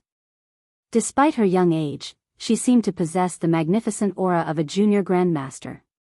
The old man laughed self-deprecatingly, replying with embarrassment, if we were to ask this old man for a weapon, it would be barely acceptable. After all, this old man's blade and sword are somewhat related to the Fan family of Northern Han. Fortunately, they are both on the new martial arts review's weapon list. The sparrowtail blade is the 16th most famous blade, renowned for its unparalleled sharpness. The rusted copper sword is the 12th most famous blade, unconventional and exceptionally blunt. The daughter of the mountain lord of Mount Fuxiao lightly tapped the hilt of the golden threaded saber with her index finger. Smiling brilliantly, she said, oh, you've come to other people's territory to act wildly. How would this young lady know that the master of the sinking sword cave does not have such ability? Back then, when Yuchi and the 36 swords of the sinking sword cave fought at Mount Fuxiao, weren't they equally matched? The master does not stand out, but the disciple is jumping around quite fiercely. Fan Xiaochai calmly replied, is Mi Fengjie worthy of being my master? Encountering a love rival in her own territory, the woman with the golden threaded saber suddenly gripped the hilt of her saber, as if she was about to draw it out and fight. It was as if whoever won would be able to take young Master Lu home. The disciple of Mi Fengjie of the sinking sword cave, Lu Haya, was clearly somewhat embarrassed, coughing a few times. The old man called Wei Jin by Shenli smiled playfully. The youngest daughter of the Fan family, with great difficulty, has ascended to the second-level realm. Since you have not yet stabilized, you should not rashly fight to the death with others. If you do not listen to the advice of your elders, you will easily suffer losses. Fan Xiaochai's expression was cold. Can realms be eaten? Chapter 1067. Su Fengnian had a whole new level of respect for Fan Xiaochai. Looking down from above, he could see that Fan Xiaochai's chi was still inferior to his senior Wei Jin's. However, this courage to fight for survival from the jaws of death was enough to make many experts who feared death more and more as their realms climbed feel ashamed of their inferiority. Su Fengnian had put his life on the line many times, but it was not a small number either. He fought against Princess Sui Zhu's retainer on Mount Wudong, Xia Ling of Beimang at the Duckhead Green Inn, Tuoba Chunsun, Duan Bo, and Hui Hui on the grasslands, Diwu Raccoon at the foot of Mount Tibing, Yang Taisui at the Iron Gate Pass, Han Xingxian outside Shenwu City, and great celestial phenomenon Lu Haoshi. There were victories and losses, but every opponent's realms were undoubtedly higher than Su Fengnian's. Luck was one reason why Su Fengnian was able to survive, but it was also important that he never shied away from battle and did his best to scheme. The sect master of the Spring Invitation Cottage who had died at Su Fengnian's hands by the Spring God Lake was an excellent example. He was too isolated from the outside world and indulged in meaningless battles. His realms were all he had. He could not even withstand a single blow from an opponent of the same realms, let alone surpassing his realms to kill enemies. Su Fengnian glanced at Fan Xiaochai's exceptionally slender waist and sighed. This extremely delicate girl had actually become a junior grandmaster who could challenge Wei Jin. The affairs of the world were indeed unpredictable. With nothing else to do, Su Fengnian turned his head to look at the waterfall hanging from the cliff, then looked at Fan Xiaochai's waist again. He repeated the same thing over and over again, destroying the intense atmosphere in just a few moments. Fan Xiaochai finally faced his sworn enemy head-on and didn't shift his gaze away. Lu Haya stared at the girl he had fallen in love with at first sight in bewilderment, while the noble daughter of Mount Fuxiao glared angrily at the scholar from her neighbor's mountain, leaving behind the second mountain chieftain of Mount Fuxiao, who didn't know who to glare at. Su Fengnian was the first to realize that something was wrong. As expected of an outsider, he asked thoughtlessly, "What are you all doing? Not fighting anymore? Is it over? Aren't you all experts who can fly around without leaving a trace? Even if you don't fight, you can at least spar." The girl with the golden threaded dagger was the first to break her facade. She released her grip on the hilt and could not help but laugh. She deliberately glared at him. "You're the one. Come if you dare." Su Fengnian smiled. "Me? If we're talking, I can easily beat all of you." Fan Xiaochai, who was indifferent to everyone, smiled for the first time and asked, "That's it?" Su Fengnian covered his sleeves with his hands and smiled. In the eyes of everyone except Fan Xiaochai, he was naturally an embroidered pillow acting shamelessly. A white-clothed boy jogged over, saying that the mountain lord was holding a banquet and wanted his master, Miss Lu Haya, and Fan Xiaochai to attend. Fan Xiaochai said coldly, "I'll wait here for you, Wei Jin, to bring the sparrow-tailed dagger and the rusted copper sword. We'll fight to the death then." Immortal Master Wei laughed and did not comment. Lu Haya knew this girl's temperament and could only follow Wei Jin and the troublesome girl to the top of the mountain. Thus, there were only two people left at the well, a man and a woman who both knew their identities well. Su Fengnian approached the well and squatted to catch the water. The mist filled the air, but he could not get close. His palm was still 3 to 4 feet away from the mouth of the well, but the waterfall was torn diagonally and poured into Su Fengnian's palm, like a white lotus blooming. Fan Xiaochai was silent for a long time and finally walked behind him. There was no fluctuation in her emotions as she said calmly, "Fan Xiaochai of the first room of the Fushui Society greets the king of Bailiang." Su Fengnian, who had his back to the girl, asked, "Did the Fushui Society plant a kamikaze spy here?" Fan Xiaochai replied, "No." Fan Xiaochai entered the mountain this time for both public and private matters. The public matter is that there are considerable amounts of gold and silver hidden in the two mountains. If we succeed, we can relieve the urgent military needs of Yuzhou. As for the private matter, the king of Bailiang already knows. Fan Xiaochai wants to take the dagger and sword back home. Su Fengnian smiled and asked, "Family heirloom? What? You want to take revenge after taking back the famous dagger and sword?" Fan Xiaochai replied, "I wouldn't dare." Su Fengnian withdrew his hand and stood up. He wiped his sleeves with his palms and laughed, "What a good I wouldn't dare. You still haven't given up your evil intentions." Fan Xiaochai stared fixedly at Su Fengnian and thought of the scene of the lotus blooming in his palm. She gritted her teeth and asked, "Is the king of Bailiang really ranked 6th in the world?" Su Fengnian, whose vast chi had dissipated, said, "It's good that you could hold back and not draw your dagger at me as soon as those people left. It seems that the years of living in humiliation as a spy of the Fushui Society were not in vain." The girl gently bit her lips and closed her eyes. Su Fengnian bent down and took a slightly longer dagger from her waist. He held it above his head and unsheathed it halfway. He stared at the gleaming blade and asked with a smile, "Fan Xiaochai, don't you think we're like duckweed returning to the ocean? It's a small world, isn't it?" Fan Xiaochai abruptly drew his dagger. He held it steadily and quickly, the tip of the dagger in his hand stabbing at Su Fengnian's back. The dagger pierced right through the king of Bailiang's chest an inch away from the center of his body. Su Fengnian's expression was calm as usual. He sheathed the dagger with his right hand and broke the tip of the dagger with 2 fingers of his left hand. He then patted the dagger lightly, sending Fan Xiaochai and the trembling dagger flying backward.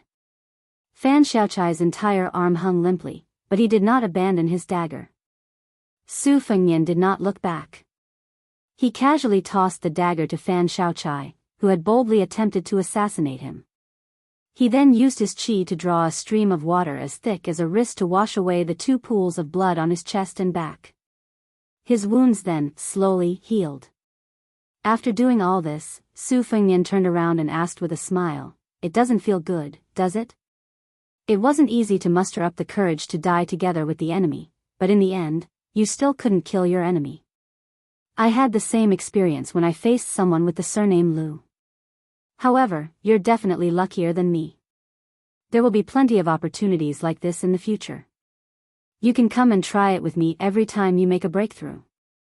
However, before you make a move, be a loyalist of the Furushui Society and treat it as a business deal between us.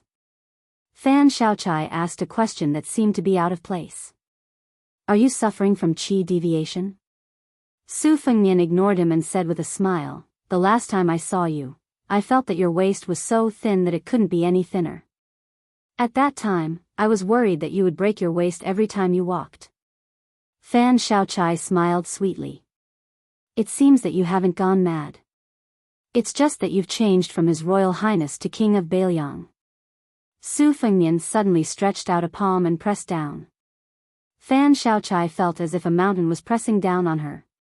She went from kneeling to prostrating herself on the ground in an instant. All the qi in her veins suddenly stagnated. Ordinary people would never have the opportunity to experience such bone-piercing pain in their entire lives. The woman raised her head with all her might. Her eyes were obscure. Not only did they reveal a bone-piercing hatred, but there was also something more. The corners of her mouth were actually curled up in a complicated smile that seemed to contain both extreme pain and extreme pleasure. Su Fengnian said softly, "You've gone mad." Fan Xiaochai crawled forward 1 foot at a time. It was so similar that they were cut from the same cloth. Su Fengnian was in a daze. He sat on the edge of the stone and quietly waited for the woman to crawl to his feet. "Inform the spy responsible for communicating with you outside the mountain. Have Huangfu Shi mobilize 100 crossbowmen and 1,000 armored soldiers to follow behind Song Yubai's army. If there's no movement from Bishan district in half an hour, enter the mountain on your own."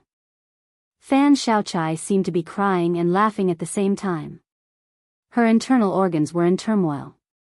The woman stretched out a hand with great difficulty and grabbed one of his boots. Blood seeped out of the corner of her mouth as she said hoarsely, "Su Fengnian, just kill me. I beg you." Su Fengnian bent down and reached out to grab her hand. Her haggard and sickly complexion instantly became rosy and natural. Su Fengnian's eyes were intoxicating as he laughed gently. "Fan Xiaochai, what's so hard about wanting to die? Living well is the hard part. Don't look at how leisurely and carefree I am. I'm a king with a different surname and number 6 in the world. If I've used up all my good luck, then I'm just waiting for death with Bailiang. Of course, you won't understand even if I explain." Chapter 1068. Lu Haya left the banquet, which had been the same as always. There was still nothing new about it. Without the presence of dragons and snakes, drinking and eating big bowls of wine and meat would be a disgrace. The so-called banquet of Mount Fuyao was nothing more than 1,000 cuts of fish scales or the punishment of big and small sandalwood. In Lu Haya's eyes, it was a surprise at first, but as time passed, it was not as good as the simple tea and wine of the gentleman. At the banquet just now, the executioner was Shun Li, who had returned to the Jianghu. It was the young bladesman squatting on the shoulder monkey's specialty. Their techniques were similar, the only difference being that one used his hands while the other wielded the blade. No one in Mount Fuyao was worried about this prison break. As for the Bishan County magistrate, whose name no one remembered, he was not even worth mentioning. Lu Haya could do nothing about it. After all, Mount Fuyao and the Immortal Coffin Cave did not have a hierarchy. There was no need to talk about who could order who around.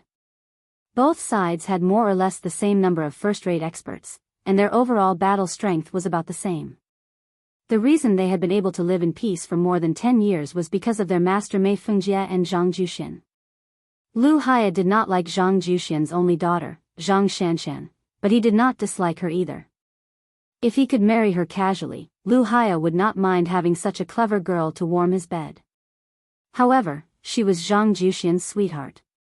Lu Haya was focused on martial arts and wanted to reach the top of the Jianghu. He did not have the energy to deal with the worldly affairs of Mount Fuyao. Among the few ranked leaders of Mount Fuyao, there were not many who were easy to deal with. Marrying her would be the same as hugging a huge hornet's nest. Perhaps even the hard work he had done in the immortal coffin cave all these years would be destroyed in a single day. Lu Haya walked through the narrow alleyway that was only wide enough for two people to walk side by side. Sunlight poured down from above, drawing a clear line on the walls of the alleyway. Behind him was the girl with the special name. Unsurprisingly, there was a pair of lonely eyes staring at her from afar. Lu Haya thought of his own situation and laughed self-deprecatingly. Wasn't he also oblivious to the situation? Even if Fan Xiaochai's looks were outstanding, he shouldn't have been so infatuated with her. However, every time he saw her slender waist with two sabers hanging from it, he couldn't help but want to take off her extra sabers and her extra clothes, leaving only that smooth curved waist. It would be best if she could bask in the moonlight. It would definitely be very beautiful. If she took off all her clothes, leaving only a pair of embroidered shoes, wouldn't she be even more beautiful? Lu Haya narrowed his eyes. His breathing quickened uncontrollably. He clenched his fists so tightly that his fingers dug into his palms. Only then did he regain his senses. When he left the banquet, the steward on the mountain said that Miss Chai had already moved into the Emerald Pistol courtyard. Lu Haya did not know why she would go back on her word and not wait for Wei Jin to bring the sparrow-tail blade and the rusted copper sword to the falling well for a battle. Was she afraid? Lu Haya did not believe it. If she was afraid of death, she would not have entered the immortal coffin cave alone and fought with the master of the sinking sword cave for more than 60 moves. Every move was on the line and she was surrounded by danger. Lu Haya had never seen his master sword maniac so excited. It was as if an old jade craftsman had unearthed the world's most delicate piece of jade, just waiting for him, Mi Fengjie, to carve it a little. Lu Haya seemed to have heard an older martial uncle mention this girl before. She should be the legendary natural sword embryo, one that was rare in the world. Lu Haya arrived at the Emerald Pistol courtyard. He pushed open the courtyard door and knocked on the door. A cold voice came from inside the room. Is something the matter? Lu Haya gently said, nothing. The room was silent again. Lu Haya silently left. Inside the room, it was still far from dusk. Fan Xiaochai waited until she was sure that Lu Haya had left the courtyard before lighting a candle. Then, she withdrew her qi and rolled up her sleeves. One snow-white arm rested on the table while the other held the red candle.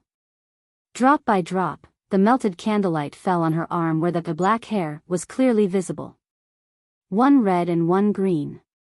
After the candlelight fell, it slowly cooled and then slowly condensed. Fan Xiaochai, who had temporarily withdrawn her qi, was not even as strong as an ordinary woman because her skin was more sensitive and fragile. However, she endured the heat with an expressionless face. She even seemed dissatisfied. She pulled open her collar and raised the red candle, dripping it on the smooth inner curve of her chest. Only then did she let out a long and faint moan. She leaned back in her chair. Fan Xiaochai stretched her neck and subconsciously turned her head. In a daze, she saw the figure that she had dreamed of personally cutting into 1,000 pieces. The woman narrowed her eyes. When a new drop of candlelight fell on the full curve of her chest, when she tilted her head to look at that hazy face, she suddenly felt a great joy that she had never felt before. It was like the first time someone had pierced their palm with a sword after they had picked up a knife. It was an unforgettable pain, but at the same time, it was a strange but equally profound pleasure. At this moment, Fan Xiaochai did not think about whether she wanted to die or live. She only thought about this figure, the way he could watch her humiliate herself. Fan Xiaochai's delicate body suddenly trembled violently. Her slender legs under the table suddenly straightened, and the figure in her line of sight became increasingly blurry. Fan Xiaochai closed her eyes and gasped for breath. The half-burned red candle in her hand fell to the ground. She felt that the figure should have disappeared the moment she opened her eyes. However, a voice exploded in her ears like thunder. Since you can't figure out whether you deserve to die or live, why don't you just slack off and think about it until you go crazy? Fan Xiaochai was jolted awake. She immediately recovered her qi flow and smoothed out her curled sleeves, covering her collar to cover her long exposed body. She stood up and took a few steps back. After she calmed herself down, she felt as if she had been struck by lightning. She widened her misty and alluring eyes. You can really mentally travel out of your body? Su Fengnian leisurely sat down on the chair and sneered. Is it strange that I can mentally travel out of my body? Isn't it even more strange that you're not willing to stop your seductive behavior even though you're clearly looking at me? Fan Xiaochai turned her head slightly and averted her gaze. Chapter 1069. Su Fengnian, who had truly achieved the state of harmony between heaven and man, in the Taoist scriptures, continued with a smile, Come, continue. Do it again. Isn't it said that there are only exhausted cows and no ruined fields? Fan Xiaochai was so angry that he was trembling all over. Su Fengnian added fuel to the fire. Finished so quickly? Fan Xiaochai's face turned from white to green, like a piece of green jade with a white background. Su Fengnian suddenly put a finger to his lips. Fan Xiaochai was, after all, a top spy of the Fushui society. She quickly focused on the door. The woman in the courtyard came and went. Fan Xiaochai could tell from the sound of her footsteps that it was the muddle-headed Zhang Shanshan. By the time Fan Xiaochai looked away, the out-of-body person had already come back to his senses. There was still about an hour before dawn. Fan Xiaochai, who hadn't slept a wink, reached out to grab the twin sabers under his pillow. As the footsteps in the courtyard drew closer, he heard a knock on the door. Fan Xiaochai asked calmly, What is it? After the uninvited guest knocked on the door, there was no more movement. Fan Xiaochai got out of bed, put on his boots, hung his twin sabers, and opened the door. He was confused to see the figure squatting on the steps. Su Fengnian said softly, Come with me. Fan Xiaochai had no objections. The two of them began to climb the mountain together. Perhaps it was because it was too early this time, or perhaps Su Fengnian was not familiar with the terrain and had taken a few unnecessary detours. In any case, the two of them did not reach the peak of Mount Fuyao to see the most brilliant sunrise from the best viewing point. Fan Xiaochai wanted to laugh, but he couldn't, so he followed silently behind the figure. Su Fengnian simply stopped and stood half a kilometer away from the peak of the mountain. Looking at the horizon in the distance, an enormous golden carp seemed to be rolling out of his eyes and lying on a green and white plate. Fan Xiaochai looked to the east with him, but he didn't find the scene very spectacular. Su Fengnian said calmly, I wanted to go to the top of the mountain and watch the sunrise. Then I'll talk to you about some important principles. But since I missed it, I'll just forget about it. For the first time, Fan Xiaochai spoke to the northern Liang prince calmly. The entire Fan clan died because of the great general. Every injustice has its perpetrator, and every debt has its debtor. I should have targeted the great general instead of you, Su Fengnian, but I still sought you out for revenge. There's really no reason for me to reason with you. I've never thought about right or wrong. If it wasn't for this, I would have died in that medicinal pond in Whisking Water Society long ago. You have to know that out of 10 women who jumped in, 9.5 of them would die. At most, they would be left with half of their lives. That was only the first stage. Later on, there were 10 people left with half their lives. They killed each other, and only 1 or 2 survived. I don't even know how I survived these 2 years. Fan Xiaochai laughed to himself. I know I can't kill you, but I haven't given up yet. I want to shave your bones and flesh clean and dip them in salt and vinegar. Then I can eat a few big bowls of rice. Fan Xiaochai raised his foot and lightly stomped on the ground. He sighed. Sometimes, I let my imagination run wild. If I stand, there is only enough space for 2 feet. If I lie down, it takes up more space. If I add a coffin, it's even more so. The heavens let us be reincarnated into this world, but in the end, we die just like that. Before we die, we curse the heavens for not opening their eyes. Aren't we afraid of reincarnating into the wrong body? Since there is no hope in this life, we can't bring disaster to the next. Fan Xiaochai turned his head and asked, "Did I say too much?" It's probably a bad habit from reading too many books. No wonder when I kill people, I like to torture them while talking. Su Fengnian was silent for a moment. Then he said seriously, "I still have a lot of candles in my room." Fan Xiaochai's cheeks immediately flushed red, just like the red candles that dripped down yesterday. Soon, everyone on Mount Fui knew that there was a young county magistrate who was not afraid of death and spent his days wandering around the mountain. It wasn't that no bandits found him an eyesore and wanted to reward him with a knife in an alley. However, the first man who had such an idea and put it into action mysteriously lost his head when he drew his knife. When the registrar walked out of the alley, the bloody head rolled down the ground and touched his heel. Soon after, several men heard the grievous news. They were so anxious that their eyes turned red and swarmed over. 2 of them were cut in half by a woman from the outer mountains. Zhang Juxian, Wei Jin and a few other big shots finally arrived. They didn't explain the inside story. Outsiders only knew that immortal Master Wei, in a fit of rage, had agreed to a life and death duel with the female devil surnamed Fan in half a day. However, during this time, no one was allowed to assassinate the registrar official. Thus, rumors and slanders spread.